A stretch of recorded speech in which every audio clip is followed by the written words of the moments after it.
And on top of everything, I think Paul's messing around again. The mask slipped, and her eyes filled up. We were arguing, and he told me he wants a divorce. Donna had found me the number of a reputable funeral director in the next town. I called them on Sunday morning, feeling vague and absent. It was a state they were obviously used to, as the woman on the end of the line guided me expertly through the procedure. "We can take your husband from the hospital into our care," she said, her voice quietly respectful. "We can get him ready for you to visit in the Chapel of Rest." Get him ready? "Yes," I shuddered. "Thank you." "If you want me to come with you to the Chapel of Rest, I will," Donna offered when I called to tell her about my appointment. "No. Thanks, Donna, but it feels like this is something I need to do on my own. It's hard to explain." A moment of silence on the end of the line then. "No need. I understand. But just so you know, the offer is there. You're not alone, Kate. Remember that. We'll be strong for each other." I nodded and thanked her. "I'm not much cop right now, but I'm here for you too," I told her. When the call ended, her words echoed in my ears. "You're not alone." But my husband, my soulmate, was dead. And that made me feel very alone indeed. Chapter 32, 17th of November 2019. I arrived at the funeral home later that morning. A petite woman in her 40s in a dark suit and crisp white blouse walked towards me from behind the reception area. "Mrs. Shaw, welcome to Dignified Goodbyes." She shook my hand, her soft brown eyes crinkling at the edges. "My name is Marilyn, and I'll be taking you through to see your loved one shortly. Can I get you a cup of tea, coffee, or we have a water dispenser behind you if you prefer?" "I'm fine, thanks," I said, my heart thudding so hard it was making me feel queasy. "Then please come this way." She led me through the reception into a hushed, carpeted corridor with dimmed lighting. Piped music played so quietly I couldn't identify a melody, just a discreet flurry of melancholy notes. Marilyn glided slightly ahead until we reached a polished mahogany door with a dull bronze sign that read Chapel of Rest. She rested her fingers on the brass handle and turned to face me. "Mrs. Shaw, we at Dignified Goodbyes are so very sorry for your loss." She lowered her eyes. It felt like a performance, but I appreciated the gesture. "Please, take as long as you need. I'll see you back in reception, up the corridor to the right." I nodded, and she pressed down the handle and opened the door, moving back so I could enter the chapel. I stepped inside and closed the door behind me. The room was cool, with upholstered chairs dotted around the walls.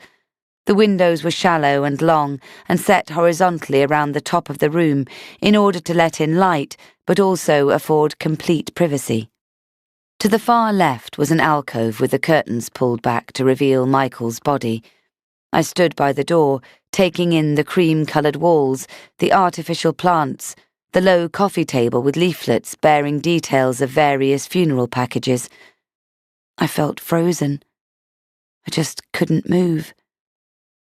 I closed my eyes and took some controlled breaths, in and out, counting to 5 each time.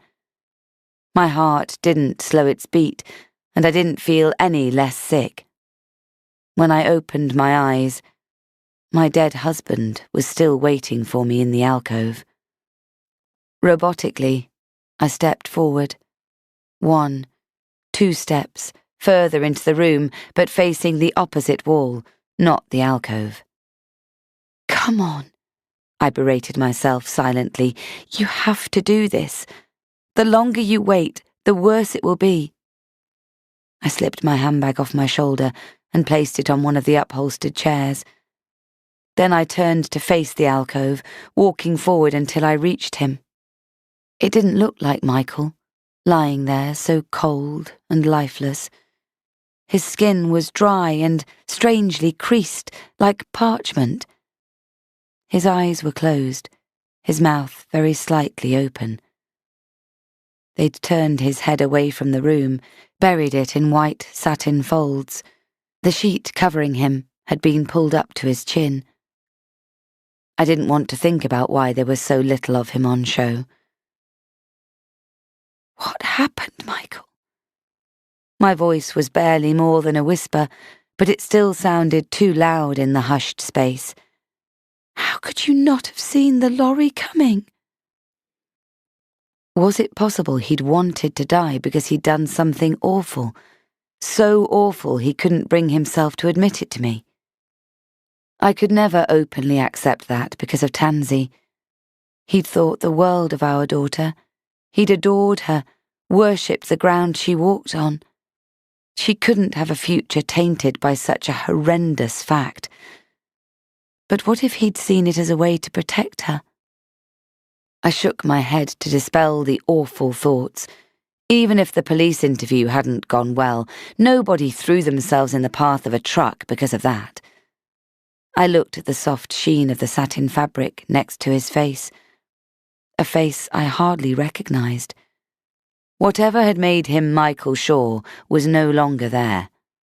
There was just a husk of who he used to be. Oh, dear God, Michael, I whispered. I can't believe you're gone. I reached out my hand to touch his face, and my fingers shrank back involuntarily. I wanted to touch him, but then I didn't want to touch him. My body pulsed with emotions I could barely name, so many feelings knotted and tangled together. Sadness, anger, fear, and shame. Anger that he hadn't come straight home and talked to me about what the police had said. Sadness that my daughter would grow up without her daddy to love and protect her. A powerful mix of fear and shame that somehow awful secrets might come out, and I'd be left to account for it all. Back in the reception area, I was relieved to see there was nobody else there. Marilyn immediately put down her paperwork and rushed forward. Is everything all right, Mrs. Shaw? Can I get you a glass of water? No, I said. Thank you. I felt desperate to get out of the place now. You said on the phone that there would be paperwork to sign. Yes, of course. I have it here, ready for you. She placed the documents in front of me, explaining the purpose of them, and I signed each one without taking in what it was for. Is that it? I asked after the final one. That's it, she confirmed, and now you can take this with you. She held up a sealed plastic bag containing some items. There was a signed label on there. The hospital sent Michael's belongings. I took the opaque Ziploc bag without looking at it. Thank you, I said, walking to the door. Take care, Mrs. Shaw, she called after me. We'll be in touch regarding the other arrangements. They used a secret language here in this subterranean world of death that nobody wanted to experience, but that we all had to face at some point. It was a language where words pertaining to death and loss could not be overtly voiced. There were arrangements instead of funeral, your loved one instead of the body, at rest instead of dead. I appreciated their consideration, but somehow it made the forbidden word, death, loom even larger in my mind. I stepped out into the street. People walked past, oblivious, absorbed in their own thoughts, looking at their phones or talking to each other. I wanted to scream at them that Michael was dead. I wanted them to hurt as much as I did. It felt like I was walking a tightrope, and it was only a matter of time before I came crashing down to hit rock bottom. When I got back home, I walked in and stood for a few moments in the cool, quiet house that a few mornings ago had been a hive of activity. Michael searching for his car keys, the television on in the other room, me calling out to Tansy to hurry up or she'd be late for school, Now, there was only a deathly silence, a reflection of the emptiness in my life. I put the kettle on and grabbed my handbag, pulling out the plastic bag from the funeral director's containing Michael's things. I appended it on the table. His car and house keys fell out, his wallet, some loose change, and his phone. It was out of charge, so while I made a drink, I plugged it into the charger we left on the kitchen worktop for convenience. I sat on a breakfast bar stool and waited until the Apple icon flashed on and the phone screen lit up with a minuscule charge on the battery. I left it plugged in and held it up until the face recognition function failed so I could tap in Michael's passcode. We knew each other's passcodes. They were the same, our wedding anniversary. The phone vibrated, indicating a passcode error, so I tried again, tapping the digits in again, taking more care this time. It failed. Michael had changed his passcode without telling me the new one. I shivered, goosebumps popping up all over my arms. It felt so significant that he would do this. I thought for a moment and realised the last time I'd accessed his phone was the day we went to the coast in the summer holidays. He'd hoisted Tansy up onto his shoulders and I'd wanted to take a picture with his phone. I'd tapped in the code and he'd laughed. "You don't need to do that. The camera icon is on the lock screen." But I'd done it anyway, and the phone had opened. Somewhere between the end of July and the day of his death, he'd seen fit to change it for reasons I can only think were suspicious. I tried his birth date, then Tansy's, and finally my own. But of course, none of them worked. If he'd so obviously wanted to keep me locked out, he'd hardly have used dates that were familiar to me. I put the phone down and pressed the heels of my hands over my eyes. A level of knowing rose up steadily inside me like dirty floodwater. He'd been having an affair with Susie Barros. It had to be that. Everything fit. The cosy chats, her helping him with suppliers, his keys in her cottage, Irene saying she was sweet on him. And now, the 10-year-strong passcode on his phone had been changed. The stuff he'd said to the police raced through my head, the things he'd told them, the things he'd left out. And then, something he'd said hit me straight between the eyes. Something he'd said to the police officers who carried out the door-to-door inquiries the morning after Susie's disappearance. He'd told them he'd left the Christmas lights event early, but called home first. "I didn't know you'd come home before going up to Wadebridge," I'd said. "What tools had you left here?" "I thought I'd left my blue toolbox in the porch, but I checked and it wasn't there," Michael had said easily. I rushed over to the sideboard and grabbed the family laptop, sitting on the sofa with it balanced on my knee. I opened up the Ring doorbell app and scanned down the video clips. Every time something activated the camera, usually one of us leaving or arriving home, a courier or the postman, the Ring camera captured a bit of live footage. You could have notifications every time it happened, but I'd soon tired of that. It was amazing how many things set it off: a cat, a spider, a passing car. I saw the camera grab memory was almost full, but luckily there were around the last 3 weeks of captures still on there. I scrolled down until I found the correct date, Sunday, 10th of November, 2019. I scrolled down to early evening, and there we three were, leaving the house together for the Christmas lights event. I let out a small, plaintive cry for what we'd lost. Our little family decimated. I skipped through the next 2 activations, a leaflet drop and a dog sniffing at the end of our small front path. The next thing the camera had captured was me returning to the house with Tansy and Alex, my face looking tired and drawn with concern. Finally, Michael returns at nearly midnight, scowling, his eyes hooded and dark. He hadn't returned for the toolbox and looked inside the porch as he'd said. He'd lied to the police officers, and he'd lied so convincingly to me, too. I grabbed his car keys and went out to the garage. I snapped on the bright overhead lights that illuminated Michael's 3-year-old black VW Golf. I unlocked it and opened the boot, pushing away a pile of blankets to reveal the blue metal toolbox I knew he kept in there. It was the sort that opened out wide at the sides with a selection of segregated trays inside. I levered the double-hinged lid and pulled the sides out. The small top tray sections were filled with screws, nails, cable ties, that sort of thing.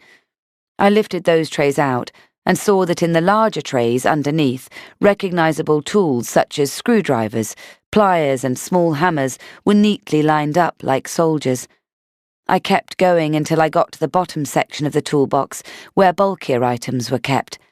I pulled out rags and a can of WD-40. And there, nestling in the corner, was a small silver phone. My shaking fingers closed around it, and I brought it out into the light.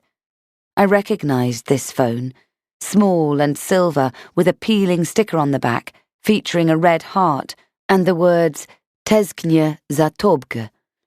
This was Susie Barros's phone. I closed the boot, turned off the lights, and took the phone back into the house. I sat back down on the sofa, my whole body shaking. The tremor in my hands was so bad I couldn't hold anything for a few moments. I got up, poured a glass of water, and sat back down, cradling it in my hands. I gulped down half of it and set it on the small side table. I looked down at the Android phone on the cushion next to me. I could see a button on the top that I assumed turned it on. I pressed it, and, as I'd expected, nothing happened. The device appeared to be out of charge. I took it over to the kitchen worktop, but could instantly see the charging port was wider than the iPhone charger. Then, I had a thought. I ran upstairs to the bedroom and grabbed my Kindle charger from the bedside table. Back downstairs, I tried it on the phone, and it was a match. I paced about, waiting for it to gather enough charge to turn it on. I tried to organize my thoughts, tried to think of a single reason, a single excuse why my husband would have buried the phone of a missing woman in his toolbox. And I came up with nothing. There was no reason at all apart from the obvious fact that he had done something very, very bad. After about 10 minutes, I pressed and held the top button, and the screen lit up. I had to battle the urge to throw up. I was expecting texts, maybe lurid, maybe angry, between Susie and Michael. Words appeared on the screen, and I pressed the return key and a couple of arrows, but nothing would shift the phrase that read, "Factory reset complete." Someone had erased all the data from this phone.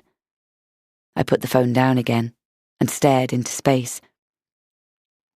I'd be the most naive wife on earth if I continued with my assertion that he was the truthful, loyal man I'd loved for 17 years. So what was I thinking now?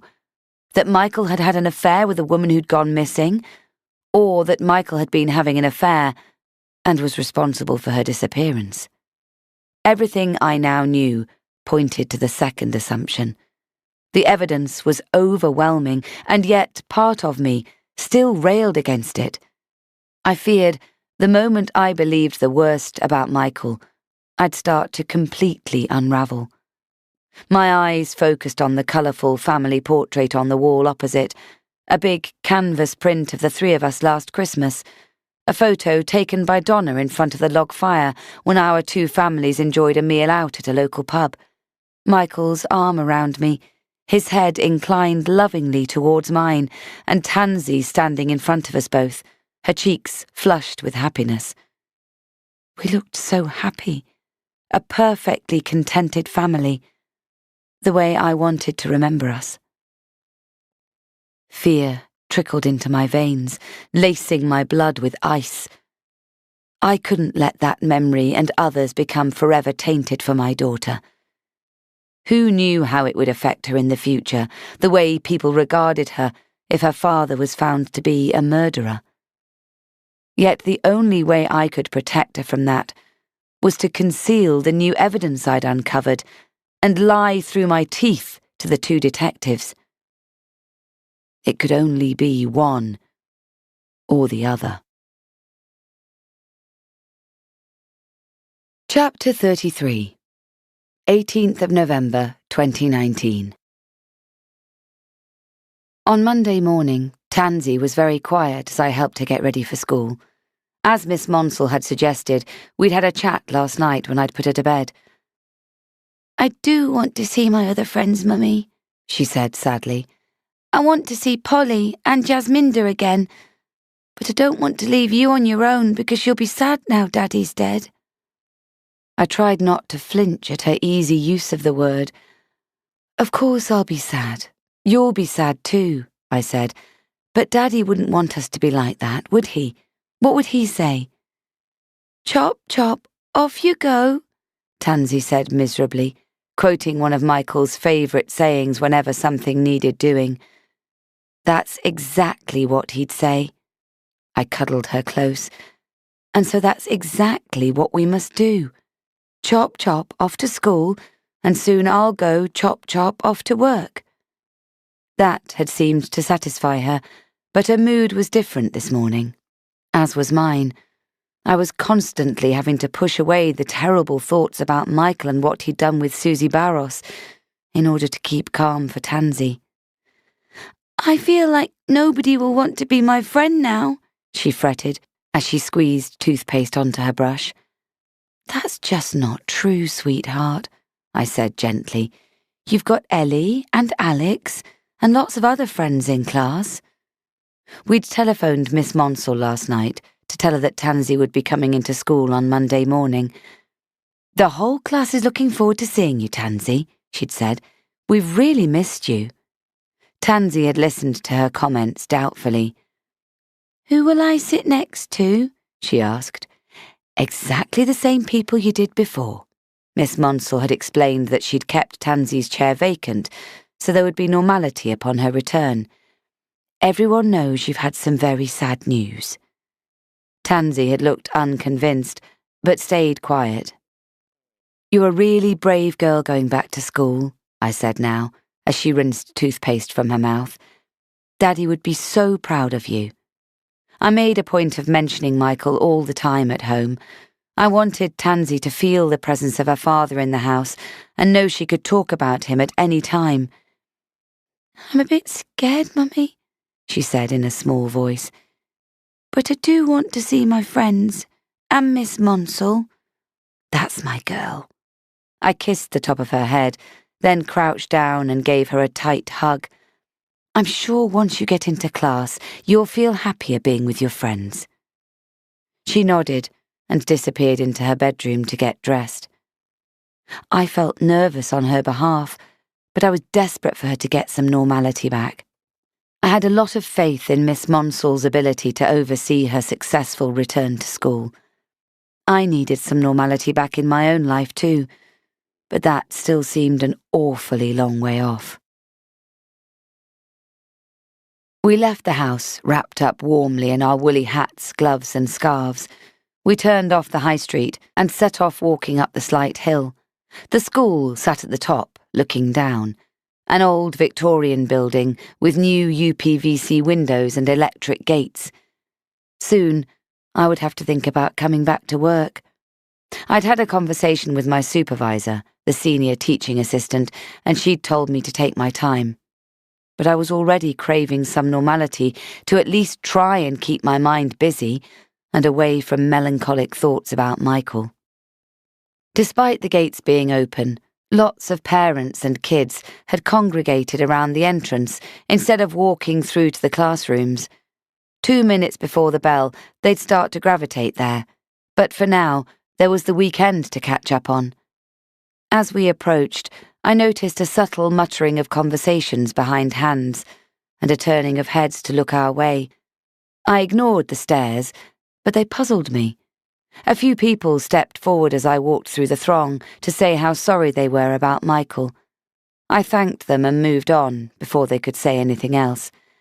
"Mummy, there's Ellie and Donna," Tansy said.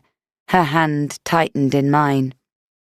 Ellie spotted Tansy too, and she immediately ran up, bless her heart, and took her hand. "Come on, let's go and see the others." I breathed a sigh of relief. Donna said, "Relax, Kate. Why don't you come back to the tea room with me and I'll make you a cuppa? I realised she probably wanted to talk about her own problems with Paul, but the tea room meant more people to face, more curious stares and mutterings, and I had to avoid telling her what I'd found. It was too serious. I really need to get back home. There's still so much to sort out. My heart thudded, and my scalp felt hot and irritated under the woolen hat. I'd never had a panic attack, and this was nowhere near the one I'd seen Donna have when we were in an amusement arcade in Nottingham last year, and she thought Ellie had gone missing. But I still felt anxious and stressed out. I wanted to get away. If you need me, I'm here, okay? We'll meet for coffee soon if you feel up to it. I nodded, not trusting myself to speak, and Donna went back to the group of mums I'd been a core part of only days before. I looked over, and one or two raised a hand, but most didn't meet my eyes. The atmosphere here felt very odd. I wasn't sure why. Maybe it was me who'd changed, who was perceiving people differently. Maybe people just had so much drama to talk about. Susie Barros missing, Michael's death. Who knew? As I neared the gates on my way out, a woman in her late 40s approached me. She was plump, with a kind face and waist-length hair that she'd secured in a low ponytail. Then I caught sight of the child following her. "Alex!" I cried, and held out my arms to embrace him.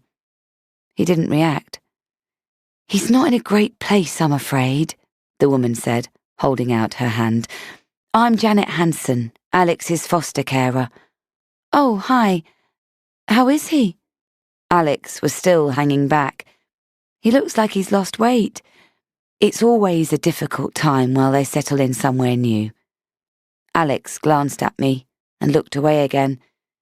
He blamed me for breaking my promise to look after him. I could feel it. Yet it was far worse than that, because I now knew that Michael was responsible for taking his mother away. "It's been such a terrible situation. We took Alex in and then my husband died and, yes, the social worker said, I'm so sorry." She patted Alex on the head. "My husband and I do a lot of work like this with the local authority, short-term placements for children in difficult circumstances." I looked at him. "Oh, Alex, I'm so sorry this has happened. We miss you." Still no reaction. I felt like such a witch. I had the power to put an end to this situation, to tell the police what I knew about my husband. If I did that, I'd be traumatizing my own daughter. There were no winners here. Somebody had to lose. "He'll come through," Janet said. "It just takes time." "Have they got any further in their investigation, do you know?" I asked. She got what I meant. "No, apparently no new leads." She glanced at Alex and said, a little more upbeat, "Hopefully there'll be something soon." "Yes," I said faintly. "Let's hope so." And then I turned and walked away before I burst into tears. Chapter 34, 28th of November, 2019. On the day of the funeral, the sky was overcast, but at least it was dry. Downstairs in the hallway, there were some flowers, a few cards. I picked them up to see who they were from. Donna and Paul, Irene, and a lovely hand-tied bouquet from school with a card from the children. I opened the cards. When I walked into the kitchen, Donna was making tea. "Hey, everything okay?" she said, walking over to the fridge to return the milk. She looked pale and thinner than I'd seen her for a while. All this upset, bringing what had happened to Matilda back with a vengeance, and the ongoing problems with Paul, would be taking its toll. "Yes," I said vaguely. She stopped what she was doing and looked over at me. "It's a very difficult day, I get that. But you look a bit strange.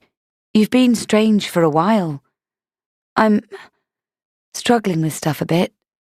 I could feel the pressure bubbling up inside me, the need to speak to someone.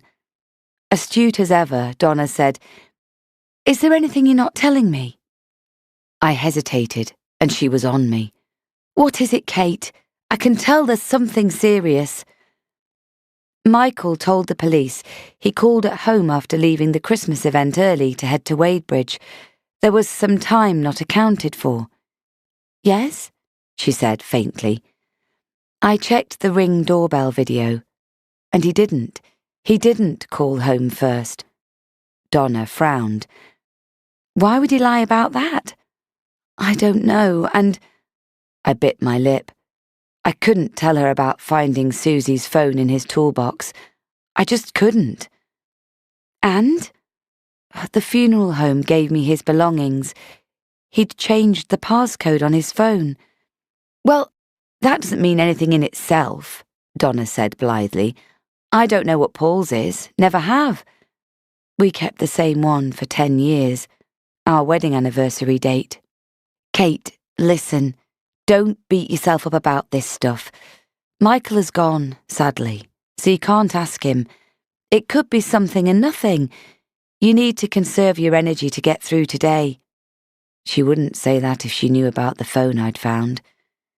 "People around here think Michael did something to Susie. I know it. You don't know it, you just think it because you're upset. Nobody from the village has even been round to the house. It just feels odd, like they're keeping away from me, you know?" Donna looked away. "What?" I pressed her. "What are you thinking?" "Nothing. Just that sometimes people don't know what to say, I guess." She sounded doubtful. "Maybe it's because they think I know something about Susie going missing. Do you think that's true?" "Oh, I don't know, Kate," she said with a sigh. "I just know it's a mess." She looked weary, as if she just wanted to sleep for a month. "Listen to me banging on. How are you?" I changed the subject. "How's things at home?" "Oh, you know." Her voice sounded flat, and she turned her back. When she opened the fridge, I could see a couple of home-cooked meals in there, in strange, unmatched dishes that didn't belong to us. "I brought you some food over." "Thanks, Donna," I said. I knew she was avoiding talking about her own problems. "Why are you convinced Paul has someone else?" She sighed. "You know, if I tried to explain, you'd think I was mad. It would sound like nothing to someone else. But I know him. I know his ways." "I'm listening," I said.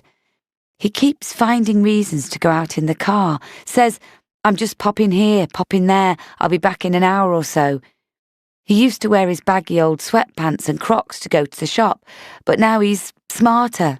Smells nice." She smiled at me. "It's nothing, I know, but it's something. It's definitely something." "Has he said any more about the divorce?" There were a couple of moments of silence. Usually, she'd snap at me for raising the subject, not wanting to discuss Paul's wrongdoings, but she could hardly do that today. When she replied, she sounded almost flippant. "He didn't mean it, I'm certain. We had an argument, see? I accused him of all sorts, and he shot back with, 'If you really have such a low opinion of me, then we might as well get divorced.' He hasn't mentioned it since, and so I'm pretending it never happened. I'm hoping it was just something said in anger." We sat and drank our tea at the kitchen table. I drew circles with my index finger in a tiny puddle of water in front of me. The house was silent. We hadn't sent the girls to school, and Paul had offered to take the day off and look after Tansy and Ellie at their house. With careful consideration, I'd decided not to put Tansy through the funeral. I'd kept having a recurring dream where I was standing there, holding her tiny hand in front of her daddy's coffin. Tears were streaming down her face as I kept trying to convince everyone he was an innocent man, how the police had got it wrong. If I took her today, it would be something she'd remember forever, and I didn't want that. I wanted her to remember all the good times with Michael. After speaking to her teacher and to Donna and Irene, I thought it was best. And anyway, we'd already had our own little service in the wood to send her daddy to heaven. Irene had telephoned yesterday to let me know her sciatica had eased enough that she'd be coming to the funeral. "That's good news. Michael would have wanted you there," I said gratefully. "Is there still a lot of police activity up at Wadebridge?" "A few officers came up yesterday sniffing at this and that," Irene said. "I watched them from the kitchen window and they stood there for ages, looking out at the fields and pointing this way and that before they went away again. It all seemed rather futile. I honestly think they're clutching at straws now. Before they left, I tried to pin them down on the progress of the investigation. They wouldn't say much, but it was fairly obvious to me they're still convinced they're going to find some new lead." My hands started to shake. I pushed them under my thighs. We'd expected to wait a bit longer to bury Michael because of the coroner's investigation into the accident, but luckily it had happened quicker than expected due to the driver having to return to his native Belgium. Following the inquest and the lack of witnesses or CCTV footage, the coroner had recorded accidental death on his death certificate and released his body for burial. Last night, I dreamed about my husband lying cold in the mortuary. Crude black stitching covered his chest and stomach. His eyes were stitched up too, and he cried out, trying to open them. I'd woken in a sweat, sat up in bed, panting. I'd been making a conscious effort to push away the thoughts that were gathering like a tsunami with each passing day, like the distinct possibility that Michael had thrown himself into the road deliberately, in a moment of pure panic, whether the police had been on the brink of finding new evidence, like I had done myself. Every minute of every day, the decision presented itself repeatedly in my head. Do I lie and conceal evidence, or do I tell the truth and face the consequences? The trouble was, there weren't just consequences for me. My 6-year-old daughter would suffer for the sins of her father, and that's what kept me quiet for now. I'd laid out my clothes for the funeral in the spare room. After showering, I went in there and closed the door. I dried my hair and smoothed it back into a neat bun before securing and spraying it. After that, I applied foundation, blusher, mascara, and a nude lipstick. It felt wrong to make the effort now that he'd gone. I put on the tiny diamond studs he'd bought me when Tansy was born that I'd always saved for best. I slipped on my underwear and opaque black tights, and finally the black shift dress I'd had in the back of the wardrobe for ages, but had never had occasion to wear. The dress bagged around my hips and stomach. I didn't know exactly how much weight I'd lost since Michael had died, but everything I wore was beginning to feel loose now. I slipped on a black jacket and slid my feet into kitten-heeled black suede court shoes. Then I sat on the end of the bed and waited. My stomach lurched when we left the house. There were 1 or 2 of the older villagers on the street who bowed their heads in respect. I felt my eyes stinging. There'd been a couple of funerals these past 5 or 6 years where people had stood out on the street to show their respects, tossing cut flowers at the hearse. Michael knew everyone in this village. He'd done favours for nearly all of them over the years.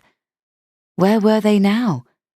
I felt less concerned for his legacy than for the reason why they'd stayed away. Had the pernicious rumours started in earnest? It would only be a matter of time before the police got to hear of it, if so. Donna nudged me and handed me a clean tissue. For now, I'd kept the Ring doorbell footage, and I'd buried Susie's phone under blankets and towels in the drawer beneath the bed. But I had to make a decision on what to do, and soon. Either get rid and perpetuate Michael's lies, or come clean, regardless of the consequences. The limousine crawled behind the hearse, carrying Michael's black wicker coffin. I sat in the back with Donna as we made our way to Mansfield Crematorium, about 7 miles away, a 15-minute drive. I just wanted to get out of the village. Behind us, another car carried Michael's sister and her husband down from Scotland.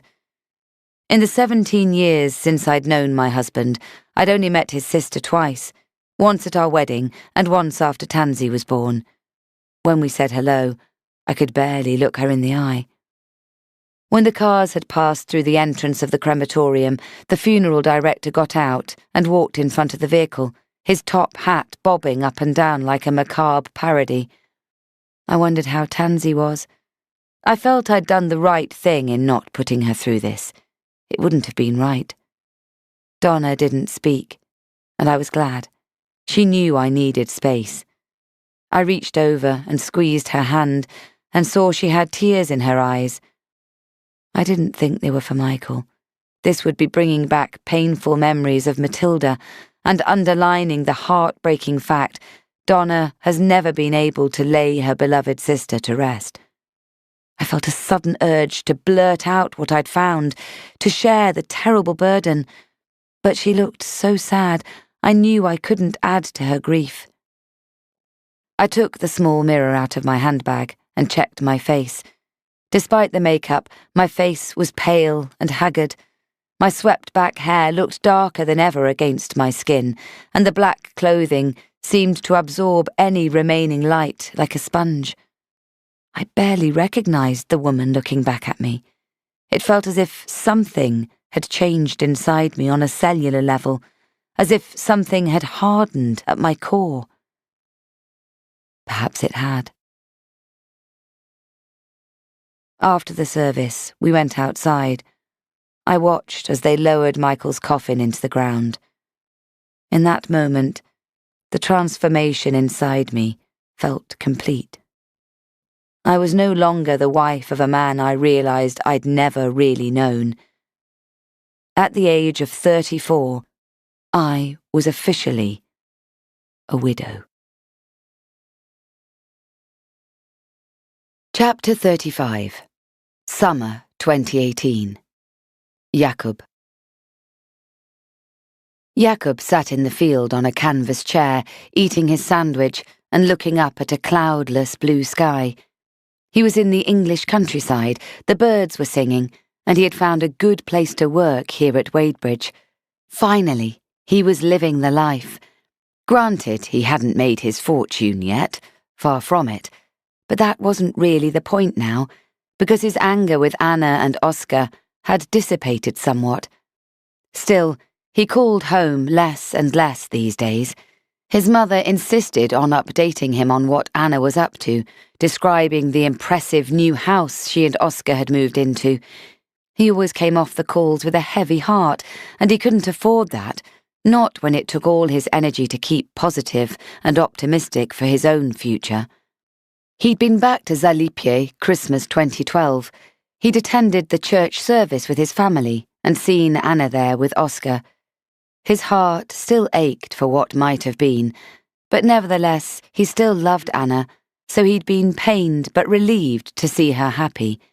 He'd matured so much in a short space of time, and he felt glad he'd had the opportunity to come to the UK. He'd never have done that if he and Anna had stayed together, and now he knew she had never loved him. Not really. Afterwards, as he'd stood outside waiting for his mother, he'd come face to face with Anna. He'd expected her to scurry away, pretend she hadn't seen him, but she didn't. "How are you, Jakob?" she'd asked, seeming genuinely interested.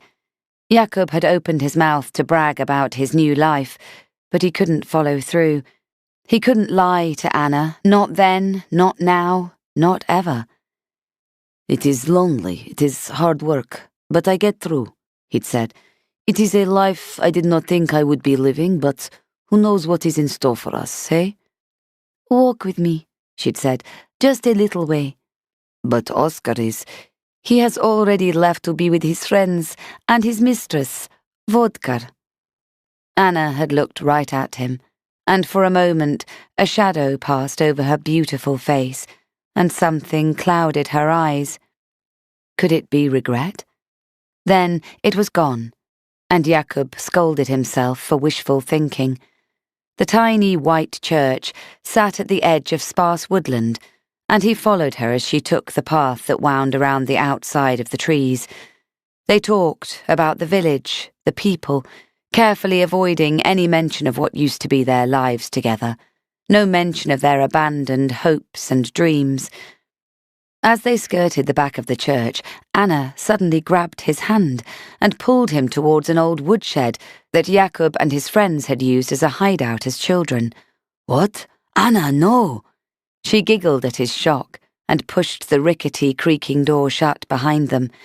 It was very dim in here, but not quite dark, thanks to the holes in the roof, the splits in the wooden door. "Anna, we shouldn't." "Shh." She'd planted her soft, strawberry-scented lips on his and pressed her slim, taut body against his. God, how he'd missed her. He knew it was madness, that they could never retrieve what they had together, but for now, he was prepared to forget that. The urge to have Anna again rose in him with the strength of a hurricane. He pinned her up against the crumbling brick wall of the woodshed as they pulled at each other's clothes. Their powerful lust was tempered only by the looming shadow of so many unspoken regrets and thoughts of what could have been. As quickly as it had started, it was over. But Jakob didn't want to let her go. Anna stepped away from his tender embrace and pleading eyes. She adjusted her clothing, patted down her hair, and stepped quickly outside. "This was a mistake," she whispered, her eyes darting around the trees. "We must never allow it to happen again." And then she was gone, leaving only her sweet scent and ghostly kisses on Jakob's skin. Since Jakob had arrived in the UK, a lot had happened. His plan to look for work on local farms instead of in the soulless factories had faltered at the first hurdle. He'd been unable to find any casual labouring in the fields. A fellow Polish immigrant had told him why he was having problems. "They all want experience, my friend. It's a catch-22 situation. They will not employ you until you know what you are doing, and yet you can't get this experience until someone gives you a chance." "What do you suggest I do?" Jakob had asked him, hopefully. "Well, for a start, you should stop telling the truth." The man had grinned. "You don't have to outright lie, but just embroider your experience a little. For instance, I'm assuming you have done a little gardening back in Poland?" Jakob pulled a face. "My grandmama's allotment, that is all." "Perfect," he grinned. "So, when you are asked, you can say you have experience in cultivation and growing vegetables, yes? General labouring and harvesting, too. This is some of the truth." Planting a few carrots and pulling up a handful of potatoes for a stew was an awful long way from the truth, but Jakob understood well enough what the man was trying to say. For a long time, he drifted from job to job. Then, one autumn, he heard from another Polishman about a local farm expanding their operations and needing labourers who could start right away. Greet Farm was located in Southwell, a minster town about 14 miles northeast of Nottingham. Jakob made the 75-minute bus ride there and walked the remaining 3 miles out to the farm. The farmer was a gruff man with a double chin and at least a week's growth of whiskers, who had an unnerving habit of constantly looking at his watch as he spoke. "Got any experience?" he barked, when Jakob explained that he was looking for a job. "Yes, lots of experience back in Poland," Jakob said, praying that the heat he could feel channeling into his face did not betray him. "Cultivating the land, growing vegetables, harvesting." The farmer narrowed his eyes and scratched his bristly chin. "You can see I am big and strong. I do not tire easily like some. I am not afraid to work long into the day until the job is done." That seemed to do the trick. "I'll give you a 2-week trial," the farmer said grudgingly, already losing interest and moving away. "Minimum wage, paid weekly, but no accommodation. Starting tomorrow, be here for sunrise." Before Jakob could thank him for giving him a chance, he was already striding off, yelling into his phone about a late delivery. Jakob stayed at Greet Farm for 10 months and carried out just about every farming task possible. So when the farmer told him regretfully that his planned expansion wasn't working out and he needed to downsize, he was in a far better position to land himself a new job. Wadebridge wasn't a farm, rather a few acres of land with some properties, located on the outskirts of a pretty village called Linwick. Jacob had heard two of his workmates at Greet Farm chatting, discussing how they'd heard that the manager there was very laid back. "If you work hard, he stays out of your hair," said one of them. "Trouble is, he's very particular. If your face doesn't fit, he's not interested. I know how to get around a man like that, though. I'm going over there this weekend to spin him a clever tale about how talented I am at working alone in the fields." Jacob hadn't a clue if he himself had the kind of face that might suit the manager, but he had every intention of finding out, and he would make sure he got there well before the weekend. The next day, he skipped work and travelled over to Wadebridge. It was quite a walk through the woods and up a steep hill from the village where the bus had dropped him off. He walked across the yard to a row of cottages to see if he could spot anyone, but there seemed to be nobody around. At the main house, he knocked on the door. Nobody answered, so he knocked again. He was about to turn away when movement at the window caught his eye. He peered closer and caught sight of an old woman. "Hello?" he called out. "I'm here to ask about the job." There was no response, and when he stepped closer to the glass, he saw that the woman had disappeared. He cupped his hands round his eyes to cut out the reflection and peered in. He could see an armchair, an empty grate, and a scratched wooden table. "Oi, what do you think you're doing?" He spun around, alarmed by the aggressive demand. A broad, muscular man of around 40 was headed straight for him, his hands balled into fists. Sorry, Jacob said quickly, holding his hands up. "I knocked on the door and I thought I saw someone. I shouldn't have looked through the window. It was very rude of me." His servile attitude seemed to stop the man in his tracks.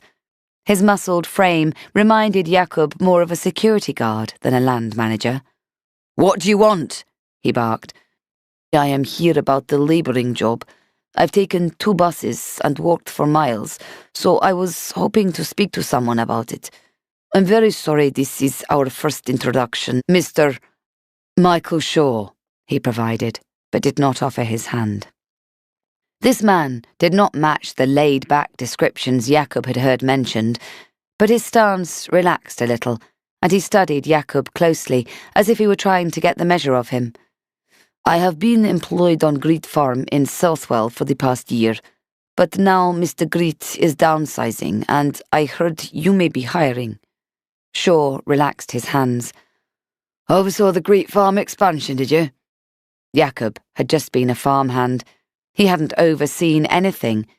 He thought about the bluster of the man who'd been discussing the job, his assertion that Shaw liked his workers to get on using their own initiative. But there was something about Shaw that made him reconsider. "I merely assisted Mr. Greet. I cannot claim any more than that, sir." Shaw laughed. "I know Dan Greet, and I know what a control freak he is, so I know that you've given me an honest answer. I've already had a handful of time wasters here, claiming there's nothing they can't do. Come on, I'll show you around." Jacob got the job and was happy at Wadebridge. Michael quickly trusted him with lots of duties, and Jacob was delighted when his wages were increased. But he stayed away from the main house. It became clear to him that Irene, the owner, did not like him. She acted strangely whenever he waited outside in the yard for Michael. She'd watch from behind the curtain, and if he waved or tried to communicate in any way, she'd move quickly away without saying a word. One day, his courage ran high, and he mentioned the subject to Michael. "I am sorry if I have offended Mrs. Wadebridge in some way," he said, placing his hand over his heart to show his genuine concern. "Don't worry about her. She's just cautious. Doesn't like anyone sniffing around the place. But I know I can trust you, right?" "Of course," Jacob nodded. "Ask no questions and we'll tell you no lies." Michael had winked, and Jacob had nodded and smiled knowingly. But he hadn't a clue why they seemed to be nervous here, and he didn't understand his prospective boss's cryptic comments. What did it matter anyway? He planned to do his job, keep his head down, and try to forget about the life he thought he'd be living at this point in time. Chapter 36, 29th of November 2019. Kate. The day after the funeral, I watched as D.I. Helena Price walked up the short front path with D.S. Brewster.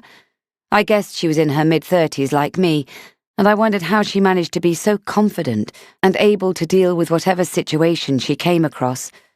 Tall and slim, she had brown, wavy hair that grazed her narrow shoulders. She wore black trousers, flat shoes, and a loose olive-green jacket. Everything about her felt no-nonsense and transparent, no sign behind her eyes of the tangled emotional mess that I saw in my own reflection. Brewster was older, short and stocky, his red hair beginning to recede. He wore a dull grey suit, a shirt and grubby tie, and carried a phone in his hand. Their feet crunched the gravel on the path, and the very air in the room seemed to thicken as they drew closer, my heart thudding in time with their footsteps. Why were they here? "Hello, Mrs. Shaw," Price said, making an effort, I thought, to keep her voice level. "We wondered if we might have a quick word." The ground seemed unstable beneath me, my head swimming. "Mrs. Shaw?" She darted forward. I couldn't seem to stop my legs shaking. "Are you okay?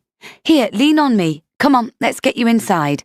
"I'm okay," I said, forcing myself to stand up straighter. In the kitchen, I sat on a stool. "What is it you want?" She hesitated. "We wondered if you'd mind answering a few questions concerning the time leading up to your husband's death." My face still felt numb with grief and shame and 1,000 other negative emotions. I had to silently repeat her words to myself before they made sense. "What sort of questions?" "Did you notice any changes in Michael's behaviour?" Brewster ventured.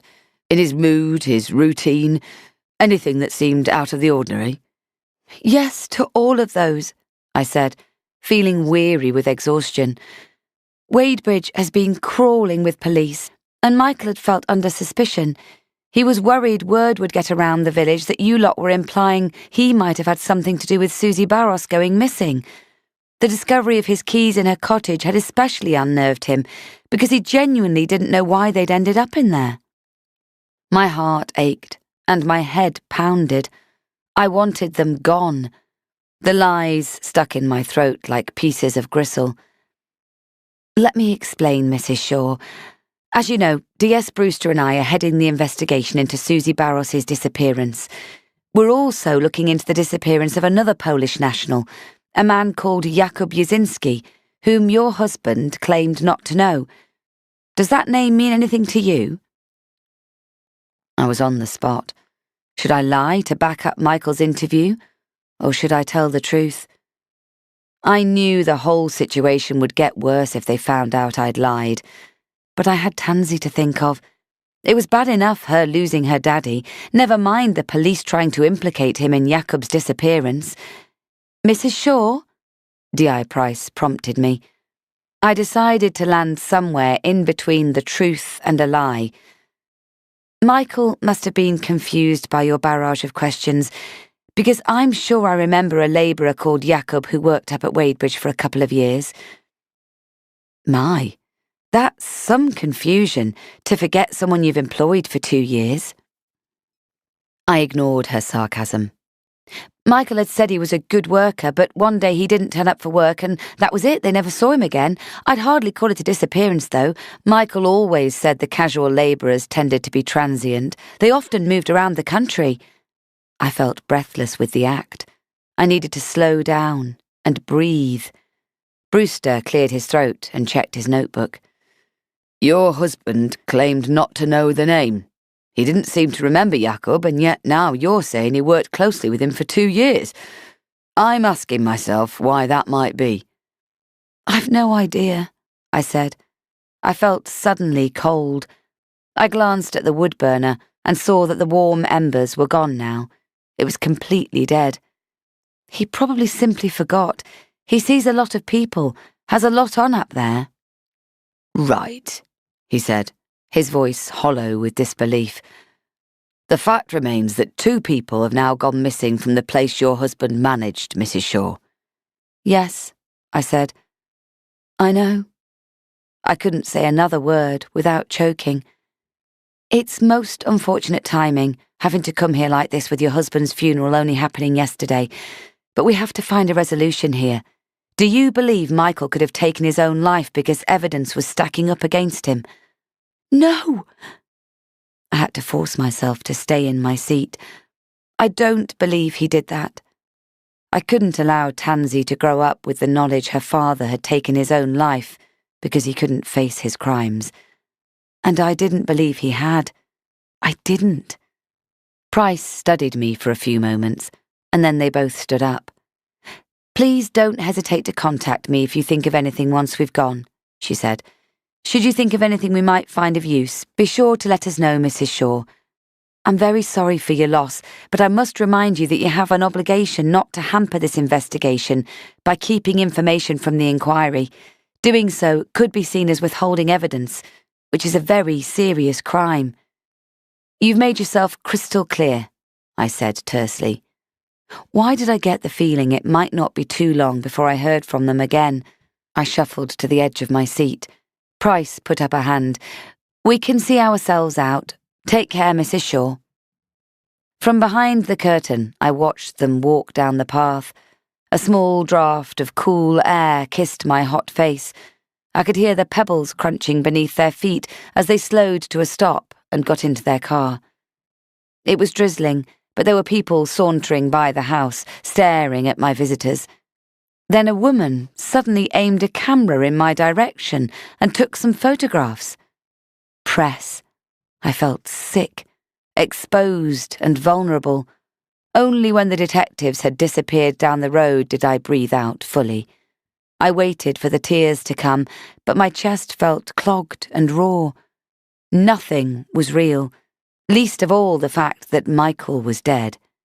Michael and I had shared everything, or so I'd thought, but he had a whole other life I knew absolutely nothing about.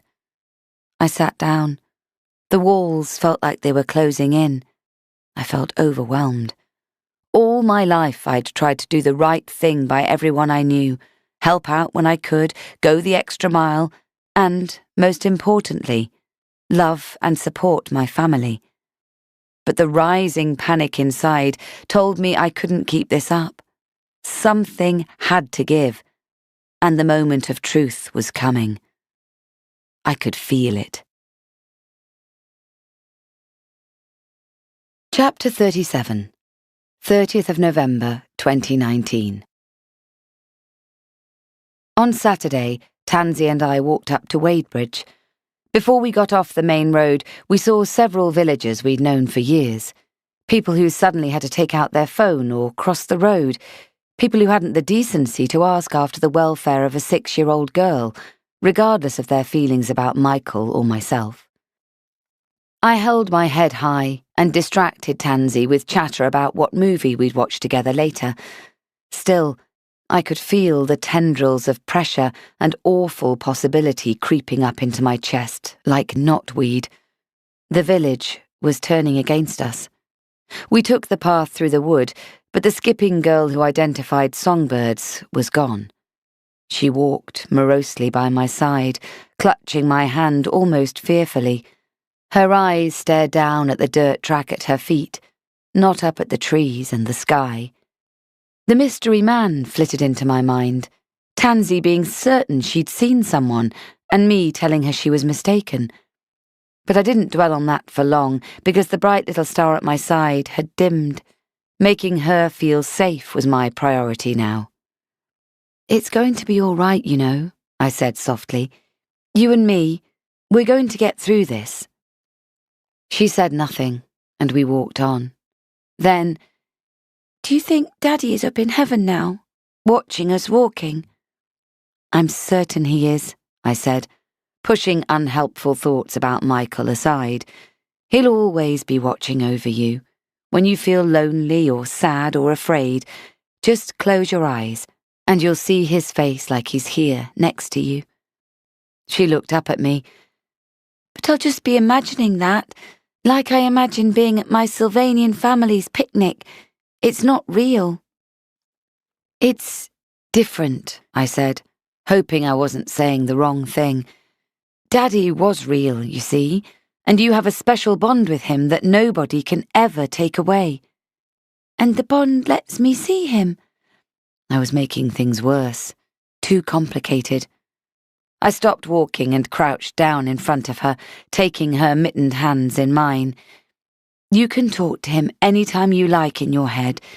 You see, your daddy loved you more than the world, more than the universe, and love never dies. It never, ever dies." "You're squeezing my hands a bit hard, Mummy," she said solemnly. "Sorry." I loosened my grip. "It's hard to explain how you can feel someone is still with you when they've gone to heaven, but you'll see, okay?" She nodded, still looking a bit confused. I stood up, and we started walking again.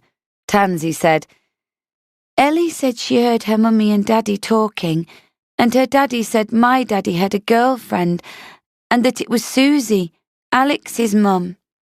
I stumbled slightly and steadied myself on a nearby tree. "No, that's not true. Listen to me, Tansy." Her eyes looked so blue and forlorn. "Your daddy hadn't got a girlfriend. He had me and you, and he loved us more than anything, no matter what nasty things people say. Okay?" Was this what people in the village were saying? That Michael was seeing Susie, and he must have had something to do with her disappearance? They didn't know about the evidence I'd found. For all I'd revised my opinion on Paul, it sounded as though he was far from being a true friend to us. I felt as though the villagers had turned against me too. I reached for my daughter's hand and began to walk, one foot in front of the other. That's all I have to manage for now, I told myself. I kept having to defend my daughter's father, who was also a man I wasn't sure I knew anymore. The events of the last few weeks, Irene's comments about him and Susie, the police finding his keys in the cottage, the witness who said he'd stepped out into the road, the ring door video footage, the phone business, all this had shaken everything I'd ever believed about him. But there was no space to think it through. I felt like events were flashing by at breakneck speed, and it was making me very nervous and very tense. "Ellie is my bestest friend," Tansy said as she walked. "And I like Alex too, but he said he doesn't want to play with us anymore. He just stays on his own, looking sad." The cottages came into view on the brow of the hill, and my heart jolted, like it might stop at any moment. "Who's that in the field, Mummy?" Tansy frowned as a middle-aged man walked up to the ride-on mower and climbed astride it. "I don't know. We'll ask Irene." There would never be a time when I didn't come here and think about Michael. Everything I saw reminded me of him. His office, the fields he loved to walk around at the end of each day, surveying the land for broken fences or patches of grass that needed attention. The dilemma was that Irene lived here, and she was a dear friend who'd cared about him too. And without Michael and Susie around, I knew she'd be struggling, so I had to make the effort. When we reached the house, Irene was sitting on the sofa, listening to a radio discussion program, one of her legs propped up on a footstool. I sat down opposite her, and she turned the volume right down. "The sciatica is better, but the arthritis has started up again in my left knee," she grumbled. "It won't leave me alone. I've hardly slept. Tansy, sweetheart, come over here." She patted the seat cushion next to her, and Tansy obliged. Irene opened her wooden box and handed her a small Amazon package, earning herself a smile. "I'll make us a nice cup of tea," I said, shuffling to the edge of my seat. As Tansy opened the parcel, Irene looked at me. "How are you both?" "Oh, you know," I said, settling back down again with a sigh. Managing to get through. I'm not quite sure how. Who's that out in the field? That's a local farmer who knew Michael, she said sheepishly. He kindly offered to help until I can sort things out here. I'm sorry you had to see him there, Kate. It must have brought back memories, but I'm not trying to replace Michael. No need to apologise, I said. You can't afford to let the place slide, and Michael wouldn't have wanted you to. He poured his heart and soul into Wadebridge, and he'd have hated to think you were struggling. Thank you, Kate. It's a weight off my mind to know you're not offended. Tansy held up a Play-Doh set. Look, Mummy, there are heart stencils with it and everything. That's lovely. Irene spoils you. Nonsense. She deserves to be spoiled. Tansy started to open the cellophane wrapper. I remember only too well back when Amos passed. It helped getting the funeral behind me. But then you feel the gaping hole they leave behind more than ever. It's not easy. None of it is easy. There just seems to be a mountain of stuff to sort out. Financial, insurance, notifying everyone from the local council to the bank. Every day I think of 100 more jobs I need to do. Plus the rest of it I can't talk about. Irene nodded. You'll get through it. Don't expect too much of yourself. If you want me to help with your to-do list, you've only to say, and Tansy is always welcome up here, you know that. Have you heard how Alex is doing? He's okay. They found him a new foster family. The woman introduced herself to me at school, and she seemed nice enough. That's good. I do miss seeing him around. I wanted to say I'm here for you too, Kate. Any time you want to talk about Michael or just to get things off your chest, you only have to say the word. She looked at me pointedly. I really mean that. Thank you. There is something that's bothering me. I glanced at Tansy, aware that just because she didn't look like she was listening, it was no guarantee that she wasn't. The detectives called at the house again. Oh, really? Irene looked surprised. I was taken aback too. Anyway, they wanted to ask me if I'd noticed anything different about Michael, his mood, anything like that.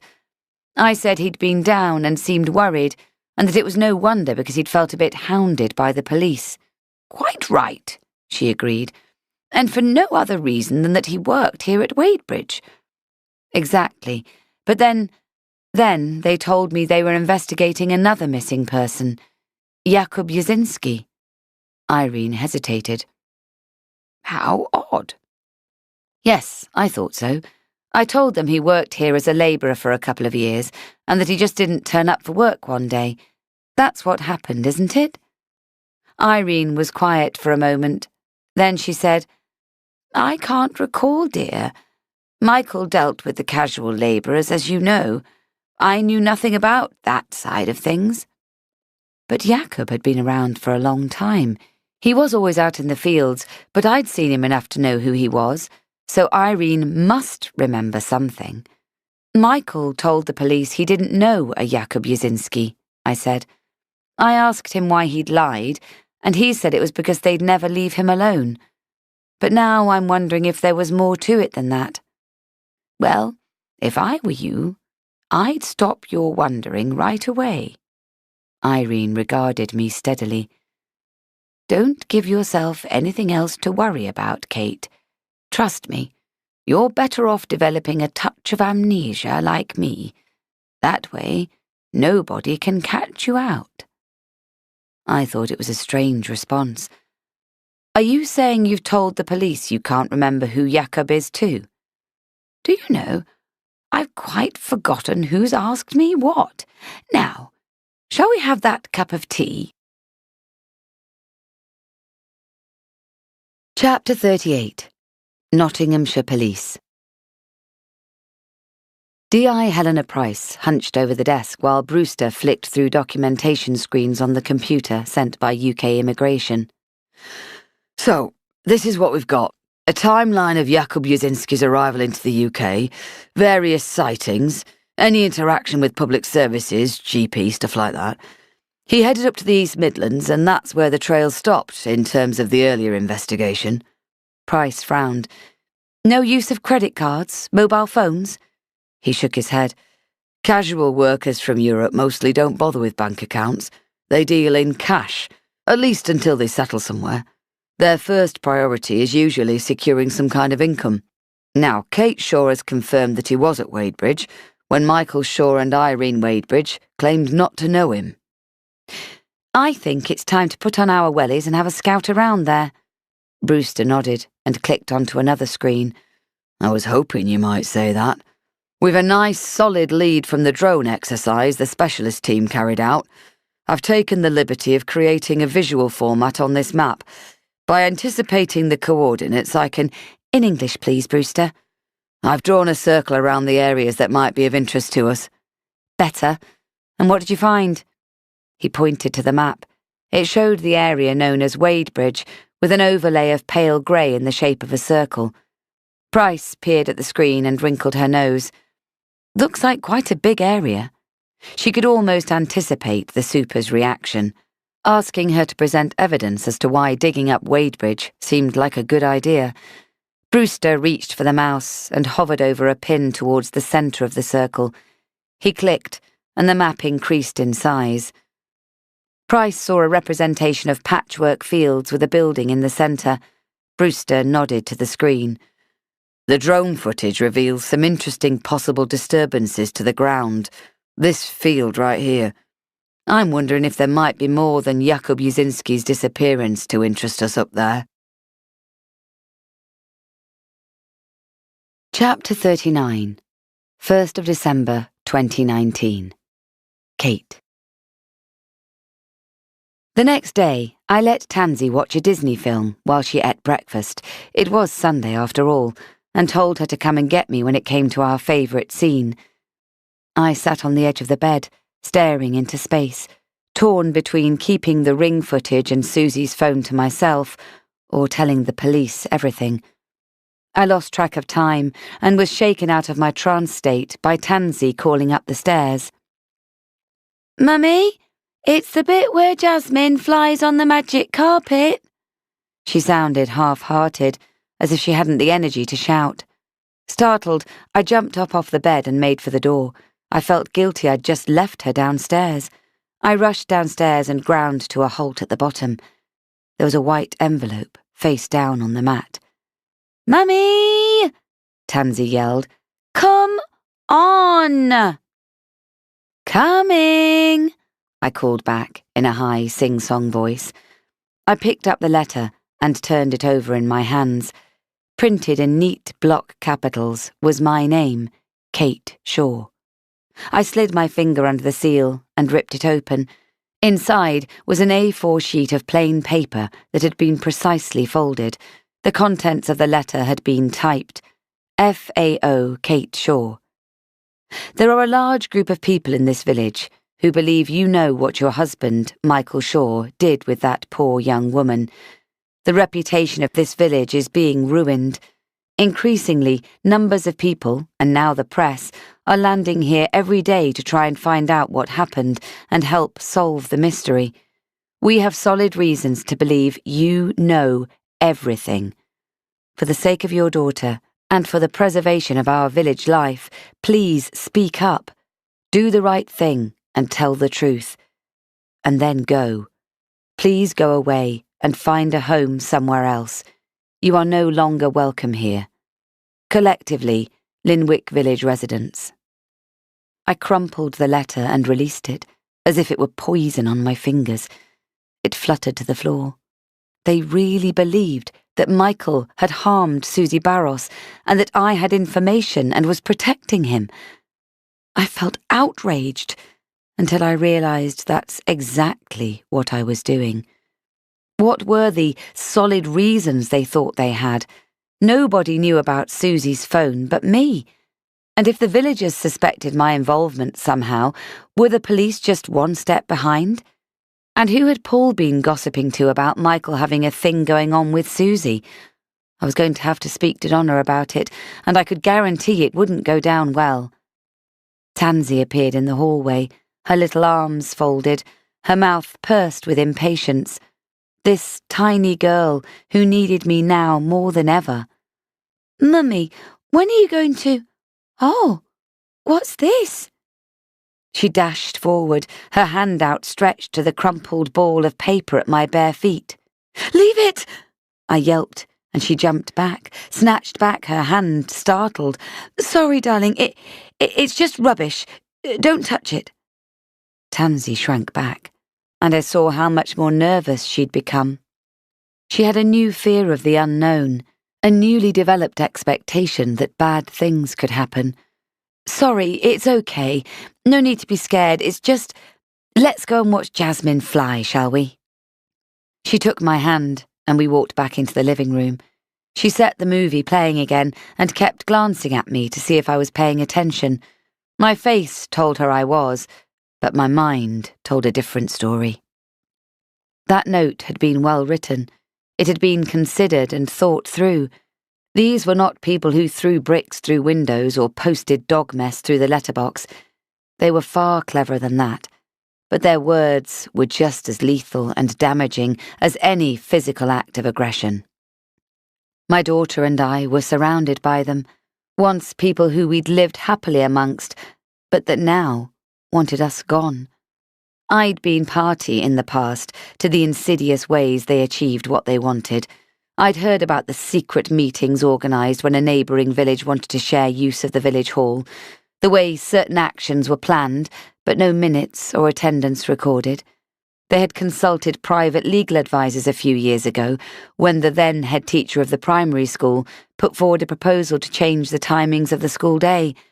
The school governors voted unanimously against his plans, and 6 months later he tendered his resignation to pursue other interests. These were people who did not come out and speak their truth. Instead, they preferred to work covertly behind the scenes, using their imagination and contacts to reach their desired outcome. And it usually worked. I could probably hazard a reasonable guess at who the people behind the note were. Mums at school, members of the parish council, prominent business owners in the area. But I'd never know for sure. I'd never know if the person making me a sandwich in the local bakery was someone who was part of the village collective who'd signed that letter. And that made Linwick a dangerous place for us to be, and a toxic place for Tansy to grow up. I don't know. Maybe if I was outside looking in, I too would find it hard to believe a wife could be so gullible and unsuspecting. I might suspect she was protecting her husband in some way. I snuggled in close to Tansy's warm little body, desperate for comfort. Our daughter, full of goodness and kindness. "To the best daddy in the world," we used to write in all Michael's birthday and Father's Day cards, because it had been true. I'd believed that with all my heart, but now I couldn't get past all the evidence that was stacking up. I felt the weight of all the questions and difficult conversations that were still ahead of me bearing down. After the film, I fixed Tansy a glass of milk and a biscuit, and she settled down to draw Princess Jasmine flying away on her magic carpet. I sat down at the kitchen table with a coffee, my head in my hands, allowing myself 5 minutes of hopelessness. I kept thinking about Susie and Jakob, the fact that they'd both been at Wadebridge, the fact that they were both Polish, the fact that Michael had known them both. And still, it made no sense whatsoever. Donna and Ellie came over mid-afternoon. Soon, the girls were playing with a tea set and Tansy's soft toy brigade while we sat at the breakfast bar. I made coffee and set the biscuits Donna had brought with her on a plate. "Are you feeling okay?" Donna narrowed her eyes as she regarded me with concern. "I can see you're troubled, and no wonder. You're grieving." I nodded. Just being up at Wadebridge yesterday for the first time without Michael there, it was so odd, so strange. It never goes away. You just have to learn to live with it. She looked away, towards the light of the window. "Even now, I wonder if we'll ever be able to find Matilda and put her to rest. Losing her We'll stay an open sore until we find out what happened. I pray we can do that before Mum goes." I wrapped my arms around her. "The police have been again," I whispered in her ear. "They're gearing up the investigation into Jakub Jasinski. He was a labourer who worked at Wadebridge. Michael told me he'd left about a year ago with no explanation, and although they haven't said as much, the police seem to think foul play may have been involved." "No. Are you saying they're putting Michael in the frame for his disappearance too?" Again, the urge to confide in Donna about finding Susie's phone surged up in me, looking for a way out. I felt so desperate to unburden myself, but I couldn't do it without finally sealing the suspicions about Michael. I fought it back down inside. Michael lied to them. I was there when he said he'd never heard of Jakub, and Irene is also being cagey about him, says she can't recall his name. I'm really scared Michael had something to do with him going missing. I reached into my pocket and pulled out the letter from the villagers that I'd flattened out and refolded. This was pushed through the door earlier.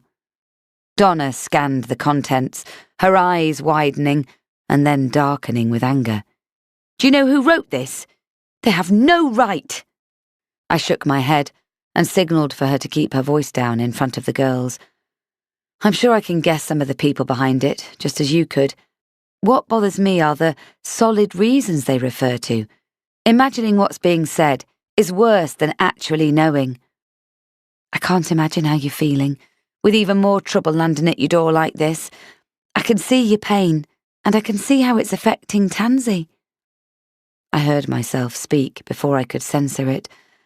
"Donna, I wanted to let you know that Tansy was so upset the other day. Ellie had said she'd overheard you and Paul talking. She told Tansy he'd said Michael had a girlfriend, and it was Susie." "Oh, no."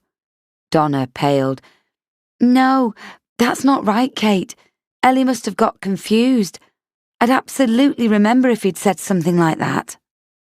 And there it was, strong as ever, the old denial that Paul could possibly do anything wrong. I knew for a fact Ellie was too young to make something like that up. She'd heard it and then innocently repeated it to Tansy. That much was obvious. But really, what was the point in arguing about it? And there was the small detail that Paul was dead right. I couldn't deny it any longer after the new evidence I had uncovered. And yet, there was something inside, some tiny thing, you could call it naive or just plain stupid, that was forcing me to hold on to a wisp of hope that Michael was innocent of all wrongdoing. Is that what we all did when our backs were up against the wall? Cling on to the tatters of what we wanted, needed, to continue to believe?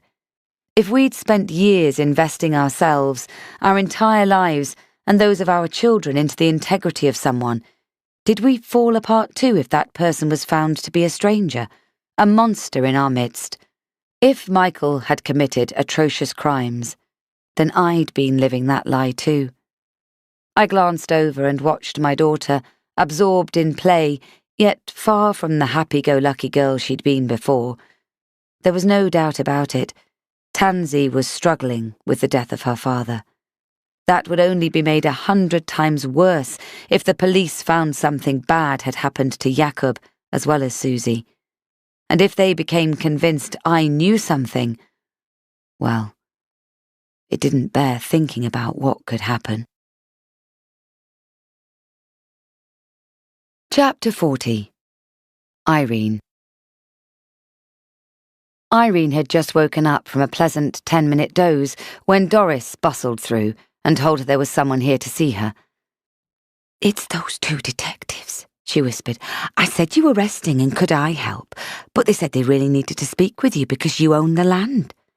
"That's all right, Doris," Irene said, not remotely agitated. "You can bring them through. Offer them some tea." Doris nodded and disappeared. Irene sat back and took in the view of the garden and the fields beyond. Doris was doing a good job in Susie's absence. She was a hard worker and dependable, and looked to Irene for guidance in every aspect of her work in the house. It was most satisfying, and it occurred to Irene that perhaps she should have gone for a more mature lady as a home help before now. The younger ones just brought trouble, it seemed. She looked up as Doris led the two detectives into the room. She'd spoken to these two before a couple of times, helped them with general queries, but Michael had been at her side then. "Hello again, Mrs. Wadebridge." D.S. Brewster was larger than life and a little too bold for Irene's liking. "Nice to see you, Mrs. Wadebridge." D.I. Price smiled and nodded behind him. "Please, sit down," Irene said. "What can I do for you?" They sat, and Price folded her hands neatly together. "As you know, Mrs. Wadebridge, we've been working hard on investigating the disappearance of Susie Barros." "I do indeed know that," Irene nodded, "but not had much luck in finding her, as I understand it." She saw Brewster wince. "Well, we think that might be about to change," Price said. "We're also very invested in solving the disappearance of Jakub Jasinski, who we believe worked here as a labourer for a considerable length of time." "As I've said before, Michael dealt with all that," Irene said firmly, picking up her cup. Brewster leaned forward. "We wanted to ask you about that particular detail, Mrs. Wadebridge. How were the casual labour paid? Were they on the payroll, or was it a more informal arrangement?" "Again, that was Michael's domain," Irene said regretfully. "I'm sure I don't know what I'm going to do without him." Brewster nodded. "Well, we're here today to tell you about an exercise we've carried out remotely using the police drone." Irene looked at him blankly. "Are you familiar with drones, Mrs. Wadebridge?" Brewster's voice softened a little. "Would you like me to explain to you what they are?"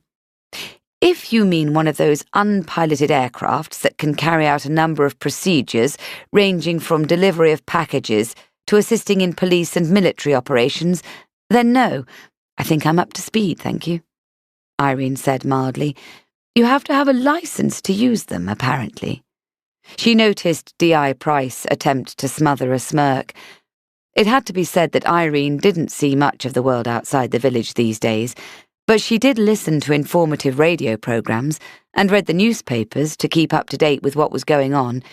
She had several papers delivered daily, from highbrow publications that stuck to the salient facts through to the more playful editions that kept her abreast of the latest celebrity news and what was good to watch on television.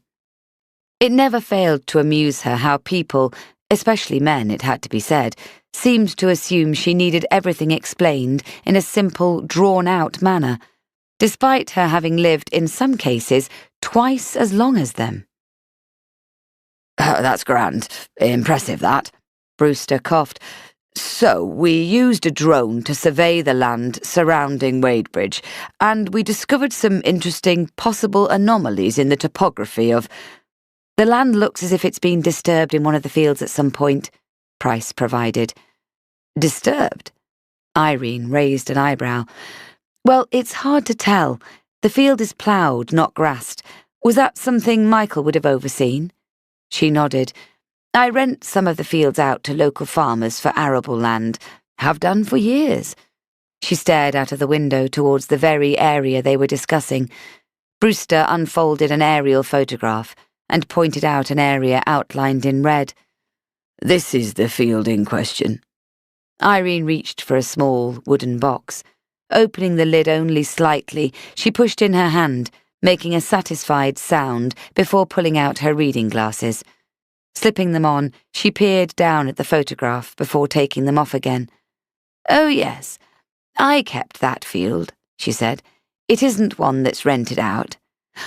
"Well, we'd like to investigate the land further," Brewster said. "Is that something you'd be happy for us to do, Mrs. Wadebridge?" "Certainly," Irene said without hesitation. "You must do whatever it takes to bring that young boy's mother back. If the fields might hold some clue, although I dread to imagine what, then go ahead with my blessing." Chapter 41. Nottinghamshire Police. "Well, that was easier than I anticipated," Brewster said as they walked back to the car. "The old dear seemed quite open to the dig." It was also interesting that the old dear defined a drone in far more eloquent terms than you'd have managed, Helena teased. Best not to underestimate our Mrs. Wadebridge, I reckon, Brewster. She finds it convenient to pass everything off as Michael's responsibility, but in my opinion, she's far too canny and curious not to keep up to speed on what's happening on her own land. Helena stared at the row of cottages as they approached their vehicle. They were all empty now, the only movement being yellow police tape that fluttered in the light breeze, the breadth of the fields serving as a barren backdrop to their damp, dark stone and shadowy vacant windows. She shivered and got into the passenger seat of the car. She was a pragmatic woman who unswervingly based all her theories and assumptions on fact, but she'd bet a year's salary that something bad had happened in this place. She felt it in the chill on her face, in the eerie silence of the land. She could swear she felt it in her very bones. Next, as they'd planned, even if they got Irene Wadebridge's approval, they headed back to the station to apply for a warrant. Just in case our Mrs. Wadebridge changes her mind, Brewster murmured. Once the warrant comes through, we've got what we need to go ahead, Helena agreed. Brewster thought aloud as he navigated the roads. I know you don't rate gut feeling as a method of detection, boss, but what's your feeling about Kate Shaw? Do you think she knows anything about what her husband may have done? His likely involvement in the disappearances of Susie Barros and Jakub Jasinski? Helena grimaced, considering the question, as Brewster stopped at traffic lights. Honestly, Brewster, I'm not sure yet. I couldn't come down on a definite yes or no. How about you? Same, I suppose. If it turns out Shaw did away with one or both of them, I can't believe his wife would be so gullible and unobservant as to not notice at least some odd behaviour. Stuff wasn't quite adding up. I'm pretty sure she would, Helena said as they set off again. The question is, would she confide any of that to us, or is she simply keeping it to herself in the hope that we won't reach a damning conclusion about her late husband? Perhaps she might show her true colours when we tell her about the excavation plans, Brewster suggested. Helena nodded. I guess we'll soon find out. Later, on her way home from the station, Helena pulled up outside a small, semi-detached house in Hucknall, the nearest town to Linwick, where Brewster had arranged her an appointment.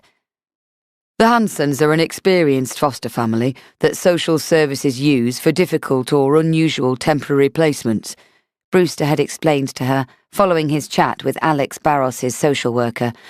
Their own children are grown up, and they only take one child at a time, so all their attention and focus can be applied. They thought it was the ideal solution for Alex to come here. The middle-aged woman who answered the door had very long brown hair that was parted like curtains over a wide, friendly face. Hi, I'm Janet Hanson, she said with a smile. Come on in. Alex is drawing at the kitchen table. Turns out he's quite a talented artist. She led them down a short hallway into a bright, airy, extended kitchen with French windows and a seating area.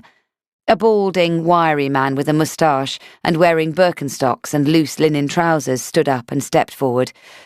Bill Hanson, he said. Hello, I'm D.I. Helena Price. Thanks for agreeing to me calling at such short notice. It's no trouble, Janet said pleasantly. I'll make some tea. Chamomile or green leaf or English breakfast. The English breakfast would be great, thank you. She walked over to the table. Hi, Alex. She bent forward to inspect the detailed drawing he seemed engrossed in. That looks great. A tractor. It's a plough, Alex said. Bill took me to see one in a field. He pointed to a complicated-looking roller at the front. This part rakes the soil and breaks up the lumps. He looked over at Bill, who gave him an approving thumbs up. He's bright, this lad. Applies himself. Helena sat down next to the boy. Looks like you're doing a great job there. It was good to see the boy engaging with people around him without having to be coerced, like had happened last time at Kate Shaw's house. I like drawing, he said. I had an art set at my house in Poland. There were 6 pencils in it, all with different types of lead. They were very good for drawing. Helena raised an eyebrow. Alex seemed like a different boy. Take a kid who felt vulnerable and nervous and make them feel secure, and they bloomed like a flower. The Hansons were obviously doing a great job with him. Janet placed a glass of juice in front of him, and he paused in his drawing to thank her. Helena saw her chance. "Alex, do you think you could stop what you're doing just for a few minutes so we can talk?" He put his pencil down carefully and reached for the juice. He turned slightly in his chair to look at her. "Have you found my mummy yet?" "I'm afraid not," she said, "but we're hoping you might be able to help us. Last time we spoke, we talked about life back in Poland and the things you missed about it. But now I'd like you to think back to the days before your mum went missing. How did she seem to you? Was she happy here in England?" Alex thought for a moment, then said, "She was happy in England, but she was worried about stuff too. She said soon we could find a nicer place to live." "Did she mean nicer than Wadebridge?" He nodded. "I think so. I know your mum got on well with Irene, didn't she? And Michael too. Why do you think she wanted to move away from the cottage you rented there?" "She didn't like Michael," he said, touching the side of his glass absently. "But she said she had to be nice to him." "I see," Helena said. "And did she say why?" "No. She liked Kate, but not Michael." "She got on well with Kate, didn't she?" Alex nodded. "She said Kate was nice. She also said that if I was ever in trouble and she wasn't around, someone would be looking out for me." "Who do you think she meant, Alex?" He looked down. "I don't know." Helena felt a sharp pang in her chest, as if she might have hit on something. She needed to pursue the possible lead, but there was a risk attached. The boy could either crack open or close right down. "I'm wondering why your mum might have said that." She paused and looked at Alex. Alex stared down at the table. "Perhaps she was worried you might be upset, so she kept some things a secret." "My mum didn't keep secrets from me," Alex said, his face darkening. "It's okay if she did, Alex," Helena said calmly. "Perhaps she thought you were too young, that you'd get upset." "She told me everything. She said I was old enough to know everything." Helena nodded. "That's good. She told you everything, but she didn't tell you the real reason she left Poland, and she didn't tell you why she didn't like Michael Shaw." There was a tense silence. And then, suddenly, just as Helena had decided the boy wasn't going to say any more, he stood up, his fists balled, 2 spots of colour flaring in his cheeks. "She was looking for her friend Jakub," he yelled, the buried anger and frustration pouring out of him. "Michael knew where Jakub was, but wouldn't tell her. He was talking to her at the Christmas lights, and he made her cry. Then Mummy went away." Tears ran unchecked down his cheeks. "But she hasn't come back, and it's been ages." "It's okay, Alex," Helena said kindly. "Don't get upset about it. You've done nothing wrong, and you've helped us so much. We're going to do our very, very best to find your mum." Chapter 42. 2nd of December 2019. Kate. The day after the funeral, I'd arranged with the school to return to my part-time teaching assistant role this Monday. I'd so missed the children and the contact with the other staff, but after the delivery of the sinister letter, and with several of the school staff living in or close to the village, I also felt more than a bit on edge. Our routine had always been that on the mornings I worked, I dropped Tansy off a little early in the library, with Miss Monsell's permission, so I could meet with the teaching assistant who organised our hours and the reading rota. I sat in the staff room now, teachers milling around me, collecting their mail from pigeonholes, chatting about planning, and grabbing a quick coffee before the start of class. 1 or 2 people smiled and nodded. I knew their faces, but I was only friendly with the teachers in years 5 and 6, because it was those classes I worked in. My attention was caught by a small group of staff in the corner. I felt certain I'd seen a couple of furtive glances darted over towards me before the low hum of voices resumed. Was I becoming paranoid because of the letter? For all I knew, it was just a handful of spiteful people trying to make trouble for me. I'd always got on well with my school colleagues, and I was sure I'd done the right thing coming back here, despite my initial doubts. I just needed to relax and get used to being around people again. That was all it was. The staff room door opened, and Jill Chilton came in. I'd worked with Jill for the last 3 years, since the last teaching assistant who'd organised the class rotas retired. Jill did a great job and was friendly and approachable. She scanned the room and saw me, coming straight over to where I sat. "Kate," she said, sitting down next to me and smiling. "How are you? I was so sorry to hear about Michael. How are you and Tansy bearing up?" "We're just trying to get through each day, I suppose," I said, not wanting to linger on Michael's death. "Tansy is being so brave, and Miss Monsell says she's trying really hard in class." "That's good to hear," Jill said, glancing over at the group in the corner. "Really good." There were a few moments of silence that I felt moved to fill. "I'm looking forward to getting back into the swing of things," I said. "Will I be working in the same class, or—" "That's exactly what I've come over to talk to you about," Jill said, pressing her lips together. "We've had a bit of a rejig of the reading rotas in your absence, and actually, well, we've realised we don't really need you for the rest of the term. We thought you might appreciate the break with so much happening." "Honestly, time on my hands is the last thing I need." I gave a nervous laugh. "I'm looking forward to working with the kids again, Jill. I've really missed it." "You've been such a valued member of our rota team. We're so grateful for what you've done for the children." Her placatory words definitely had the ring of the past tense about them. What was she trying to tell me exactly? This was more than a rejig, as she put it. "I get the feeling decisions have already been made," I said slowly. "I just wonder why." "I'm so sorry, Kate. It's out of my hands." Jill had the grace to look embarrassed. She was obviously the messenger for a decision that had been made at a higher level. "We can review it again next term, okay?" My heart was racing, and I felt sure my cheeks must be flushed, but I kept my voice level. "Look, I'm here now. Can I be of some use at least? It doesn't have to be reading."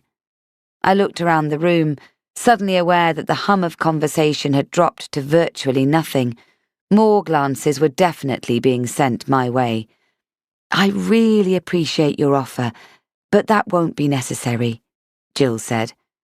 It was obvious from her tapping foot and restless hands she was cringing inside, but her manner had become a touch more formal. "I apologise that you've had a wasted journey. I think they could have decided all this before your first morning back." I stood up, angled my body away from the staff so they couldn't see my face.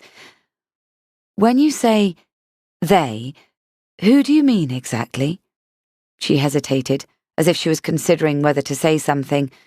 Then, as if she'd resigned herself to the fact I wasn't going to be fobbed off, said, "The head teacher and the governors. The official line is that it's no longer appropriate for you to be working in school. I'm sorry, Kate." I heard whispers behind me and wheeled around, suddenly furious that they were acting like kids out in the playground. "What?" I said loudly, looking around. "If you've something to say, then have the guts to say it to my face at least." Everyone seemed to suddenly find their own feet and hands fascinating. Eyes swiveled away from me. People turned back to their mail and planning sheets. "She's got some front," I heard someone murmur close by. Then I knew. Somehow, they'd heard about the police interest in Michael's involvement in Susie Barros's disappearance, and possibly Jakub Jasinski's. More worryingly, they seemed to think I was somehow involved in that too. I got back home just as Tansy would be starting her first lesson of the day. I felt as though my chest had caved in. I shut the front door behind me and sat down on the stairs, dropping my head low to try and stave off the nausea I'd felt sure would knock me off my feet on the walk home. Everything Jill had said to me had seemed on the face of it to be perfectly reasonable, They'd had a reorganisation. They didn't need me to work in class until at least next term. Both she and I knew the real reason that was swimming under the calm surface of her patter. Rumours were lurking in school and on the streets about Michael. About me. They didn't want the hassle that would inevitably come from parents concerned about a suspected criminal's wife having unsupervised contact with their children. The author of that letter might well have been one of the school governors themselves. I had no means of fighting back. I was a temporary part-time classroom reading assistant with a 0 hours contract. I hadn't got a leg to stand on. The sound of the doorbell made me spring to my feet, my heart lurching in my chest. I didn't look through the peephole. I just opened the door. "Morning, Mrs. Shaw," D.I. Price said briskly. "Sorry to turn up like this, but can we have a minute?" Wordlessly, I stepped back so they could enter the hall. As I closed the door, I saw 2 mums I knew from school craning their necks and whispering their theories out on the pavement. I didn't offer drinks or ask the detectives to sit down. I just wanted them to say what they'd come to say and leave. "I'm not feeling too good," I said. "Will this take long?" No, it won't take long at all," Price said, glancing at her colleague.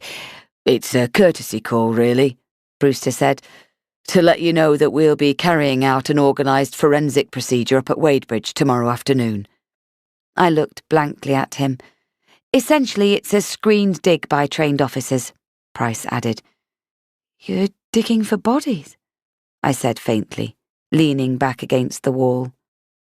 "We carried out an exercise with the police drone and identified what looks like disturbed ground on one of the Wadebridge fields," Brewster explained.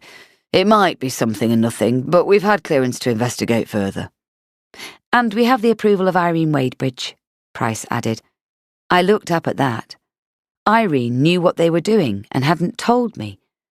Something washed over me, a sort of panic. My decision to stay quiet gave way to a damage limitation exercise in the face of such a serious police exercise, the dig. "Wait here," I said, and rushed upstairs. 2 minutes later I was back again. "I found this, in Michael's toolbox." I thrust the item forward. "It's Susie Barros's phone. It has Polish writing on it, and I've seen her with it before." Neither of them reacted for a moment. D.S. Brewster looked at the phone and calmly took a plastic evidence bag from his pocket. "Pop it in there, please, Mrs. Shaw." I dropped the phone in and wiped my hand on the side of my trousers. "When did you discover this piece of evidence, and where exactly?" Price said curtly. "I found it this morning, just before I took Tansy to school. I was just going to ring you guys when you turned up at the door." "There's a coincidence," Brewster said. "I swear. I needed to change a fuse and I went in Michael's toolbox for a screwdriver, and it was there. The phone was just lying there at the bottom of the toolbox." "And you're saying you knew nothing about it until then?" Price frowned. "You didn't know Michael had Susie Barros's phone?" "No, of course I didn't." I saw Price glance down at my hands, and I realised I'd balled them into tight fists. My armpits were damp, and I kept blinking rapidly. My eyes felt dry and sore. "I didn't know, I swear. It was a shock to find it there." "Mrs. Shaw, we'll need to search these premises," Brewster said, taking out his own phone. "Are you in agreement for us to do that?" "Yes, I mean, it will look bad if I say no, won't it?" The detectives glanced at each other. "There's nothing else here, I'm sure of it." "You didn't know Miss Barros's phone was here until this morning, though, is that right?" Brewster said.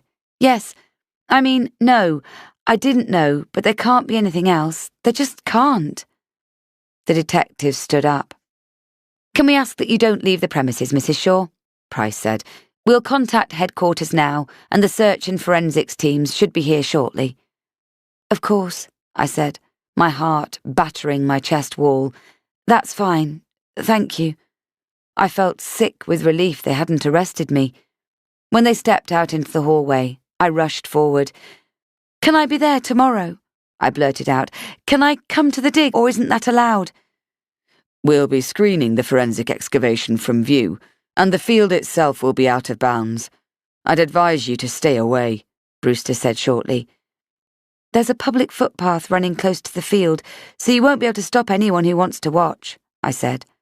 My heart sank at the idea of word getting out and half the village turning up. As D.S. Brewster has said, it's best if you stay away, Mrs. Shaw. But if you're determined to attend, then best to let us know beforehand, Price said carefully. We can arrange for someone to accompany you to and from the site. That's not necessary. I don't need you to... My words petered out when I saw their faces and understood what they'd been getting at. It might be for the best, Mrs. Shaw, Brewster said quietly.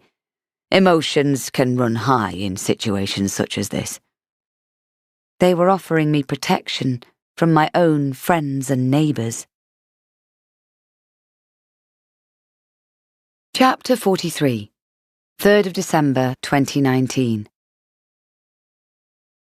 I stood at the edge of the field, flanked by 2 uniformed police officers. We were up at the Wadebridge estate, 3 acres of fields with a main house with a large garden and a row of 5 stone cottages. The place my husband, Michael, had worked for more than 20 years. A sheet of freezing rain arrowed down the back of my neck, trickling down my spine. My jeans were already soaked through, and the raindrops dripped from the tip of my nose and my earlobes. I thought longingly of home, our house being just a 15-minute walk from here, the warmth of the log burner, curtains closed against the weather, and Tansy snuggled into my side as we read the Ichabod together for the umpteenth time this week. In front of me was a different scene, my new reality. White tarpaulin sheets stretched high and wide across the middle section of the field, stark and clinical against the sludge and the moody skies. Behind the screen, I could hear the guttural roar of the yellow digger, its dull black bucket plunging into the depths, forcing the earth to reveal its grim secrets. Powerful spotlights illuminated the area of police interest and the wide circle of land around it. The smell of damp, clogged earth stuck in my nostrils and throat, and I fought the urge to gag. I turned away from the field to look at the people who were standing along the track, a public right-of-way that ran directly behind the row of cottages. They meandered in and out of their small, curious groups, standing and chatting for a minute or 2 before moving on. I recognized most of the faces that stared boldly back at me without acknowledgement. Locals who knew exactly what was happening here. People I used to consider friends and acquaintances who now found themselves unable to express their condolences. People we had lived peacefully alongside for years. Now they'd braved the elements to come and watch our lives crumble as the drama unfolded, the small points of light cast from their phones dancing like sprites in the gloom. Behind me, the press. The constant flashes from the cameras were distracting, and every few seconds I'd hear my name being called with a jarring, unwanted familiarity. Kate! Do you know what they're going to find here? Who's looking after your daughter, Kate? Where's Tansy? My life was now an open book to these people, a free-for-all. I was no longer a human being. In their eyes, I was subject matter.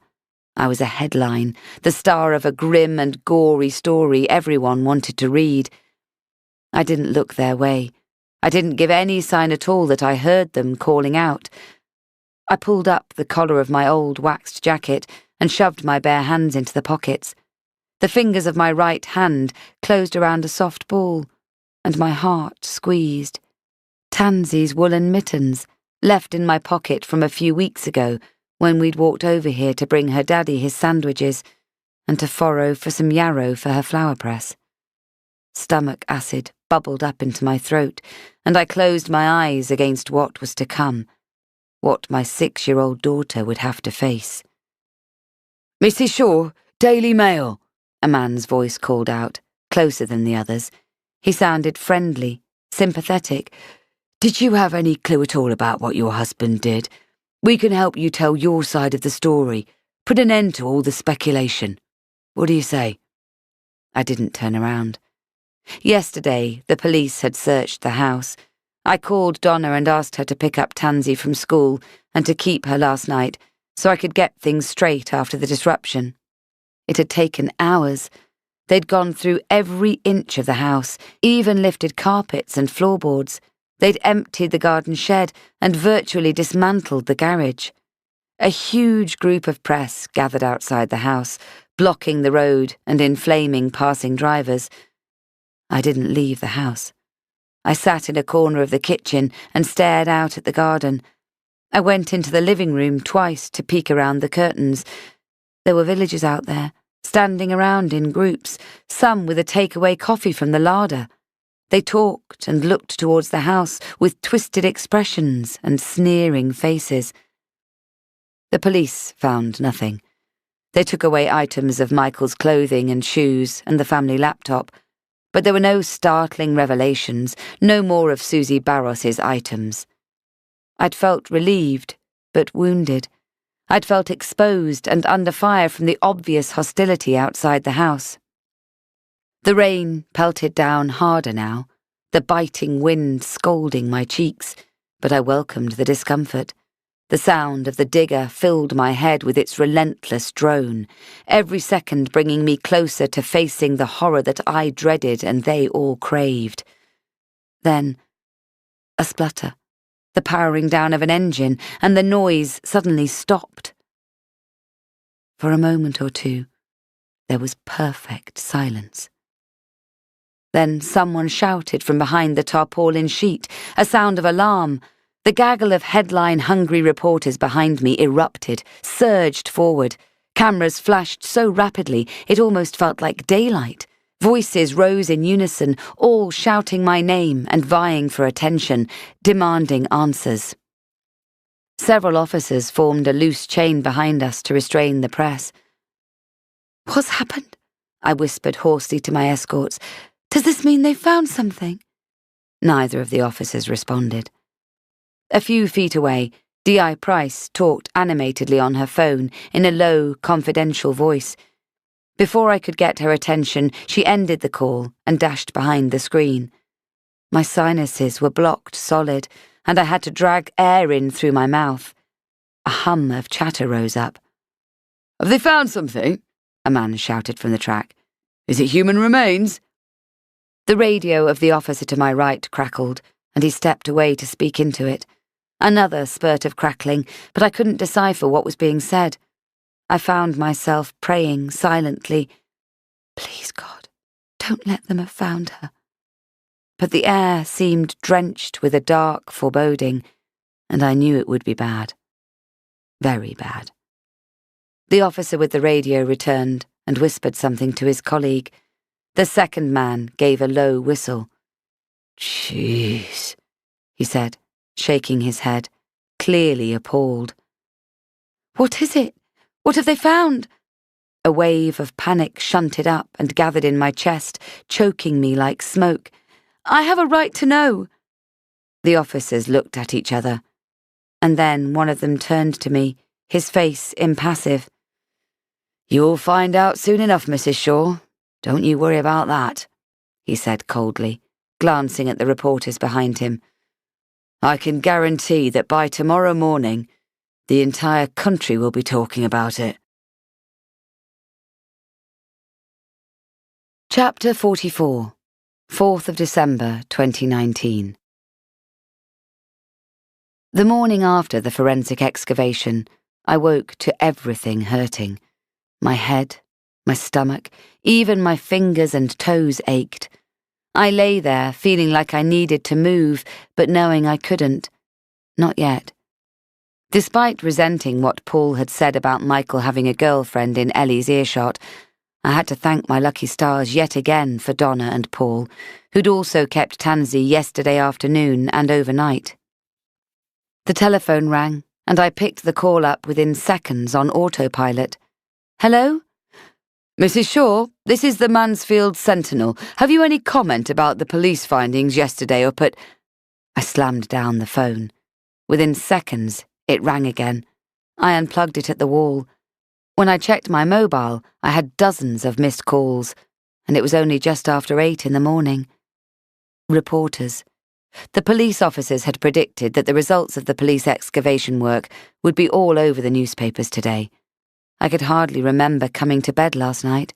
My head was still full of the droning police excavator, the accusatory shouts of the press and the villagers.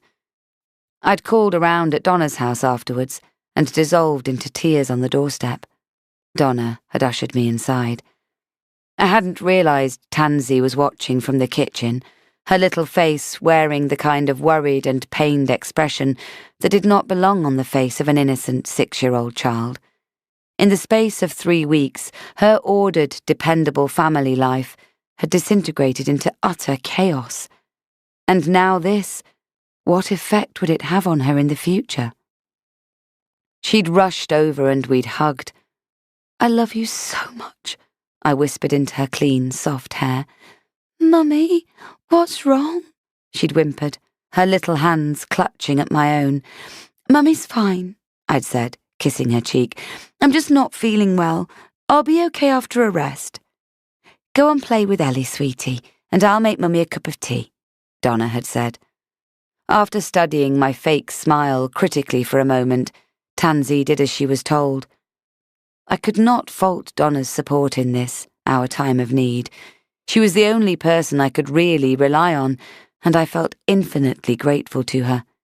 She'd made tea and brought it through. "Is Paul home?" She'd nodded. "He's upstairs, which is unusual. He never seems to be home just lately." Her dark eyes betrayed her flippant reply. "He's been so good, though, taking time off work to look after Tansy." Donna had pulled a face. "That's what I thought too, but he's been out and about, coming up with excuses why he needs to be out of the house. Like I said, I recognise this behaviour from when he's strayed before. Tell me what happened up at Wadebridge." I'd talked her through the forensic excavation, the awful sounds, the smell of the damp earth, the spectators. I swear half the village turned out to come and have a look. The press were baying like wild dogs, and then when the digger stopped and it was obvious they'd found something, the police just escorted me away and wouldn't say a word. "Do you think they found a body?" "They must have done. The police were scurrying around, and they couldn't wait to get me out of the way and disperse the crowd." "Do you think it's Susie Barros?" I'd looked down at my hands and nodded. "I can't think about it, Donna. I can't get my head around the fact that Michael had anything to do with something happening to Susie. I just can't. One of the police officers made a comment that it would be all over the press tomorrow." Now I opened my call list and rang Donna. Her first question was, "Did you manage to get some sleep?" "I'm not sure. I feel like I've been awake most of the night, but I was so exhausted when I got back from your house. How's Tansy?" "She's fine. They've had breakfast and now they're ready for school. Paul's going to take them in and have a word with Miss Monsell about the police excavation work in case anyone says anything to Tansy. I've had a little chat to her about letting Mummy rest, and she understands perfectly, so you mustn't worry." "Thanks, Donna. I don't know what I'd do without you." Paul was another matter. I couldn't work out where his loyalties lay. Then, "How's things your end?" She knew what I meant. "He's in the shower as we speak. He had a few errands and places he needed to call yesterday, apparently," she said, her words dripping with sarcasm. "When I ask where, he answers me like a politician, saying quite a lot, but telling me nothing at all. I'm at the larder all day today, but Paul's stuck at home in Zoom meetings, so at least I have peace of mind where he is. We can chat when I bring the girls over later. Anyway, enough about me. I'm more worried about you. Have you looked online?" "No, but I'm scared to," I confessed. "I wanted to call you first, and then I'm going to take a look. I'm just terrified of what I might find." "I've looked," she said. "Do you want to know?" "Okay," I said, unsure. "I think it's safe to say people think they've found something, most likely Susie Barros's body. People are starting to talk about Jakub Jasinski's disappearance too, but everyone seems to be waiting for cast-iron evidence." She went quiet. "It brings it all back. I can't bear to think of what happened to Matilda, but I wanted to look online for you, to save you the anticipation of what you might find. I'm so sorry, Donna, I said. Please don't make yourself feel worse by trying to help me. I've got to face the truth, but I won't talk to the press, and I'm avoiding social media for now. I think you need to be aware, though, Kate. The villagers can be hostile. I hear things, and I'm worried you might be tried and convicted behind closed doors. I know people are speculating that Michael may have killed Susie Barros, and that I've known about it all along. She looked taken aback at my candour. It's the stuff of TV crime drama. I felt panic begin to stir. Our own people had turned against us. Everyone believed Michael was guilty. Now they were trying to drag me into the lion's den. There just wasn't enough space in my head to deal with it. I can hear Paul on his phone upstairs, Donna said urgently. I need to listen. I'll let you go. I'll call you soon about picking up Tansy. No worries, they're playing nicely. Gotta go. Speak soon. I ended the call and swiped down for notifications. My phone screen filled with missed calls and Facebook alerts. I ignored them and went straight to the Sentinel's page. I found what I was looking for in seconds. Remains found in search for missing woman. Forensic officers have unearthed human remains from an area of land known locally as Wadebridge, located on a hillside about a mile from the centre of the historic village of Linwick. Nottinghamshire police have been searching for missing Polish woman Susie Barros, who came over to the UK with her young son over 6 months ago. Barros disappeared after attending the popular Christmas lights turn-on. DI Helena Price, who is leading the Wadebridge investigation, told the Sentinel, "It's too early to comment on our findings yesterday. For now, I can confirm that the search for Susie Barros will continue." I scrolled down, and against my better judgment, I read the comments under the article. Book Club Star 55. The missing Polish woman lived in a rented Wadebridge cottage, and now the police have found human remains on Wadebridge land. Everyone knows who managed that land for the owner, Michael Shaw. Come on, Notts Police, use your common sense. Footy fan, MU. Probably topped himself to avoid justice. Sarah J, 1968. Someone must have known what he was up to. Maybe his wife? Thomas Skinner. She was at the dig yesterday. Wouldn't look at anybody. Wonder why. My online viewing was cut short by an incoming call. The screen lit up with DI Helena Price, and I remembered I'd saved her number when she'd left me her card a while ago. "Mrs. Shaw," she said when I answered. "DI Helena Price here. I'm calling because I wanted to let you know myself that we sadly found human remains at the forensic excavation yesterday." "Yes, I just read about it online on the Sentinel's website," I said frostily. Shame they couldn't have told me what to expect. "I wonder if you'd be able to come into the station this afternoon, say 4 p.m? We have some questions we'd like to ask that could help our investigation." I sighed. Would this never end? "I can be there for 4. "Thank you. I also wanted to let you know some confidential information that the press aren't party to. I must ask you to keep this strictly to yourself for now."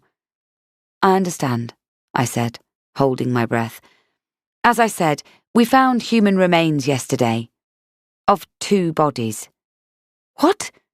"A recently deceased male with Polish identification papers, and the remains of a female—" "Oh my God, no!"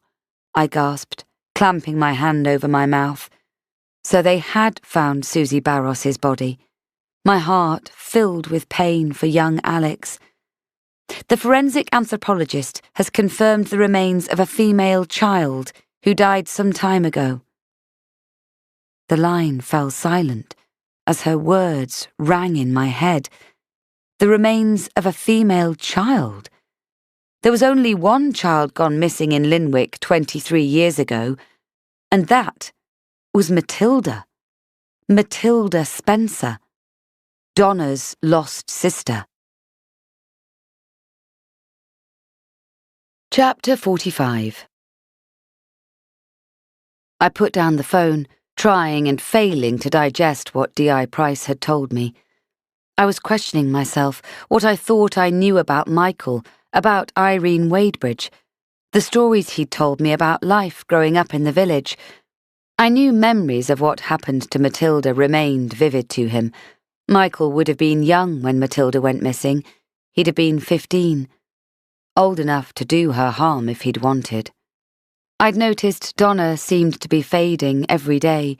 She was losing weight, her face paler than usual. Even her red hair seemed less vibrant, as if she was slowly turning into a shadow of her former self. It was the product of constantly fretting what Paul was up to. But what would this latest blow do to her? D.I. Price hadn't confirmed that the remains were Matilda's, but there weren't any other missing children that I knew of. It was obvious the male was Jakub Jasinski, but the police would not be drawn until they'd had official forensic confirmation, which could take several days, if not longer. I couldn't possibly tell Donna what I now knew.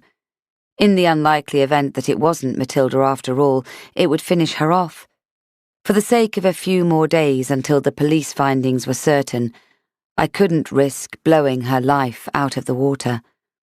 I was swimming, trying my best not to drown in grief for the husband I thought I'd known, worrying for my daughter's future, and in the middle of it all, Donna was slowly suffocating in her own past horrors. I went to see the doctor, and he's put me back on tablets for anxiety. He's also given me some strong sedatives to try and get me back into the routine of sleep, she'd told me a few days ago when I'd asked how she felt. Have they helped? The last couple of nights they've worked brilliantly, but I can't drive while I'm on them, so I won't be taking them for long. I feel trapped. Susie's disappearance had plunged her into the nightmare of 23 years ago when her beloved sister went missing. The tendrils of that time had always touched her present life, and although she didn't realise it yet, the tragedy was set to claim her once again. I fell into a restless nap on the sofa, waking up in a sweat, my heart beating twice as fast as before. I had to go to the shop. I'd neglected everything at home and had no food in for when Tansy came back later. As I came out of the supermarket car park with a bag full of goodies for the girls' tea later, I joined a short queue waiting to turn right at the junction. I saw a familiar-looking silver BMW and watched as Paul sailed by, singing to some tune he was listening to. Contrary to what Donna had said about him taking Michael's death badly, he looked as if he hadn't a care in the world. Intrigued, I swapped lanes and turned left to follow him. There was one other car between us, and I slid in behind it. Donna had told me Paul was stuck at home in Zoom meetings all day, but it didn't look that way to me. He headed out towards the motorway. A couple more cars tucked in behind him. I could still easily see him, but my cover was improved. I pulled down my visor, even though it was dull outside and I could have done with more light in the car. He took the M1 north and immediately put his foot down. I increased my speed to the legal limit, but he was soon exceeding 70 miles per hour as he sailed ahead in the fast lane. I had no choice but to go at 80, which made me uncomfortable and strained the car. But I was aware we were approaching an exit, and if I wasn't close enough, I might lose him. In the event, though, he didn't take the exit, instead continuing north. I kept my foot to the floor and hoped for the best. I disliked motorway driving at the best of times, and I hated going too fast. My little Ford Fiesta was starting to shake, and I knew I couldn't keep it up for much longer. Then, to my relief, Paul started to move back across the lanes, decreasing his speed in readiness for exiting the motorway at junction 29. I followed 2 cars behind him. He took the A617 for about a mile and then turned off onto a side road. There was only one vehicle between us now, and my heart pounded when the driver turned off and it was just me and Paul. I didn't want to blow my cover. I wasn't so close I was worried about him recognizing me in his rearview mirror, but I didn't know how observant he was about cars. Although he knew I had a red Ford Fiesta, it was hardly an unusual model. I watched as we passed streets packed full of houses. This was unfamiliar territory. I didn't know Chesterfield well, had only been there a handful of times, to restaurants on nights out, and to a good retail park on the outskirts, but we were off the beaten track here, on a housing estate. Was Paul going to visit someone? Donna was adamant she'd seen the signs of more infidelity.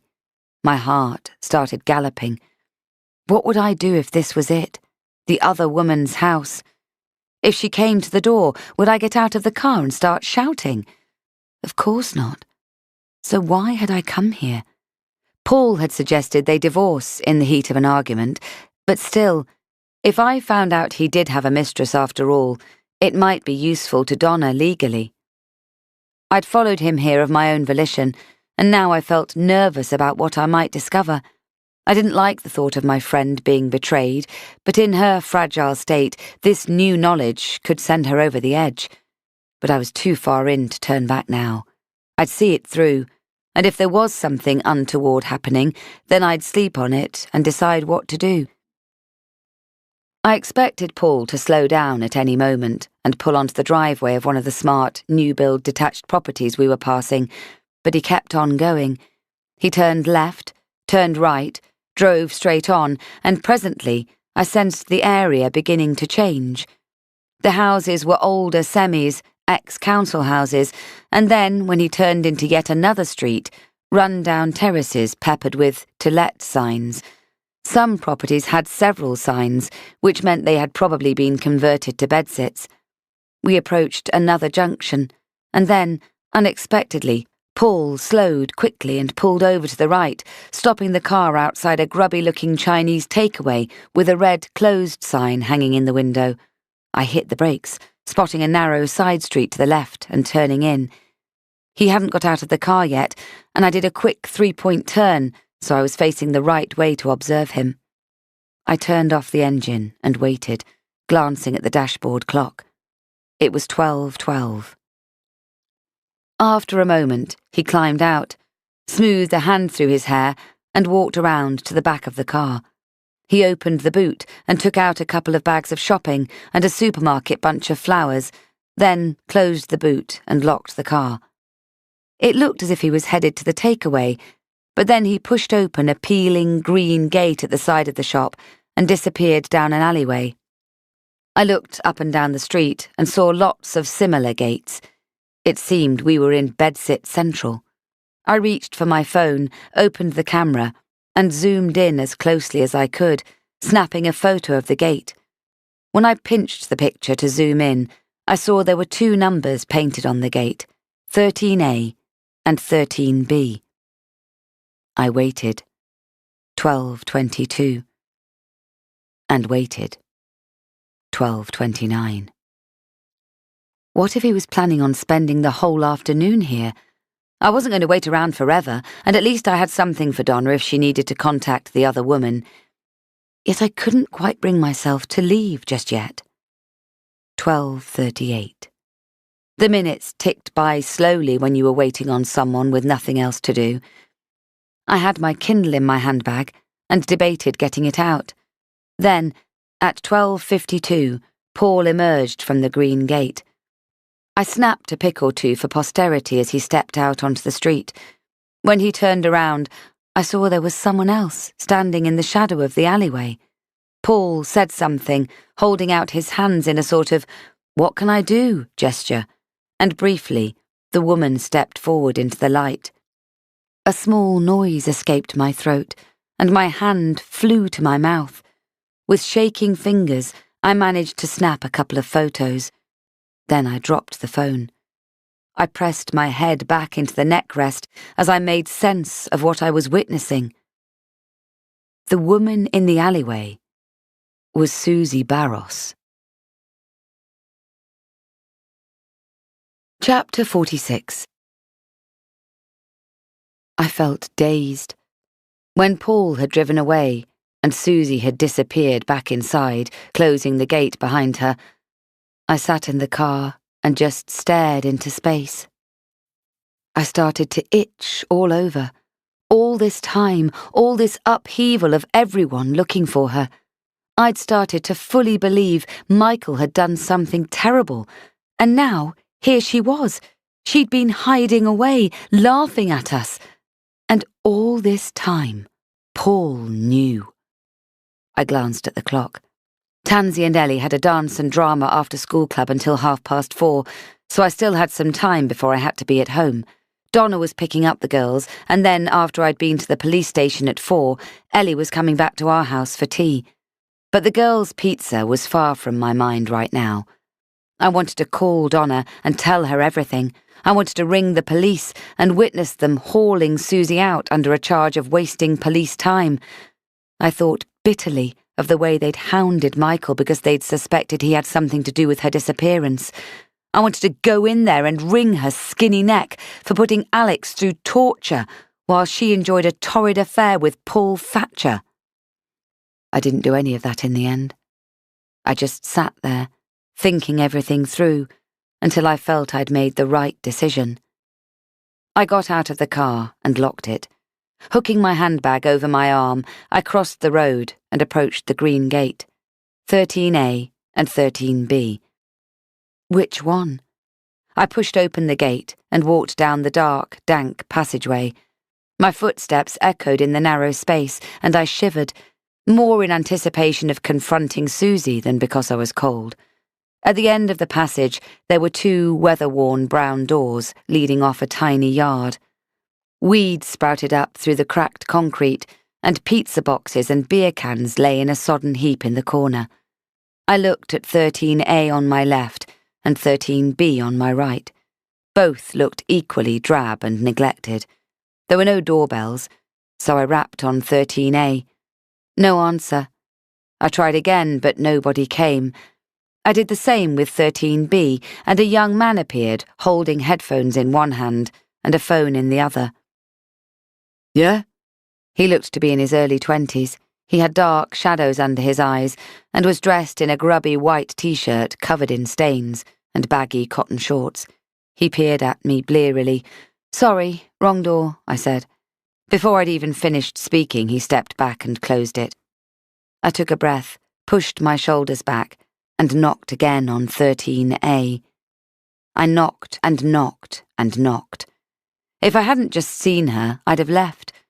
But I knew she was in there, hiding away from a police investigation and from a very upset little boy. "Susie, I know you're in there. Answer the door. I'll stay here all day if I must. Maybe I'll just call the police." Bang, bang, bang. I had questions, and she had to answer them whether she liked it or not. It was time for her to be accountable for her selfish, deceitful actions. As I raised my fist again to batter the wood, the door opened, and Susie stood there. She looked scraggy and pale. Her hair had been cut, short and badly. The groomed image was gone. She wore torn jeans and a baggy jumper that was at least 3 sizes too big. We looked at each other. I clenched my jaw. "Leave me alone," she said, her voice fearful. "You have no right to come here." "I have every right to come here."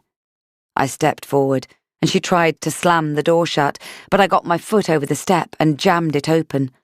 Go away, or I'll... "You'll what, Susie? Ring the police? I think they'll be delighted to learn you're safe and well. And what about little Alex? Will you speak to him too? Remind him he's got a mother? Maybe he'll be able to go to bed happy instead of crying himself to sleep." "Stop!" She covered her face with her hands. I stepped inside and she moved back, away from me. I closed the door, my nose wrinkling as I smelled damp and a sour, unclean odour.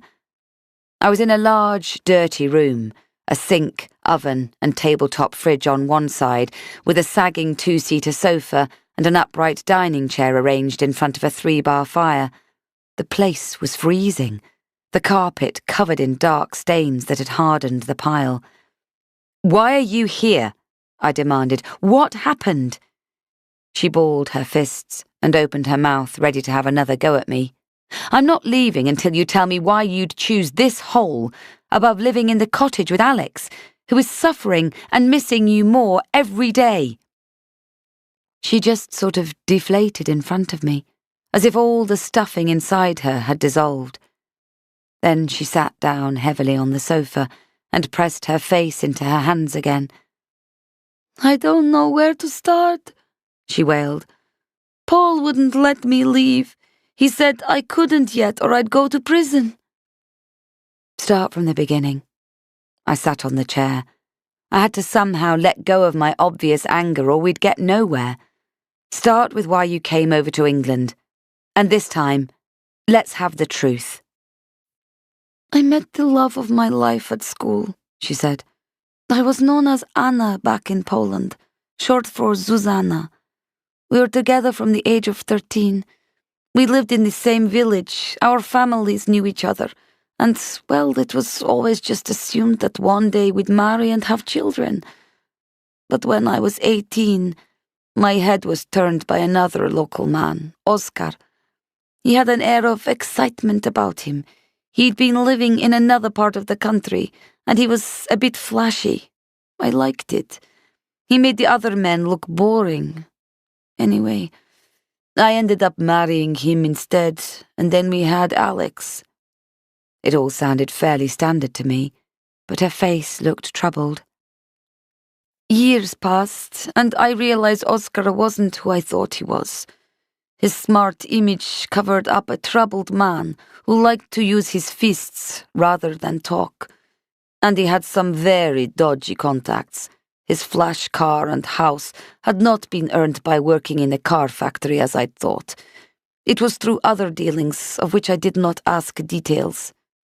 Susie glanced at me, then looked away again, as though she felt ashamed to meet my gaze. I was trapped in a violent marriage. I wanted to leave with Alex, but Oscar said he would hunt us down, and when he'd finished with me, he would make sure no other man would want me. But you managed to get yourself to the UK?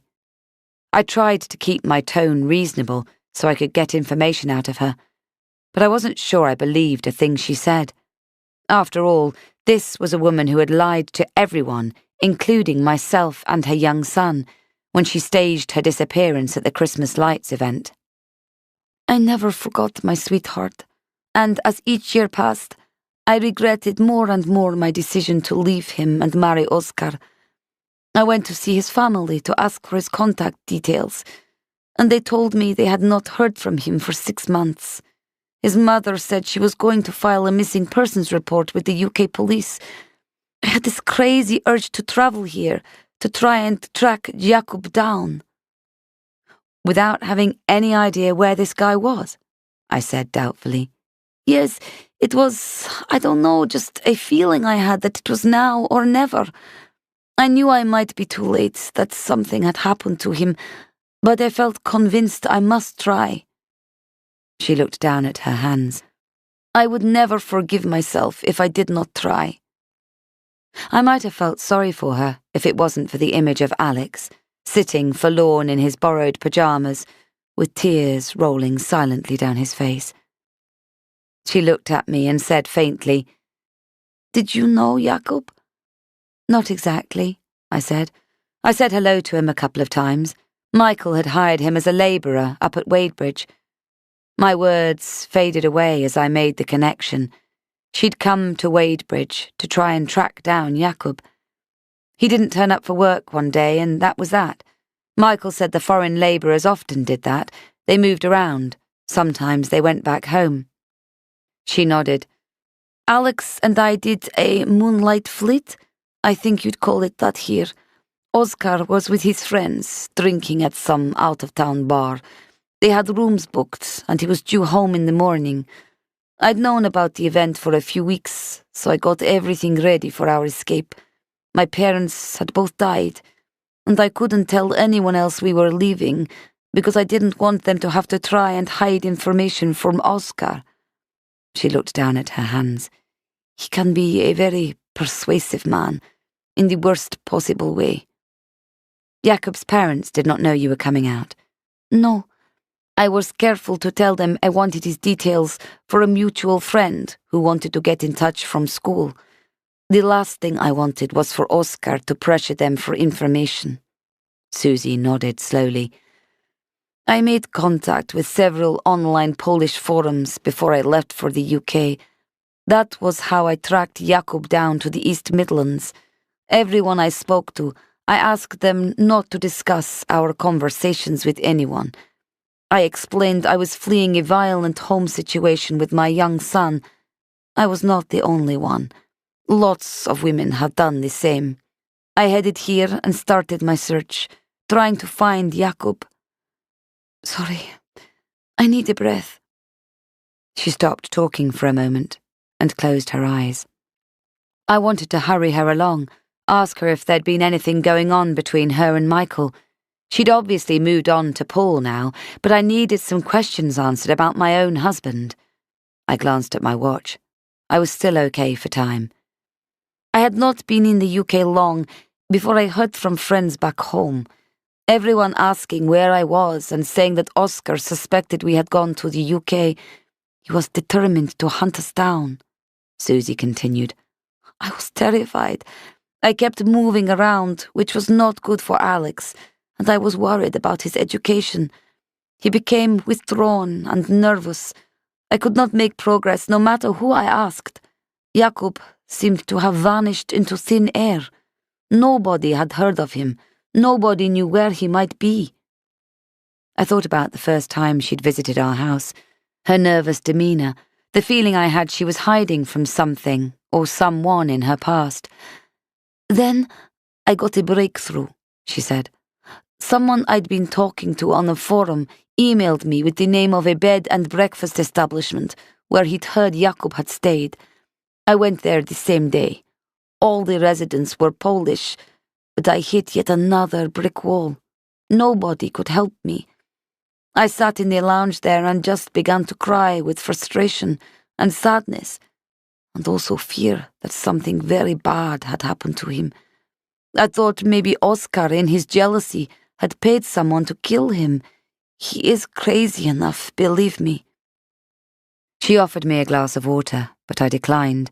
She fetched one for herself and sat down again.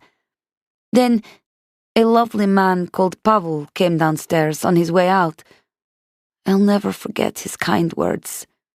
My dear, why are you crying? All my frustration about trying to find Jakob poured out. He took off his cap and jacket and sat down. He told me that Jakob had been his roommate, and that when Pavel had returned from his short trip home to Poland, Jakob had already gone without leaving any message or contact details. I asked him why no one else around there knew anything about him, and he said it was the way the Polish community did things. See nothing, hear nothing, he said. He said the police had been sniffing around, but his stock answer was always to say he knew nothing. She looked at me, seeing my confusion. There are people in our community who need to hide, people who are working illegally. We protect each other. But he told you about Jakob. Susie nodded. He said he felt sorry for me when he saw me in tears with my small boy. Thank God for that man. He told me Jakob had been working at a place called Wadebridge at the edge of a small village about 9 miles away, and that was all he knew. So that's why you came to Linwick. You came looking for Jakob. Yes. Pavel found out through his contacts that Irene Wadebridge used an agency for home help.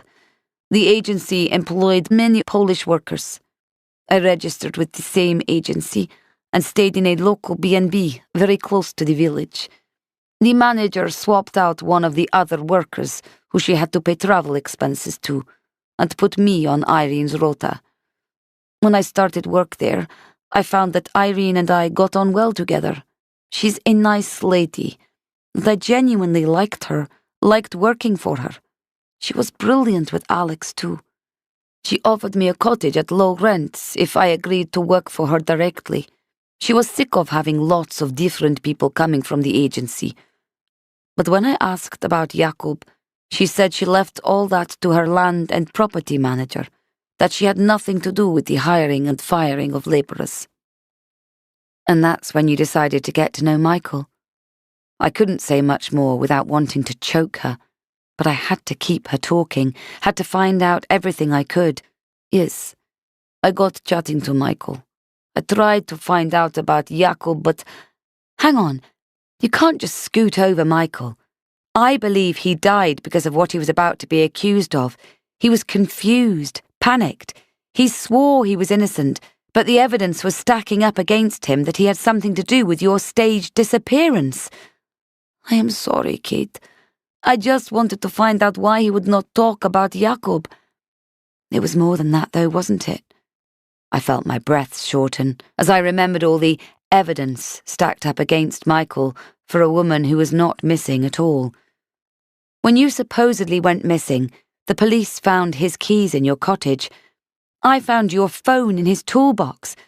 I feel terrible that I doubted him for a while, but now that I've seen this... I swept my hand around the room. The extent of your deceit, I'm asking myself, did you frame him? Did you want the police to think he had something to do with your disappearance? Yes, she cried out, then clapped her hand over her mouth. Please, just listen to me.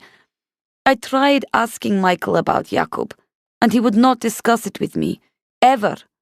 Irene had confirmed that Jakob had worked at Wadebridge, although she didn't know how well I knew him.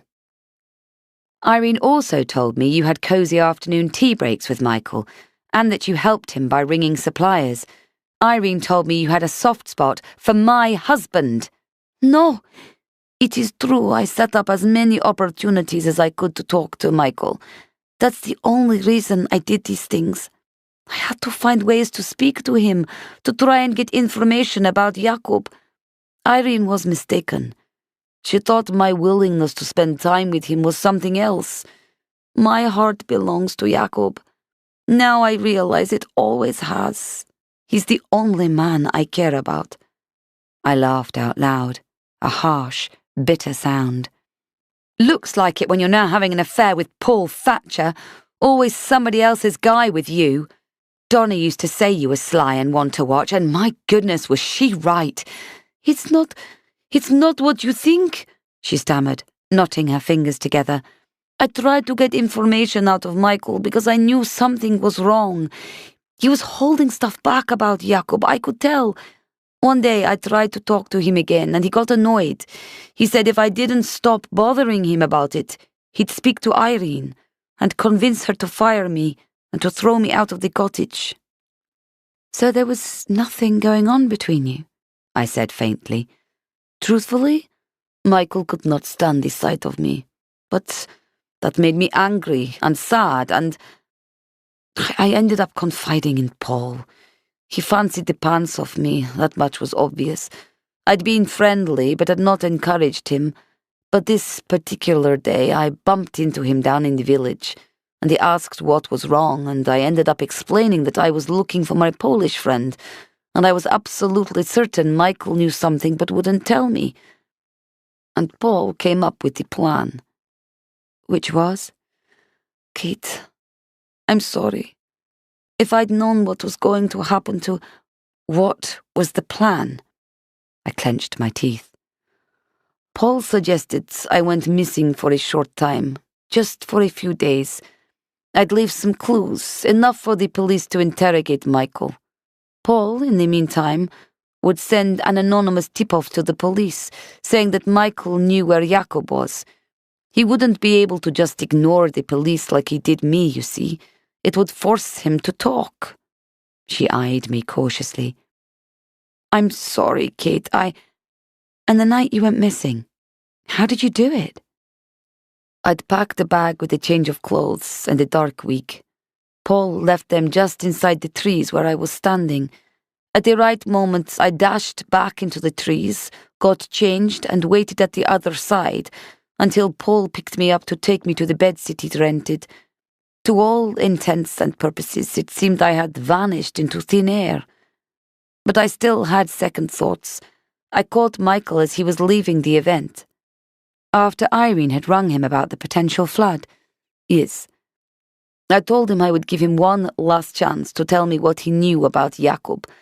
I pleaded with him for ages, and at one point I really thought he would spill the beans. But then he told me to get lost and stormed off. Michael must have explained that delay by saying he'd popped home first. The Ring video footage had proved otherwise. And Alex? What would happen to your son while you did your disappearing act? I told him that Mummy might have to go away for a short time, but that whatever happened, I would come back. No matter what people said, he had to remember that, but to keep it our secret. He was used to saying nothing about Poland, in case Oscar got to hear about us being in the vicinity, so this was just an extension of that. Paul assured me that he'd convinced Donna to take Alex in, and that it would only be for a few days anyway. I still can't believe you did that to him. Do you realize you could have done long-lasting damage to his mental health? In a second, the mild-mannered Susie I knew had gone. Not as much damage as living in a house where a brute regularly hit his mother and on occasion raised his hand to Alex too. She sneered. You people see everything in black and white. You don't do this, you don't do that. In the real world, you do what it takes to survive. Alex having to lie about his past is a small price to pay to help us find a safe place, a life where we are not abused. I'd had every intention of giving her a piece of my mind, but her words were powerful. My own childhood had been damaging, and I'd done what I needed to survive. I understood what she was saying, but her selfishness still staggered me. Tell me about you and Paul, I said quickly, to move on. Are you together? Susie pulled a face. No way. But he thinks we will be when this is over. I haven't slept with him. I told him I wanted it to be special, not in this dump. But I kiss him, I have to. He says he's never met anyone like me, and that he loves me. I have to say the same. Plus, he is caring so well for Alex while I am away. Is that what he's told you? I gave a bitter laugh. You've been duped. Alex has been in foster care for some time now. Your son is heartbroken without you. She let out a small noise like a distressed kitten. No. I took Alex in for a few days, and then when Michael died, Donna and Paul cared for him for a short time. Then social services insisted on finding him a temporary foster family. A tear traced its way down her pale cheek. You haven't been the first woman Paul's lied to, and you won't be the last, I said archly. Do you know he's told Donna he wants a divorce? Admittedly, it was in the heat of an argument, but you do well to remember there's a marriage and other people's feelings involved here. What you want is not the only consideration. I looked at her. She looked so thin, pale and vulnerable, but I couldn't forgive her for what she did to Michael and to Alex. Her jaw dropped. I swear I didn't know any of this. So you're saying Paul has got himself involved in all this because he's got the hots for you? Not quite. He told me he hates Michael, that he will never forgive him for telling tales about him to Donna. He's been waiting all this time to get revenge. Telling tales, as in revealing yet another one of his extramarital affairs? I blew out air. It sounds totally over the top to go to all this trouble, for both of you to lie and plan your disappearance. It wasn't supposed to go wrong, Susie groaned. Michael dying, and the massive police and press interest? We never thought it would blow up like this. Suddenly, I was trapped. I've had no phone or computer here. I get all my information about what is happening in the village from Paul. Come back with me now, I said. I'll go with you to the police. It's time for all this to end. But, Jacob, I need to find Jacob. I took a deep breath. I'm not sure how to tell you this, Susie, I said quietly. Yesterday, the police found 2 bodies buried at Wadebridge. They think one of them is Jacob. Chapter 47. I helped Susie get some stuff together. She'd agreed to come back to the house with me. This has gone on too long, she said. If Jacob is dead, there is no point in me being away from Alex. It is time to come back. Her face was tear-stained, and she looked beaten. So many people had been hurt, and for what? Can we go straight to pick him up? I shook my head. It doesn't work like that. The police are the first people you need to speak to. They'll have to call off their investigation, and you need to be aware you may be in trouble for wasting police time.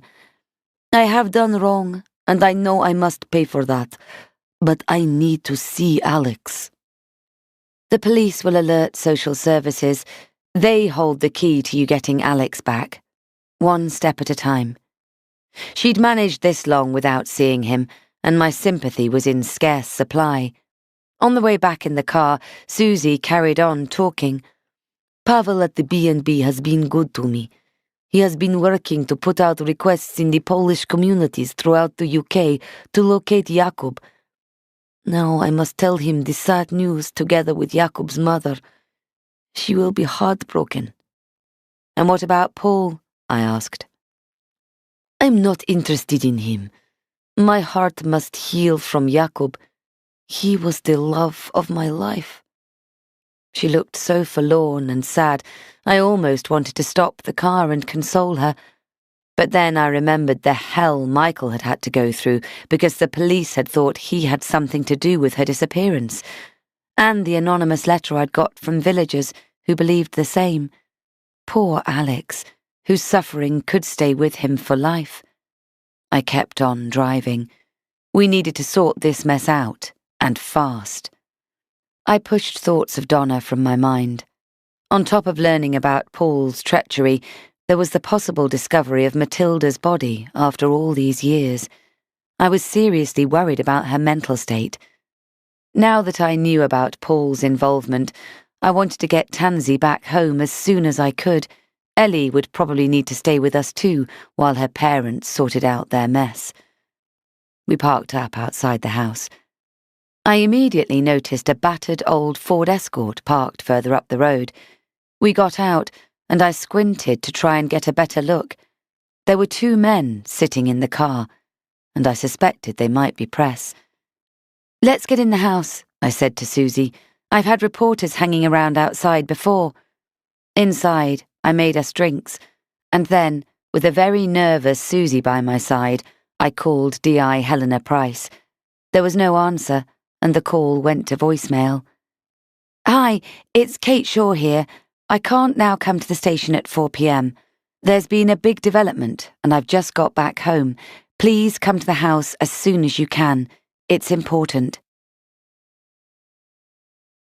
Before Susie and I could sit down to talk, there was a knock at the door. I looked through the peephole and saw one of the men from the car up the street. Go away! I'm not interested in speaking to you, I shouted through the closed door. The police are on their way. I'm here to speak with Susie, a man's voice called out. Tell her it is Pavel from the hotel. Please, let him in, Susie begged. I opened the door. The second man stepped forward, and I gasped as I immediately recognized him. Susie let out a shocked noise and staggered back. Then she rushed at him and embraced him. Jakub, they told me you were dead. The older man looked at me. I think we should leave them for a few minutes, he said in heavily accented English. It is a long time since they were together. My name is Pavel. I shook his hand. Kate Shaw, I said. I hesitated a moment, keen to ask my own questions, then reluctantly led him into the kitchen. How did you find him? It has taken many months. I first put out a trace when the first lot of police came to the B&B about 6 months ago. Then, when Susie came, I tried much harder to find him. He had been working in Scotland, but he'd heard on the grapevine that Susie was over here and had made his way back to the area. He told me he'd even been to the woods near Wadebridge on the lookout for her after hearing she'd come over to the UK to search for him. I suddenly remembered the mystery man in the woods. Sounded like Tansy had been right after all, for all my doubting her. I had to see if this was confirmed before contacting her. Why didn't you go to the police? He shook his head. That is not the way we do things when there is a problem. Jakub and Susie walked into the kitchen, hand in hand. The look of bliss on their faces at finding each other was so obvious, even I melted a touch. Despite all the mess and heartache they'd caused, I felt a deep longing for Michael, and I swallowed it down with the rest of my grief. "The police should be here soon," I said. "Let's sit down and try and make a bit of sense of what's happened." Chapter 48. Nottinghamshire Police. Helena and Brewster walked along the corridor and stood outside Detective Superintendent Della Gray's office. "Ready, Brewster? We got all the facts, do you reckon?" Helena reached out and straightened his tie. "Ready, boss," he nodded. Helena knocked at the door and opened it. Gray looked up sharply and put down her pen. Her desk was placed in front of the window, but she sat with her back to the view of the open fields behind the station. Her ultra-short silver hair glinted in the light as she leaned back in her chair and folded her arms. "Take a seat, both of you. Where are we up to, Helena?" "As you know, the remains of 2 bodies were found at the forensic excavation, ma'am. An adult male and a young female, possibly a teenager." Gray gave a curt nod. "But still no sign of Susie Barros?" "Sadly not. We're expecting fast-tracked results in 48 hours, but we're expecting that the remains are those of Matilda Spencer, a local girl, and Jakub Jasinski, who was reported missing 6 months ago, but hasn't been seen for about a year." "Matilda disappeared after leaving school 23 years ago?" Gray frowned, picking up a piece of paper and reading the handwritten notes. "That's right," Helena said. "And Jasinski disappeared without a trace also, followed by our latest vanishing resident, Susie Barros." Gray put down her notes. "Unusual for a small village, to say the least. Any connection between the 2 victims?" "Not that we can find," Brewster said. "As you know, Michael Shaw, the land and property manager up at Wadebridge, died in a road traffic accident 3 weeks ago. He's the only obvious link so far." "Shaw would have been just 15 when Matilda went missing," Helena remarked. "That doesn't preclude him from taking her, but it would be unusual for someone to wait that length of time before abducting another victim, this time a fully grown man." Gray picked up her pen and tapped the desk with it. "Family's been told yet?" "That's our next job," Helena said, dreading the task. In circumstances like this, particularly in the case of children, families were usually told about the discovery to prepare them for the worst. Full confirmation would come when pathology results were received. "And Shaw's wife, Kate, is it? She was at the excavation, I understand." Helena nodded. "We advised against it, but she turned up anyway. She's coming into the station at 4 today. After her admission, she knew Jakub Jasinski. We'll be questioning her under caution." "Married to Michael Shaw for 15 years and knew nothing about what he might have been up to," Gray said cynically. "Do we believe her?" Brewster spoke up. "If Shaw is the killer of both people, then it's hard to believe Kate didn't have her suspicions at the very least. But we've nothing solid as yet to connect her to the crimes, apart from possibly withholding evidence." "What about the owner of the land, Irene Wadebridge?" "We're also speaking to her this afternoon," Helena confirmed.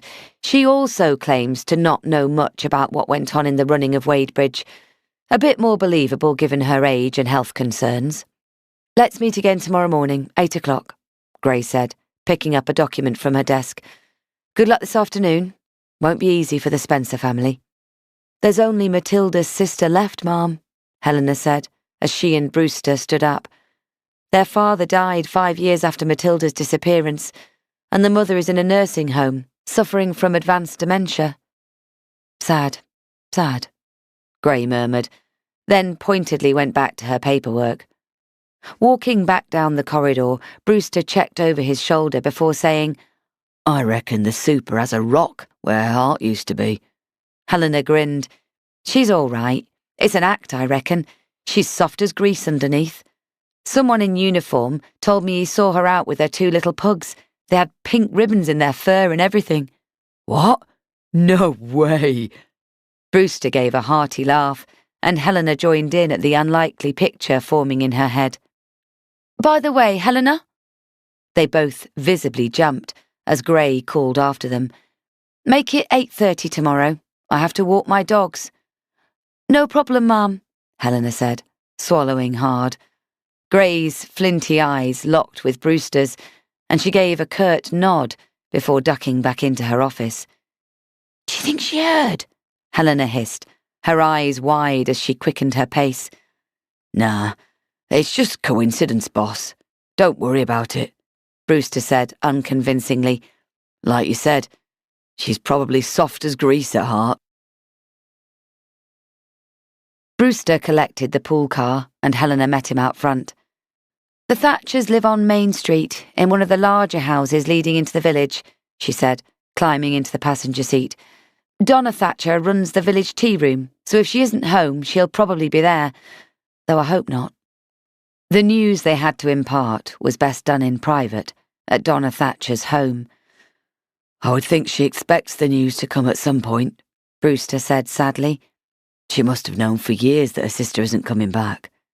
Helena sighed. "In my experience, Brewster, people never stop hoping. Hope is one of the most powerful human traits. But in a situation like this, it can add to someone's suffering. Until you get the worst news, there's always a chance, I suppose, no matter how slim." Brewster flicked a switch, and a track from the best of Neil Diamond filled the car. At first, Helena was about to complain, but then she sat back and got lost in the music, trying not to think of the way she was about to wreck Donna Thatcher's day, her week, probably her whole year and beyond. 10 minutes later, Brewster turned into the sizable driveway and parked behind a silver BMW. Helena got out of the car and took a moment to admire the traditional house, which had been built in the arts and crafts style. Probably constructed towards the end of the 19th century, it boasted an asymmetrical roof and gable details that added a certain charm. It was the kind of house that she herself dreamed of owning when she met the right person and settled down. For now, though, she headed back each night to her two-bed terrace with its leaky roof and small, soulless garden that she'd tried to pretty up with a few pots. She sometimes indulged herself with imagining how things might be in a few years when she met her life partner. One could dream, she always thought. "Ready, boss?" Brewster tipped his head, as if he was trying to guess what she was thinking. "Sure." She pushed her shoulders back and stepped forward. "Let's go." Brewster rang the bell, and a short woman with reddish-brown shoulder-length hair and freckles answered the door. The smile slid from her face when he held up his warrant card. "D.S. Brewster and D.I. Price from Nottinghamshire Police. Are you Donna Thatcher?" "Yes, She looked back into the hallway. "I'll step outside and we can—" "We'll need to come inside to talk, if that's okay, Mrs. Thatcher," Helena said quietly. "Oh, Her eyes dimmed. "This isn't about the dig yesterday, is it? This isn't—" "If we could just step inside, Mrs. Thatcher," Brewster said, and put a foot over the threshold. "Course, sorry, come in." She glanced at her watch. "Just so you know, I'm doing the school run today, but I've got some time. Come through." It seemed to Helena like someone had wound Donna Thatcher up like a clockwork toy, and she was scurrying around with no direction in mind. She led them into a bright, airy kitchen with modern grey shaker units and a wall of bifold glass overlooking the garden. "Is anyone else home with you now?" Brewster asked. "Or is it just you?" "My husband's upstairs in his office on a work call. He sells kitchens, travels a lot. This is one of his." She waved a hand around. "He's good at what he does. The job takes a lot of him. Oh, I'm so sorry. You must think me rude. Would you like tea or water or—" Helena stepped forward and placed her hand on Donna's arm. "We're fine. Please, sit down for a moment, Mrs. Thatcher. We have something important to tell you." "No, don't tell me. What is it? Is it about that dig? Is there any news on Susie?" Helena spoke slowly and calmly. "Yesterday, we carried out a forensic excavation on the Wadebridge land. We found human remains and—" "No," Donna croaked. "It's not her, is it? It's not—" "I'm so sorry. but we believe we may well have found the remains of your sister, Matilda Spencer." Donna Thatcher opened her mouth and tipped back her head, and a chilling wail emerged. The hairs on the back of Helena's neck bristled, and she noticed that even Brewster, who seemed immune to noise, shrank back slightly. Donna cut off the wail and looked to the door, perhaps worried she'd disturb her husband's call. Helena watched as she took a breath and gathered herself. "Forensic tests are currently being carried out using DNA comparison," Brewster said. "We can't confirm 100% until we have the results of those, but the remains are consistent with a young female matching Matilda's details." "What did you find after all this time?" Donna's hands flew to her mouth. "What's left of her?" "Don't do this to yourself, Mrs. Thatcher," Helena said softly. "Best to remember Matilda as she was." Helena had seen photographs and read descriptions of Donna's sister, and it was clear that her most prominent feature had been her vibrant red hair. When Helena had peered into the dank, deep hole at yesterday's excavation, only small, dirty bones remained of a young girl who was raised with love and tender care by a sister who clearly still grieved her as badly as the day she disappeared. Chapter 49. Back in the car, Helena and Brewster sat in silence for a few moments, waiting until the negative energy finally began to flake away. "Christ, that was tough," Brewster said, blowing out a long breath. "Very tough," Helena agreed. She took a breath. "Onwards and upwards, Brewster. Time for us to speak to Irene Wadebridge." Brewster started the engine and reversed back down the driveway, pausing at the bottom to check the traffic. "Clear this way," Helena said, and he swung the car out into the road and accelerated. "I could pick us up a coffee and a muffin on the way if you fancy it," he said hopefully. "Helps to keep the blood sugar up, see? Useful when we're doing this sort of work." "Luckily I've got an apple in my bag," Helena said, reaching in to check her phone. "But it was a nice thought, Brewster." His face dropped, and she heard his stomach growl. "Let's get the Wadebridge visit over, then you can pick something up to scoff before we go to see Kate Shaw. How's that sound?" "Sounds super," he responded glumly. Helena tapped on a notification and listened to the voicemail message. "Great." She tossed the phone back in her handbag. "That was Kate Shaw. She isn't coming into the station at 4. Says there's been a big development, and could we call at her house?" "Out of order," Brewster scowled. "Wonder what she classes as a big development." "Well, now we're almost here.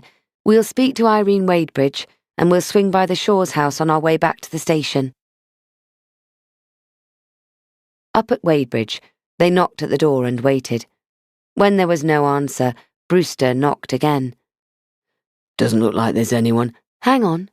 Helena inclined her head and turned her ear towards the door. "I thought I heard something," a voice called out. "Nearly there. 1 moment." They heard a bolt sliding and a key turning on the other side. Then the door opened slightly, and Irene Wadebridge's face peered out. "What can I— Oh, it's you, Detective Inspector Price. Come in, dear." She glared at Brewster, at the food stain on his lapel. "You too, if you must." Helena grinned at Brewster's exaggerated expression of offence as she walked past him and stepped inside the house. The air was fusty in here. Not damp, just old and stale from lack of ventilation. Filled bin bags and piles of folded newspapers lined the hallway, reducing the ample floor area down to a narrow strip. "Come through to the kitchen," Irene said, shuffling ahead with the aid of a stick. "My arthritis is playing me up today, so I'm afraid I'm not up to making drinks." "Would you like a cup of tea?" Helena said when they got to the kitchen. "Brewster will do the honours." She flashed him a smile. "Oh, how kind. That would be lovely." Irene looked at him. "Half a teaspoon of sugar, please, and I'm a little particular about the milk. Just a splash, but don't make it too strong. Oh, and milk in first for me, semi-skimmed. Can you remember all that?" "I think I can just about manage, Mrs. Wadebridge," he said dryly. Helena looked away and smothered the laugh that bubbled up into her throat. "Let's sit down," Helena said, extending her arm. "Do you need any help?" "Oh, no. I'm fine getting around, just slow." Irene frowned. "Doris should have been here this morning, but she's had to take her cat to the vet. The poor creature has had hairball problems yet again, but she's coming over later." "Well, if there's anything we can do for you in the meantime, just let me know," Helena said. She waited until the elderly woman had sat down in a worn but comfy-looking armchair, before taking a seat next to her on an equally ragged sofa. "Now, Mrs. Wadebridge, as you know, please, call me Irene. As you know, Irene, we carried out a forensic excavation in a field here yesterday afternoon." "Yes, and nobody said a word to me afterwards, you know," Irene said, looking rather put out. "I expected to hear all about what was found, but you lot just cleared off, sticking a notice through my door telling me not to go near the excavation site. Only the reporters were any help." "Oh, really?" "Yes. A nice man from the Mansfield Sentinel came to the door. He said the police had found something, possibly Susie Barros's body. It's most upsetting." "Did he now?" Brewster said from over by the kettle. "It's best not to speak to the press, Mrs. Wadebridge. They'll tie you up in knots with their theories."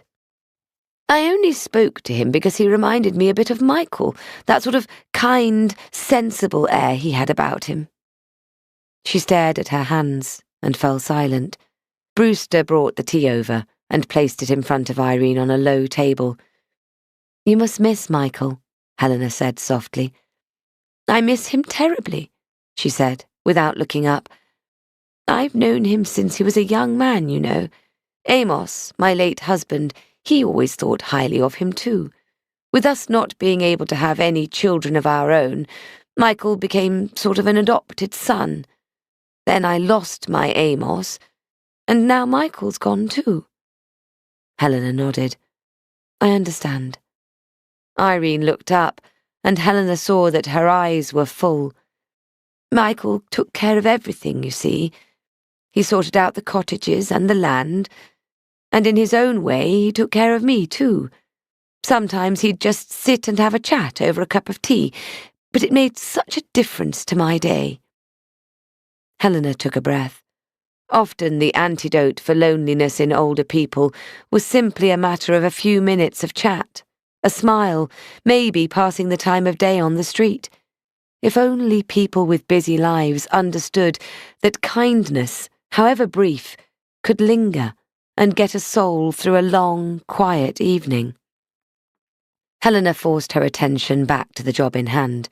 This next bit wasn't going to be easy, but it was very necessary. "Irene, I'm so sorry, but we're here today to inform you that we did indeed find human remains on your land." Irene clamped a hand over her mouth. "Oh, that poor girl! How awful!" "It's not Susie Barros," Helena said. "We believe we may have found the remains of Matilda Spencer, who lived in the village and went missing one day after school 23 years ago," Brewster said.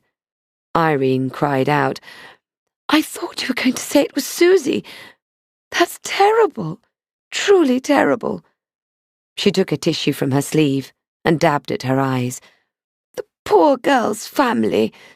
I'm outraged that whoever did this chose to bury her on Wadebridge land." "We also found the body of a Polish man, who we believe to be Jakub Jasinski," Brewster continued.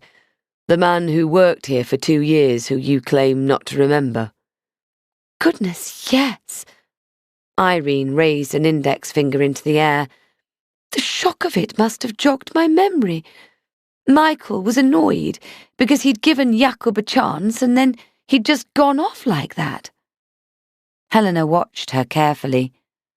It seemed Irene had miraculously recalled all the details now that she'd realised they'd uncovered Jakub's remains and could no longer deny he'd been there. "Irene, I have a question that's going to be difficult to hear, but I'm hoping you understand it has to be asked," Helena said earnestly. "Do you think Michael Shaw had anything to do with the deaths of Matilda Spencer and Jakub Jasinski? Do you think he may have abducted Susie Barros?" Irene opened her mouth to answer, then hesitated. "I loved Michael like a son, you know. I've protected him when I shouldn't have. He had a terrible temper that showed itself sometimes. Nobody would have believed it, the way he could blow up over this or that." "Can you give us an example?" Brewster prompted. "If someone irritated him or didn't do something he wanted them to, he could get quite annoyed." Irene fell silent before speaking again, her voice low and serious.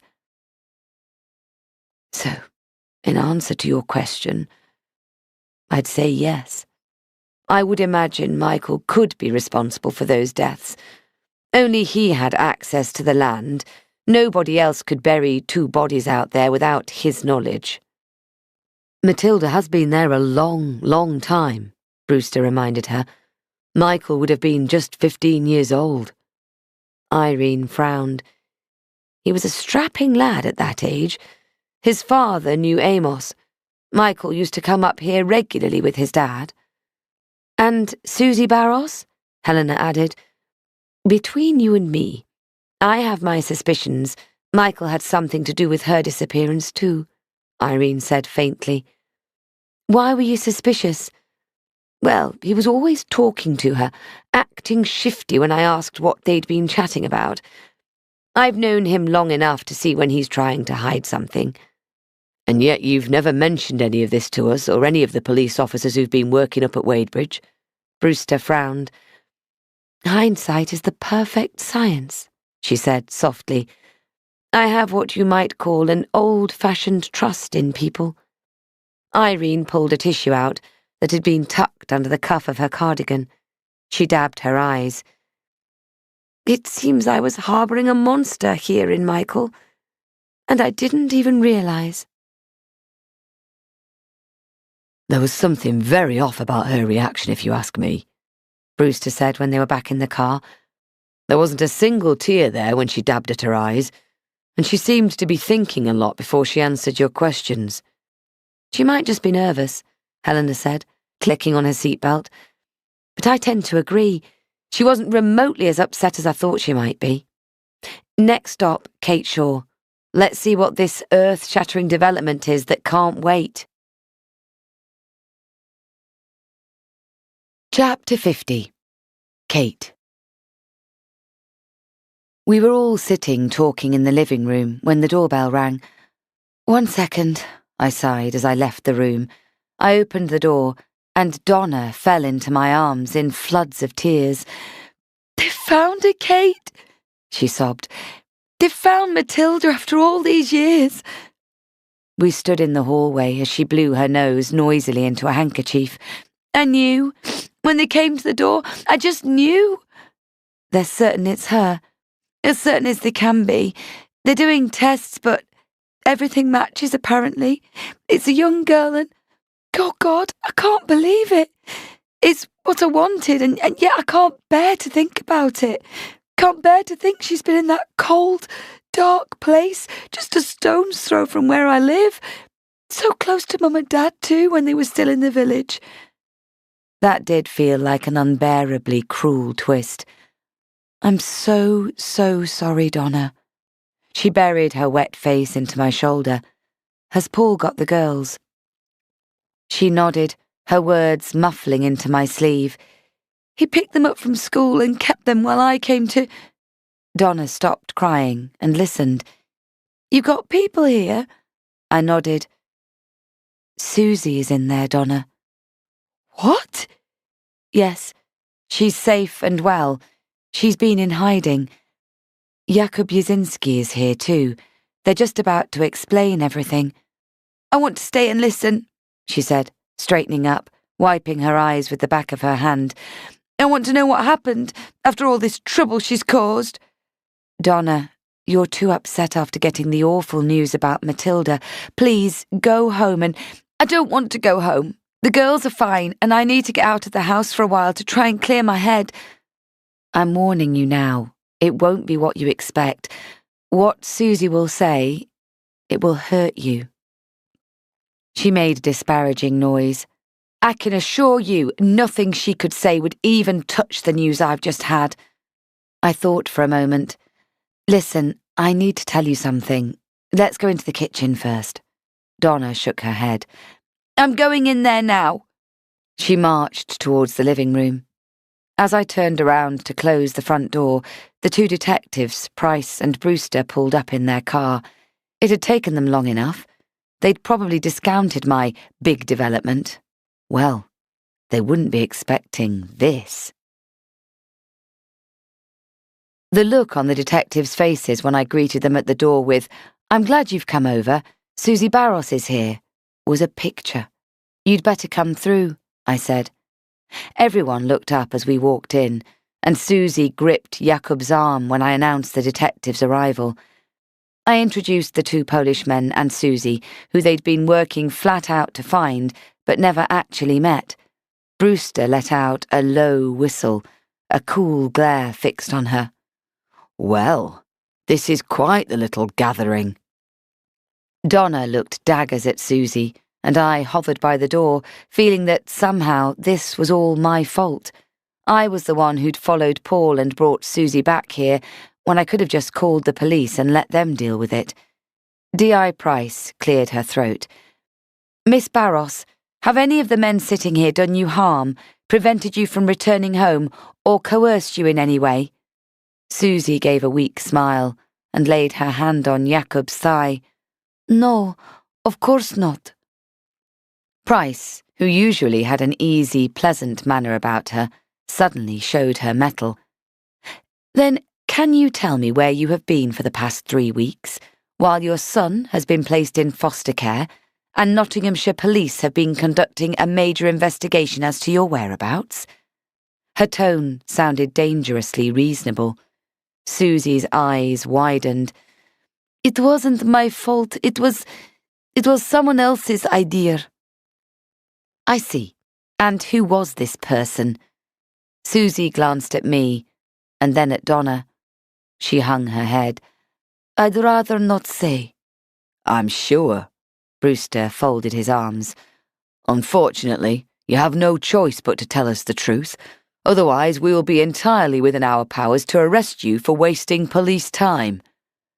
The colour drained from Susie's face, but she sat very still, her lips pressed wordlessly together. I looked at Donna. I'm sorry to be the one to say this, but the person who helped her to hide away is Paul. Donna's mouth dropped open. What the hell? I saw him earlier today, Donna.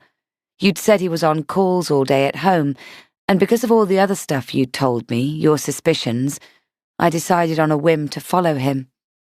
And where did your travels take you, Mrs. Shaw? Brewster asked. A bedsit in Chesterfield, I said. He went inside with bags of food and I waited. I shot Donna a regretful look. I thought he was having an affair. When he came out again, I saw Susie standing in the shadows behind him. I waited for Paul to drive off, and then I went to confront her. I am sorry, Donna, Susie said quietly. I assure you nothing happened between us. I am not having an affair with your husband.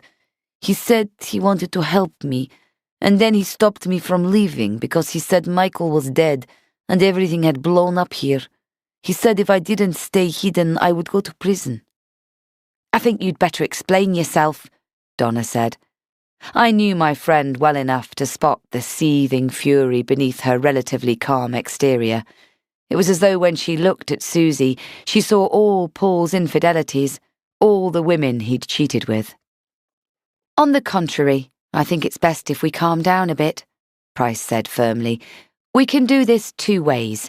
We can arrest everyone here and take you all to the station, or we can talk like adults and get to the bottom of exactly what's happened. I would like to speak for myself here, Susie said. Then let's start from the beginning, Brewster said, taking out his notebook. My name is Zuzanna Barros, and although people here know me as Susie, I was known as Anna back home in Poland. Jakub and I grew up together. We were childhood sweethearts.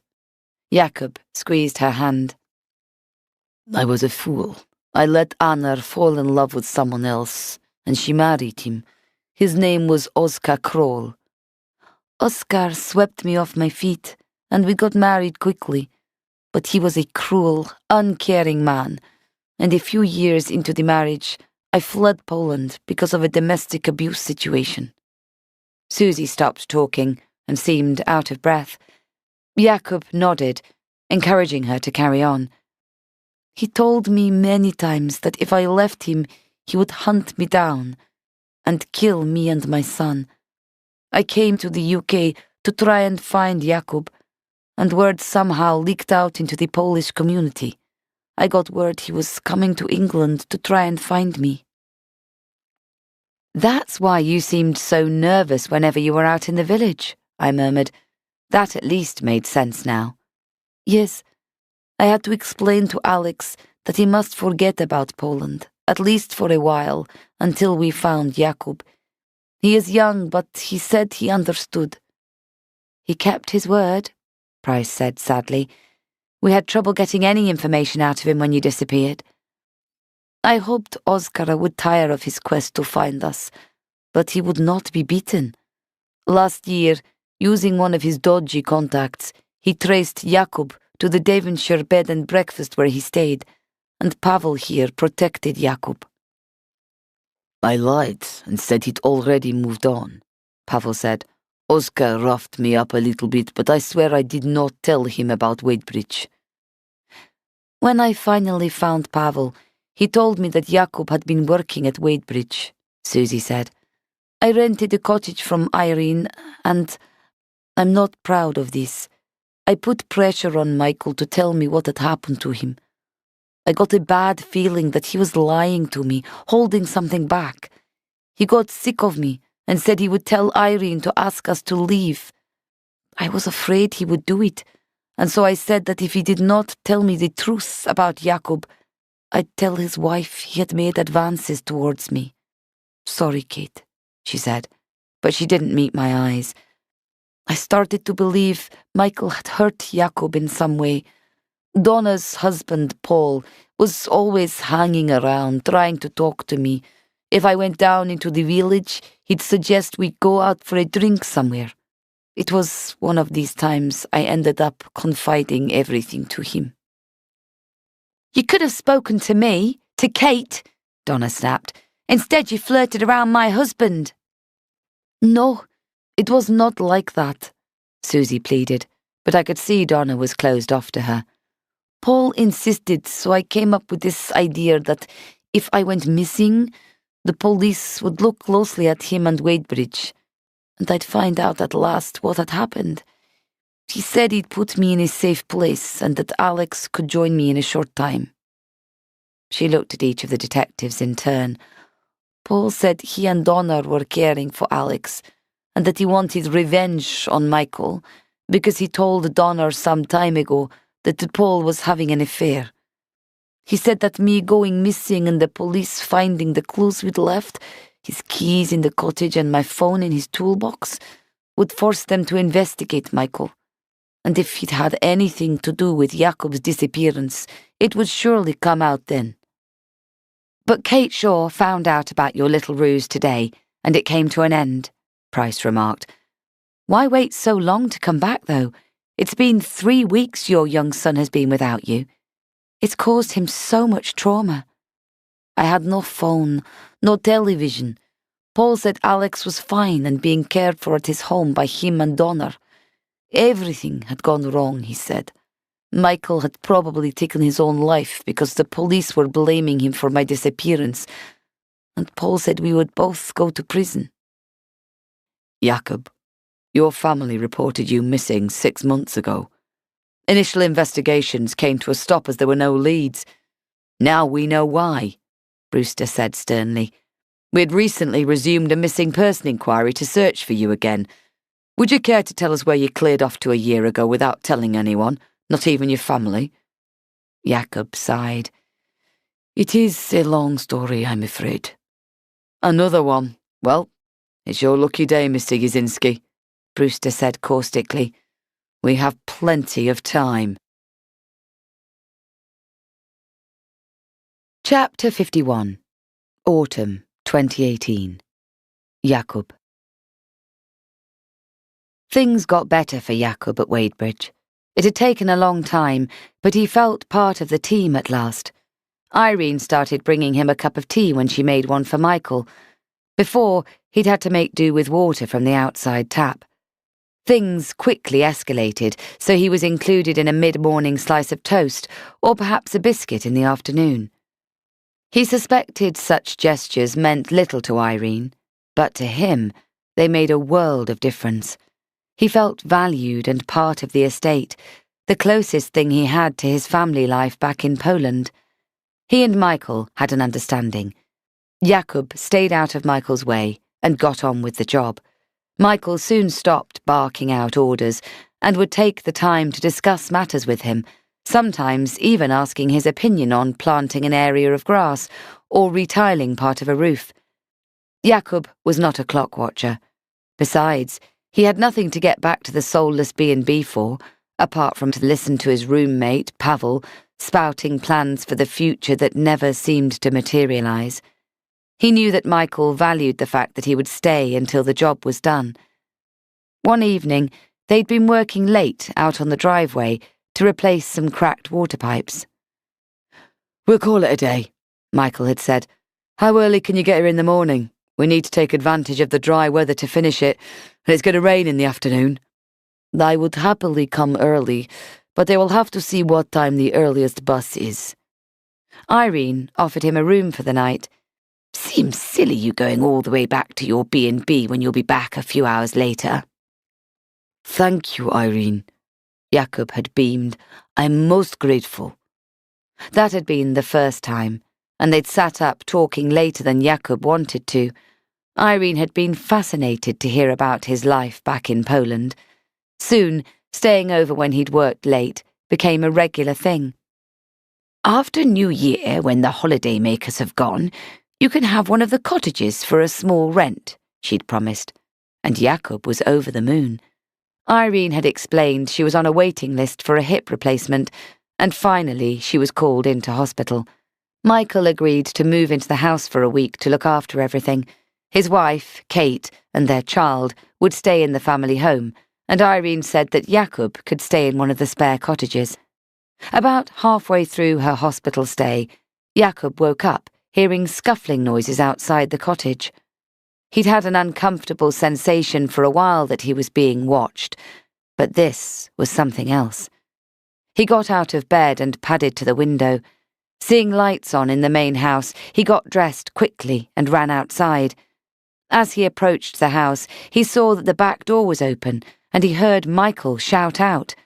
A tall, broad man stood with his back to Jakob, brandishing a shotgun at Michael. Jakob rushed in and launched himself at the powerfully built man from behind. As the man turned, striking Jakob on the head with the barrel of the gun, Jakob caught sight of his face. Those wild eyes, the hatred etched on his features. He felt his knees shaking, and the world began spinning. Then, time seemed to stand still, as Oskar Kroll, his old adversary, the man who had married his beloved Anna, made to shoot him at point-blank range. That was when Michael Shaw fired his own gun, and Oskar slumped to the floor. Jakob explained to Michael who Oskar was and how he suspected he'd come over to England to kill him when a friend told Jakob Anna had left him. Together, they buried him on Wadebridge land and cleaned up the kitchen. If the police somehow trace him here, and you're still around, they'll definitely suspect you had something to do with his disappearance, Michael said. Much as it pains me, Jakob, we're both better off if you disappear. The next day, Jakob left Wadebridge for good. He smashed his phone, waited until Pavel was out, then collected his belongings and headed up to Scotland. Too ashamed to return to Poland or contact his family after what he'd done, he'd been running ever since. Chapter 52. Kate. The detectives took Susie and Jakob to the police station. "We'll want to talk to you again, Mrs. Shaw," Price told me. "We still have the suspected abduction and murder of Matilda Spencer to solve, and we'll need to investigate whether Michael had any part in that." I nodded. I felt so tired of it. I couldn't defend Michael anymore. The police had to do their job and clear him of any wrongdoing. I realised I had to absolve myself from responsibility and let justice take its course. My shoulders suddenly loosened, my jaw relaxed. They turned to Donna. "We'll also want to speak to your husband today," Price said. "Did you say there were children at the house?" Donna nodded. "I'll go back home now." "I wish you could stay and talk," I said. "My head is spinning," she said quietly. "I've learned that Matilda's body's been discovered, and now all this stuff about Paul. I can't think straight. Maybe tomorrow." I couldn't imagine how bad she was feeling. When she'd left, I decided I'd go up to Wadebridge and see Irene, tell her everything that had happened. It had been too long. I'd been so taken up with my own problems, I'd forgotten that apart from her new home help Doris, she was largely alone. I drove up there, my heart heavy and aching with loss, when I saw Michael's cottage office. I tapped on the door before walking into the hallway. "Irene? Hello?" No answer. I popped my head around the living room door and saw her there in the armchair, fast asleep. The kitchen was a bit of a mess. Doris tried her best, but she was in her late 60s herself, and I suspected she found the work quite hard going. I put the kettle on and loaded the dirty dishes into the dishwasher. After I'd emptied the bin, I took out the recycling. It felt good to lose myself in a bit of housework. My brain had been working overtime now for ages. I made Irene's tea and took it through to find she was still sleeping. I was worried that she'd left the door open and hadn't a clue I was in the house. It was chilly in here without the fire, so I took a blanket from the floor and draped it over Irene's legs. I looked down and saw that the blanket had been covering the small, ornately carved wooden box she seemed so fond of. I glanced at her now, but she was still fast asleep. Obviously, all the drama with the police presence had taken its toll on her. I picked up the box to move it away from her feet, and it slipped. The lid opened, and 1 or 2 items fell out. I carried it over to the sofa and replaced Irene's reading glasses and a packet of mints. That's when I saw all the folded newspaper cuttings. I pulled out the topmost one. These were old newspapers, that much was obvious from the dated layout and faded print. I opened it out, careful not to rip along the deep, aged creases. I read the headline: "Local girl still missing after 3 days." 13-year-old Matilda Spencer, who went missing at the end of school last Friday, has still not been found, despite extensive police and community searches and door-to-door inquiries in the village of Linwick. Matilda is 5 feet tall, with pale skin and striking long red hair that she often wore in ringlets. She was last sighted at the end of school, heading towards the student library. Police are appealing for witnesses. Something bulged in my throat. My breathing slowed. I unfolded the next cutting. Matilda still missing. Missing girl Matilda Spencer, who vanished after leaving school one day last September, has still not been found over 6 months later. It's been a torture no parent could understand unless they've been through it, a spokesman for the Spencer family said. "We just want Matilda home. If someone has her, just drop her off anywhere near the village. If anyone knows the slightest piece of information that could help bring her back, then please, Please contact the police. Nottinghamshire Police are appealing for anyone with information to come forward confidentially. There were other articles, roughly 2 or 3 a year. They all repeated the circumstances of Matilda's disappearance, together with a renewed plea from Nottinghamshire Police for information. I lifted out the last cutting and stared at what lay underneath, nestling on a piece of black velvet. I picked it up and laid it against my pale palm. Hair. A rich red in colour, it had been delicately tied with thin pink ribbon at one end. I shivered with sudden cold. This wasn't just a few strands. It was a thick ringlet that had been cut bluntly at one end. I felt strange. Very strange.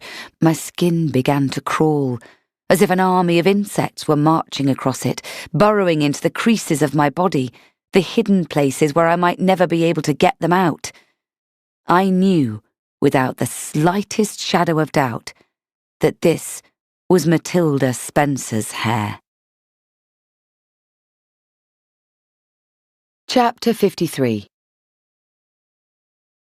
My first instinct was to call the police, but then what? Although every bone in my body knew I'd found something very bad, there was still a slight chance the newspaper cuttings and Matilda's hair were just a macabre curiosity Irene had. If I summoned the police and Irene clammed up, we'd never find out what had happened to Matilda. Donna would never have true peace. I had to be cleverer than that. I had to play Irene at her own game. She pretended to be a defenceless old lady when underneath she was keeping secrets at the cost of a grieving family and a young girl's life. Even if she'd been protecting Michael in some way, I had to find out the truth. I'd finally realised the time for protecting my husband's integrity was out of my hands. Whatever he might have done, that had no bearing on my own character or the pure innocence of our daughter. In a minute or two, I had my plan. I put the box back on the floor next to Irene, then clomped around a bit, pretending to tidy up, and she stirred. "I came to see you and made you some tea," I said. "Sorry if I woke you." "No, I'm glad you did. If I sleep too long in the afternoon, I'm often awake in the night." I took my phone out of my pocket, tapped at the screen, and put it down on the table next to Irene. Then I sat down opposite her. "We've been friends for a long time now, haven't we?" She looked at me over the rim of her cup. "We have, yes." "I want to be completely honest with you. Is that okay, Irene?" "Yes, of course." I stood up, walked over to her, and picked up the box. "Oh, what are you—" She looked down, glanced at the blanket on her lap, and made the connection. "You found my box." "I did more than that, Irene. I looked in it." Her mouth sagged. "It's just some newspaper cuttings about things that have happened around here." A shadow passed over her face. "You shouldn't have looked in there. It was my private property." "I'm sorry. It's just— Well, I saw the red hair, Irene. Matilda's hair." "Who? It's not Matilda's hair." "Whose hair is it?" "That's not really your concern." She made an unsuccessful attempt to get up out of her chair. "I know it's Matilda's hair, Irene, but I wanted to be honest with you, and to say I understand. It's your own business." Her eyes narrowed. "What are you playing at?" "Nothing. Look, before Michael died, I would have panicked seeing that. But now, I'm a widow like you, and I know some things about Michael that I don't want other people to know. They're things I wish he hadn't done, but they don't make me love him any less." "Things like what?" Irene said, interested. "You first," I said. "I found the box, So you tell me what happened to Matilda Spencer, and I'll tell you what happened to Susie Barros. Her eyes widened, hungry for gossip, and I thanked my lucky stars she didn't yet know Susie was back safe and well. It was a long time ago, she said grudgingly. I can barely remember. I can understand that, and I think when we don't want to remember, it's harder. I know it's been that way for me. She nodded slowly as she regarded me.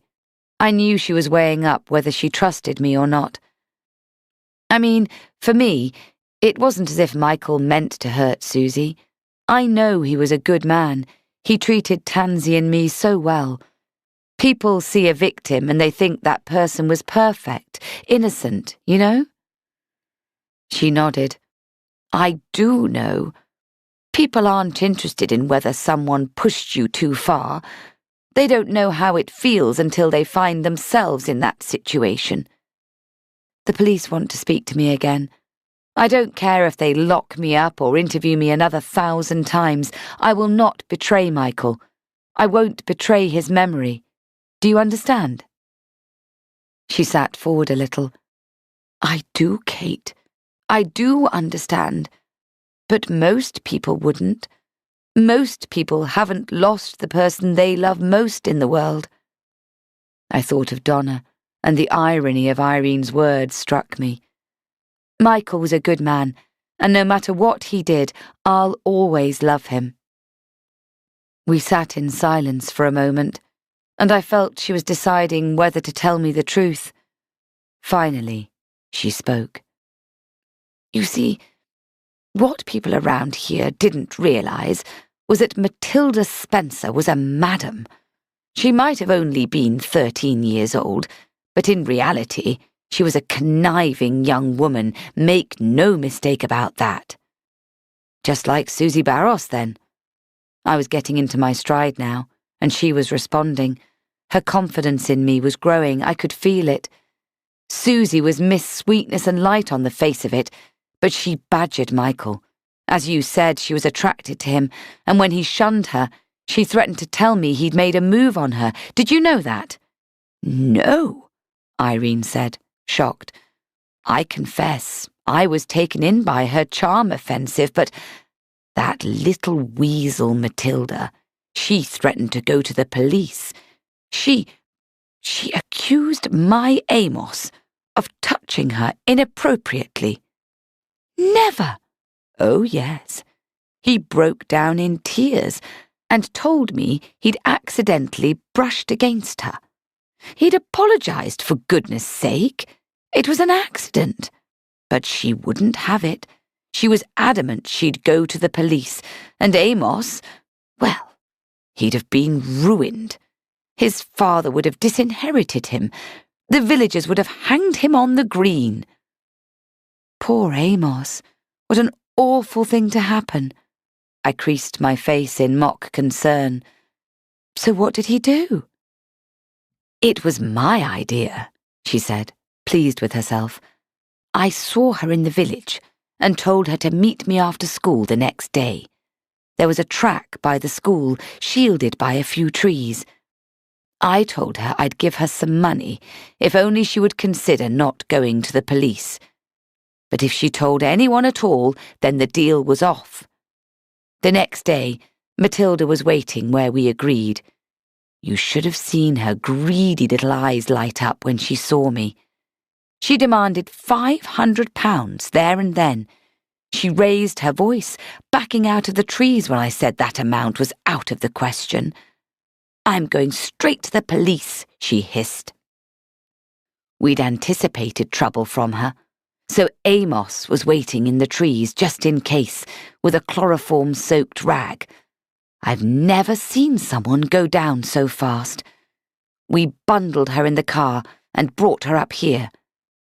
I forced a poker face. The horror of it, the sheer terror Matilda must have felt. Then what happened? It was her own fault.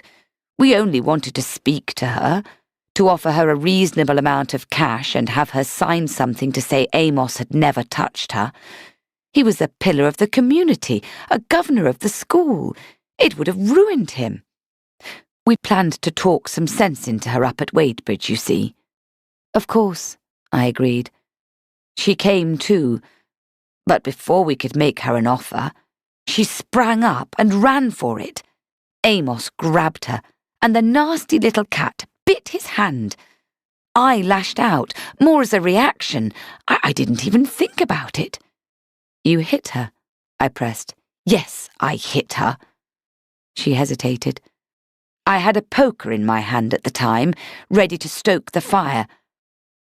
I knocked her out cold, and when she went down, she hit the cast-iron hearth. She nodded to the fireplace with its buffed iron fender in front of my feet, and I pulled my legs tighter into the seat. Matilda had met her end here, in this very room. All the years we'd sat in here, Tansy had played in here, sat down there on the floor to do her drawings, her crafts. It was unthinkable. What did you do when she fell? I battled to keep my voice level. It was obvious she was a goner. Her eyes were wide open, staring. While Amos went for a tarpaulin sheet from the shed to wrap her in, I had a few minutes alone with her. In death, she looked so young, so defenseless, just the kind of daughter I'd have loved, that we could have given a good life to. Irene had alluded before to the fact that she'd have loved a child, but that it wasn't meant to be. I remember touching her pale skin, and it felt so smooth, and that hair, that glorious hair. I snipped a pretty ringlet off to keep, to remember her by. Amos never knew about the hair. He wouldn't have understood. In death, I forgave her, you see, for trying to ruin us. She stared into the middle distance, a gracious expression settling over her face. I had to keep her moving on. Then Amos came back with the sheet. Yes, I helped him roll her up in it and drag her outside.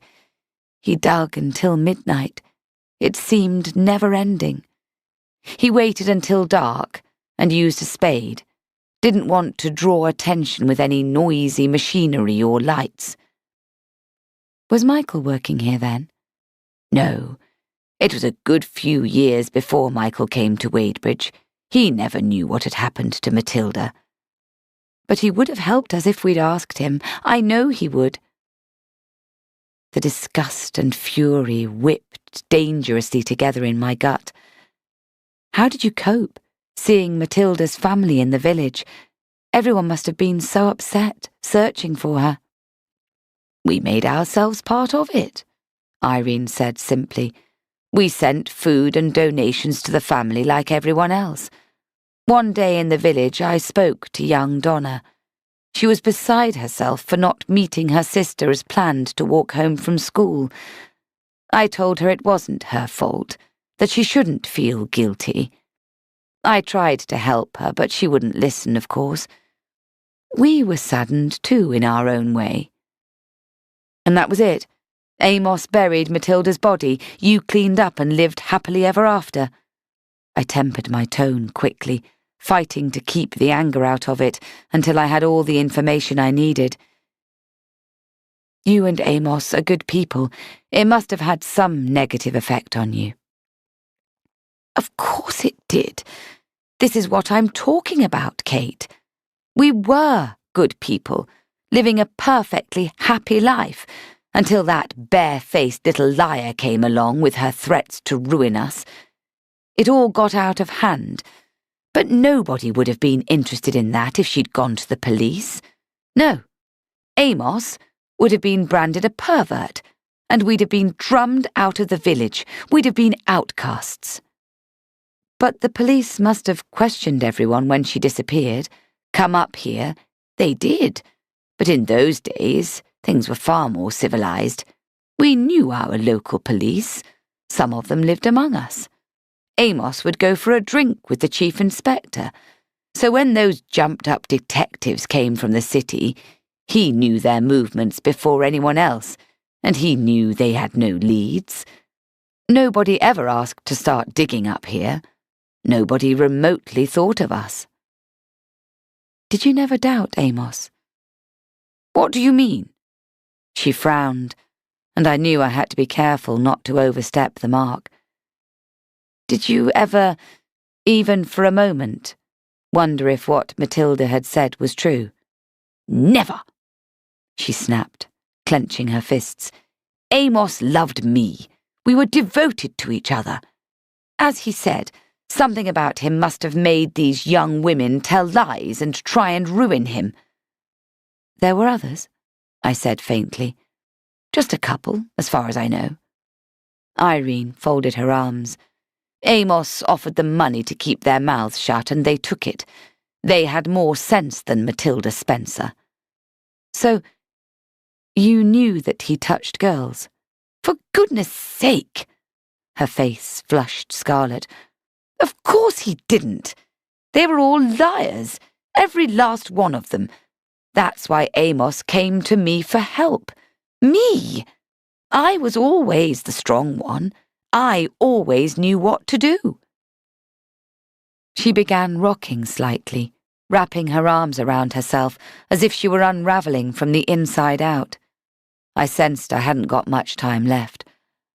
One more question, Irene. Why keep the hair, the newspaper cuttings? Why not get rid of all that in case it incriminated you? The rocking ceased, and she grew suddenly very still, contemplative almost. She didn't answer right away, and then she said softly, "It was something about those few minutes I had alone with her, I suppose. I felt close to her, if you can understand that. When I stroked her face and saw her as a young girl, it was almost as if we bonded. Amos and I could not create a child of our own, but we took her life together." She seemed to come to her senses and shook herself. "It might sound mad to you, but it was special, very special, and I had to keep something to remember her by." "And you collected the newspaper articles too?" She nodded. "It was like watching a drama unfold while I held the delicious secret inside me. I'd go down into the village and everyone would pour their hearts out, and then I'd come back here and hold Matilda's hair in my hand." I couldn't breathe. I stood up, reached for my phone. "Hang on." She shuffled forward in her seat, grimacing as the arthritis bit back. "You can't go. You must tell me all about Michael and what happened with Susie. She wouldn't leave him alone, would she?" "There's nothing to tell," I said sharply. "Michael didn't hurt Susie. She's safe and well, and is talking to the police as we speak." I couldn't spend another minute with this woman, and I had no intention of telling her the story of Susie and Jakob. "What? How? You have to tell me what happened. You said you would. Help me up," she demanded. I ignored her and walked towards the door. "I'm going straight to the police to tell them about what happened to Matilda, so you should prepare yourself." I couldn't bear to look at her. Irene threw back her head and laughed. "I don't think the police will be coming, Kate. All that stuff I just told you, nobody will believe it. It will be painfully obvious you're making it up simply to defend Michael, just like I'm still defending Amos." "I wouldn't have defended Michael to this extent," I said, my stomach turning at the sudden change in her, the glee on her face at the thought that she'd won. No remorse, no feelings for Donna, for Matilda, whose life she'd snuffed out without a second thought. I loved him, but there's a point beyond which decency cannot survive. I've seen the years of misery and grief in Donna, the result of what you did. It's time for the truth to be told, so Matilda can be truly laid to rest." She fixed her dark, beady eyes on me, her features screwing up in disdain. "They won't believe you," she hissed. "Nobody will believe you. I knew there was a chance they'd uncover Matilda's bones, and I already told them I suspected Michael had killed Susie and Jacob." "Oh, but they will. They'll all believe me when they hear this." I tapped my phone, rewound the recording, then pressed play and held it up. Irene's voice rang out clear as a bell. "I had a poker in my hand at the time, ready to stoke the fire. I knocked her out cold, and when she went down, she hit the cast-iron hearth." Her mouth dropped open. "What did you do? You conniving little—" "And I'll need this." I bent down and picked up the box containing Matilda's hair and the newspaper cuttings, snapping down the lid and locking it. "No, that's mine. Give it back," she gasped and started coughing, pulling out a hanky and spluttering into it. When she pulled the hanky away, I saw a flash of scarlet. She was coughing up blood. For a second, I saw a frail old lady who needed my help. But then she started ranting. "You didn't love Michael, not like I loved Amos. I am proud to be his widow, proud that my loyalty did not die with him. It will last forever." She slumped back in her chair, her eyes dull. It was time to finish this once and for all. "It doesn't matter what you say, how you try and justify it to yourself," I said calmly. "It's time to tell the truth. It's time to give Matilda and her family the peace they deserve."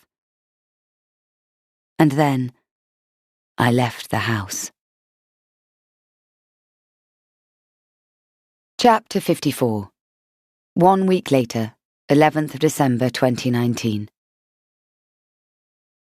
Donna and I sat by the glass doors in my kitchen with our coffee, looking out at our 2 girls in their coats, hats and scarves, squealing happily and running around in the snow.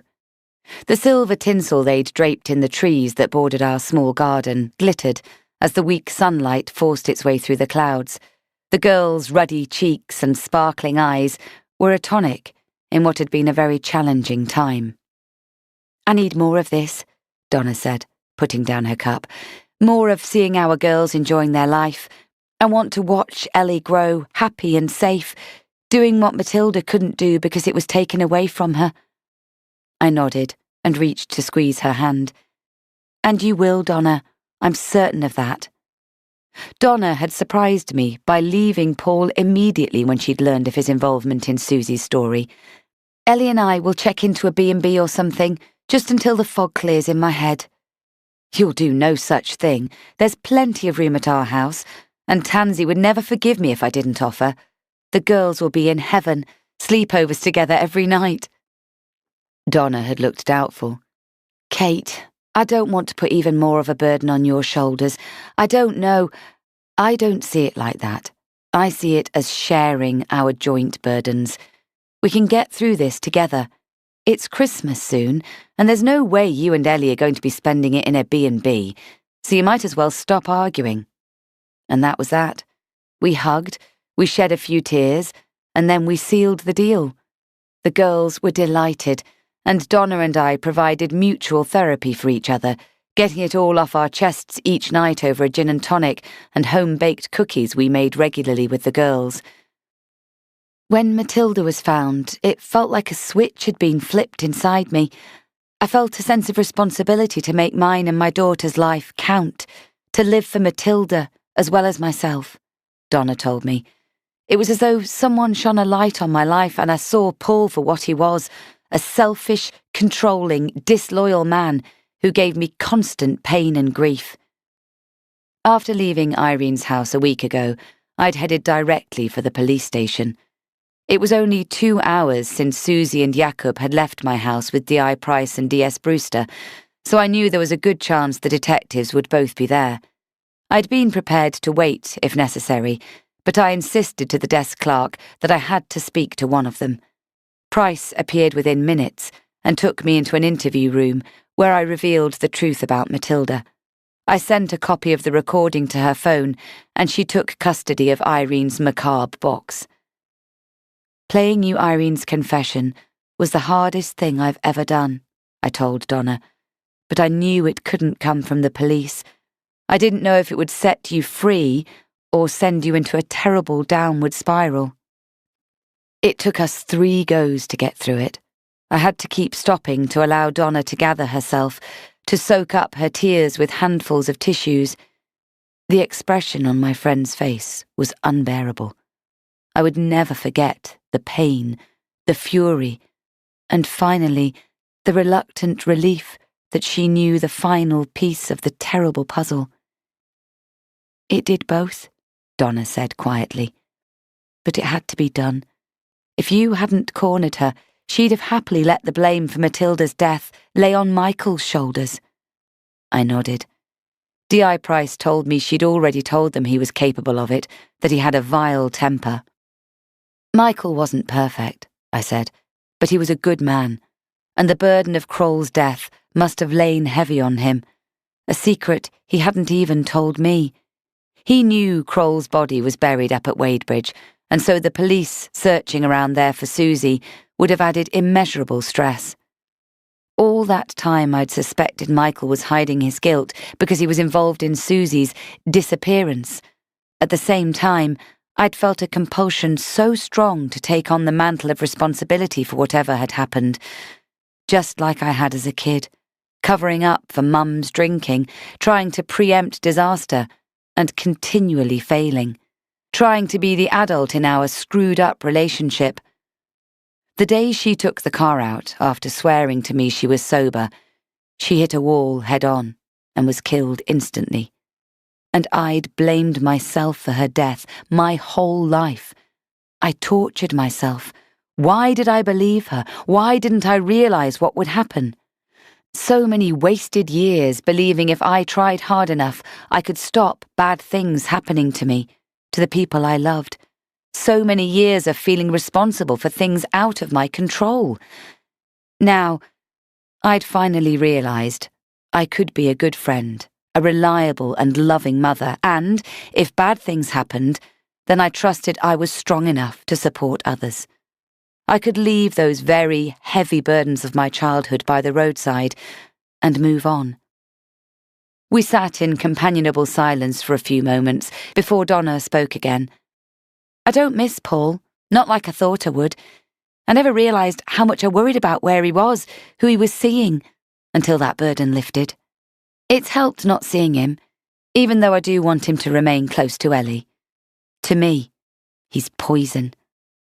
Together, we'd fixed an arrangement whereby Paul called at my house and I handed Ellie over at the appointed time. Then I'd meet them both at the door when he returned her. That way, Donna was kept out of the equation completely. Paul could barely meet my eyes, but that was okay. I could easily live with that. Chapter 55. Nottinghamshire Police. Standing at the end of the corridor of doom, as the team called it, Helena braced herself for the final debrief of the Wadebridge case with Detective Superintendent Della Gray. "Ready, Brewster?" She turned to her colleague and gave his tie, shirt and jacket lapels the once-over. Remarkably, they appeared to be stain-free. "Ready, boss." She tapped on the door and walked in. "Morning, Ma'am," she said brightly. "Morning," replied Gray, standing up to close the window. "Take a seat." Helena looked in admiration at the violet trouser suit and crisp white blouse that Gray wore with such panache. Aside from a pair of small diamond stud earrings, the super sported no other jewellery. Nobody seemed to know if she was married or had a partner. All Helena had heard about her was her 2 pugs.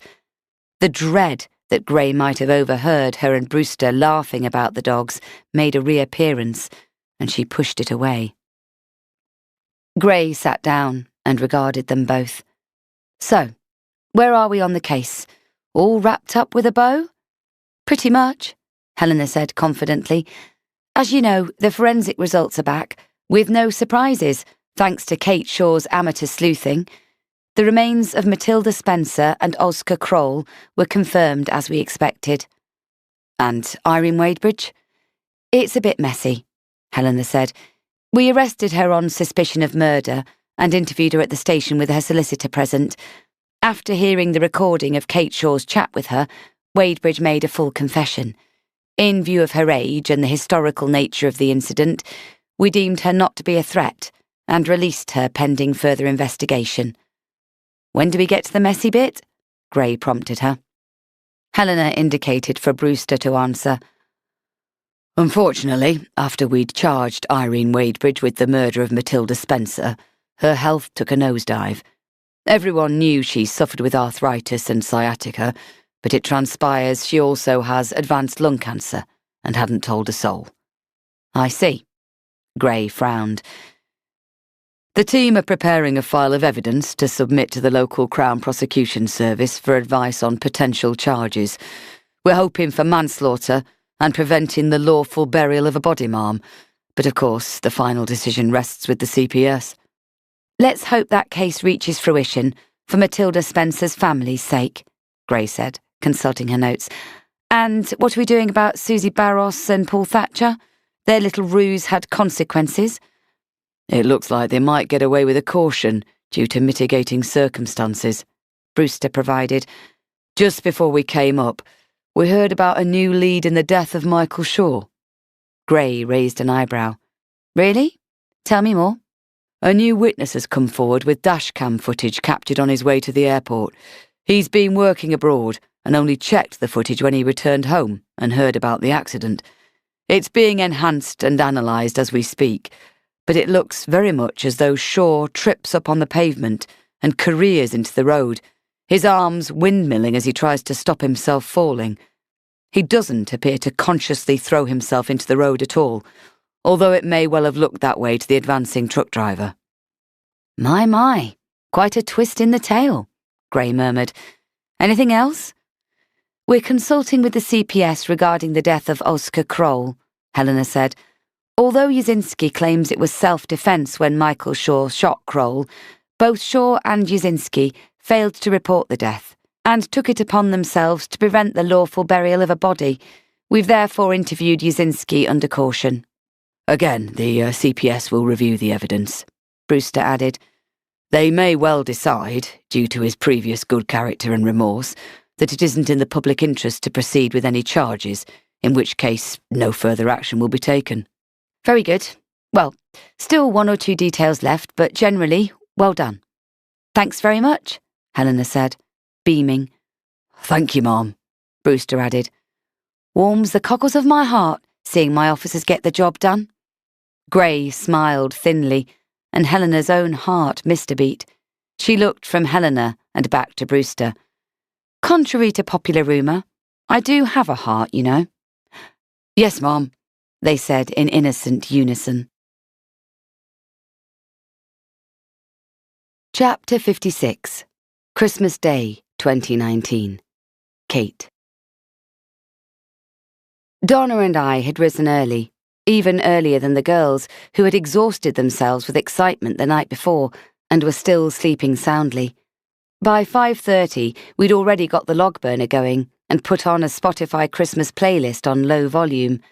It was still dark out, but the lamps gave out soft pools of light, and our 8-foot tree, which had had us almost wetting ourselves laughing as we battled to get it into the room, looked resplendent in the corner with its 500 twinkling lights and its glitter and sequin decorations handmade by the girls. Bit early for an eggnog, but this'll do just fine for starters, Donna laughed, handing me a mug of tea. Cheers. Cheers. We clinked mugs. To the start of the rest of our lives, I added. Definitely cheers to that, Donna said. Thanks to you, Kate. I'm in a better place now than I've ever been. I feel like I can really start to steer my own ship. That's great, but don't sell yourself short.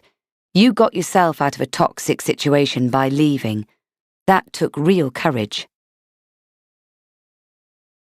Later, Susie, Alex, Jakob and Pavel arrived for Christmas lunch. For the 3 kids' sakes, Donna and I had decided between us to put aside our feelings and just plan a good day to underline a very difficult time.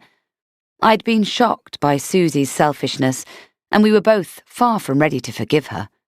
But we also didn't want to see Alex spending his first Christmas in the UK shrouded in misery. Plus, Susie had insisted she had a final part of the story she wanted everyone to know. "Even I can put our differences aside for one day," Donna had said magnanimously. Then, with the mischievous twinkle in her eye I'd missed so much, added, "I can try anyway." We did a buffet lunch, with there being so many of us. Pavel brought some Polish delicacies for us to try, and halfway through the meal, Susie stood up. "I have a Christmas surprise for everyone," she said, looking nervously at Jakob, who smiled and winked at Alex. "I wanted you all to know that Alex is Jakob's son. This is why it was so important for Alex to come with me to find Jakob." Everything made more sense now.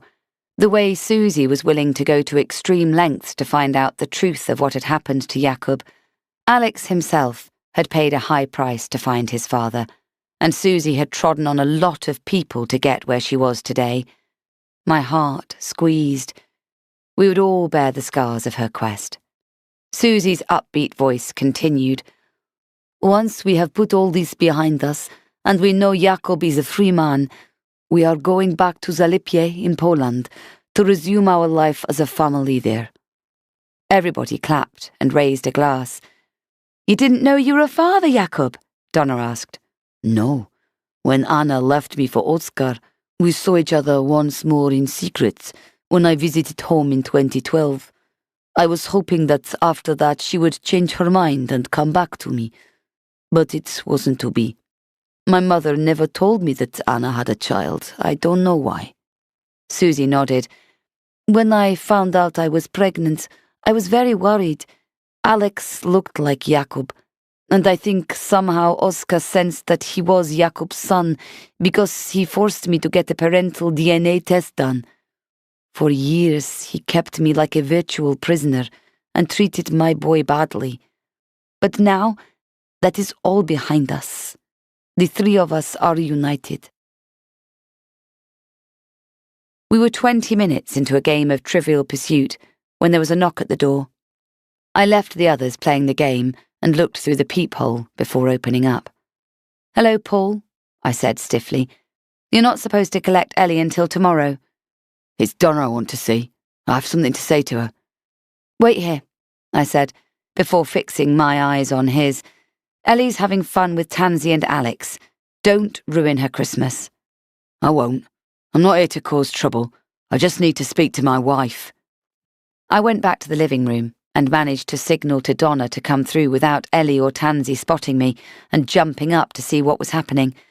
Donna came out into the hallway, smiling. "I just answered a question I didn't even know I knew. Can you—" She stopped in her tracks. "Oh, it's you," she said. "I'll be in the other room," I told her. "Just let me know if—" "No, I want you to stay," Donna said firmly. "Whatever it is Paul needs to say, he can say it in front of you." I shifted awkwardly, but stayed put, pulling the living room door closed. Paul took a breath. "Donna, I've come here today to tell you how much I love you. I've been such a fool. I didn't realise what I had until I woke up this morning without you both." Donna folded her arms, but said nothing. When Paul had left her last time, she told me how he'd won her back with a fancy speech, and here it was again, almost word for word. "I know you've heard this before, but this time, I really mean it. I swear to God, I can't live without you and Ellie." "Susie told me you said you loved her like you'd loved no other woman, that you wanted to be with her for the rest of your life," Donna said. "I think if Jakob hadn't come back, you'd still be trying to win her over." "Oh, that's not true. I said those things to her because I wanted her to believe I'd divorce you. I wanted to get my revenge on Michael, and I needed her to buy into the disappearance scam." His voice was getting louder, and I worried Ellie would hear. Then, Christmas music started up in the other room, and I could hear the girls laughing and dancing around.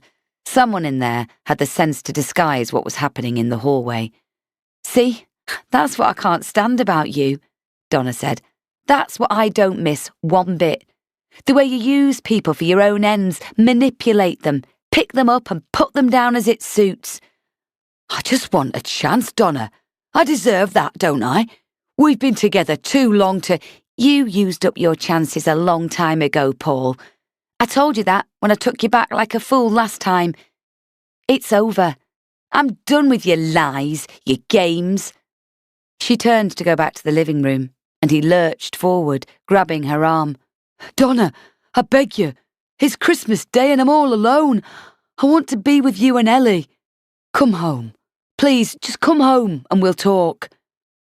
She shook him off. "I've nothing to say, Paul. It's all been said 1,000 times. Now go home, please, and don't come back. I don't want to ring the police, but I will if necessary." "Donna, you don't mean that. Please, Tears began rolling down his cheeks, but Donna turned on her heel and went back into the living room, closing the door behind her. Paul turned to me. "Can you help Kate? Please, try and make her listen at least." "I'm not getting involved, Paul," I said dispassionately. "For what it's worth, I think she should have done this years ago.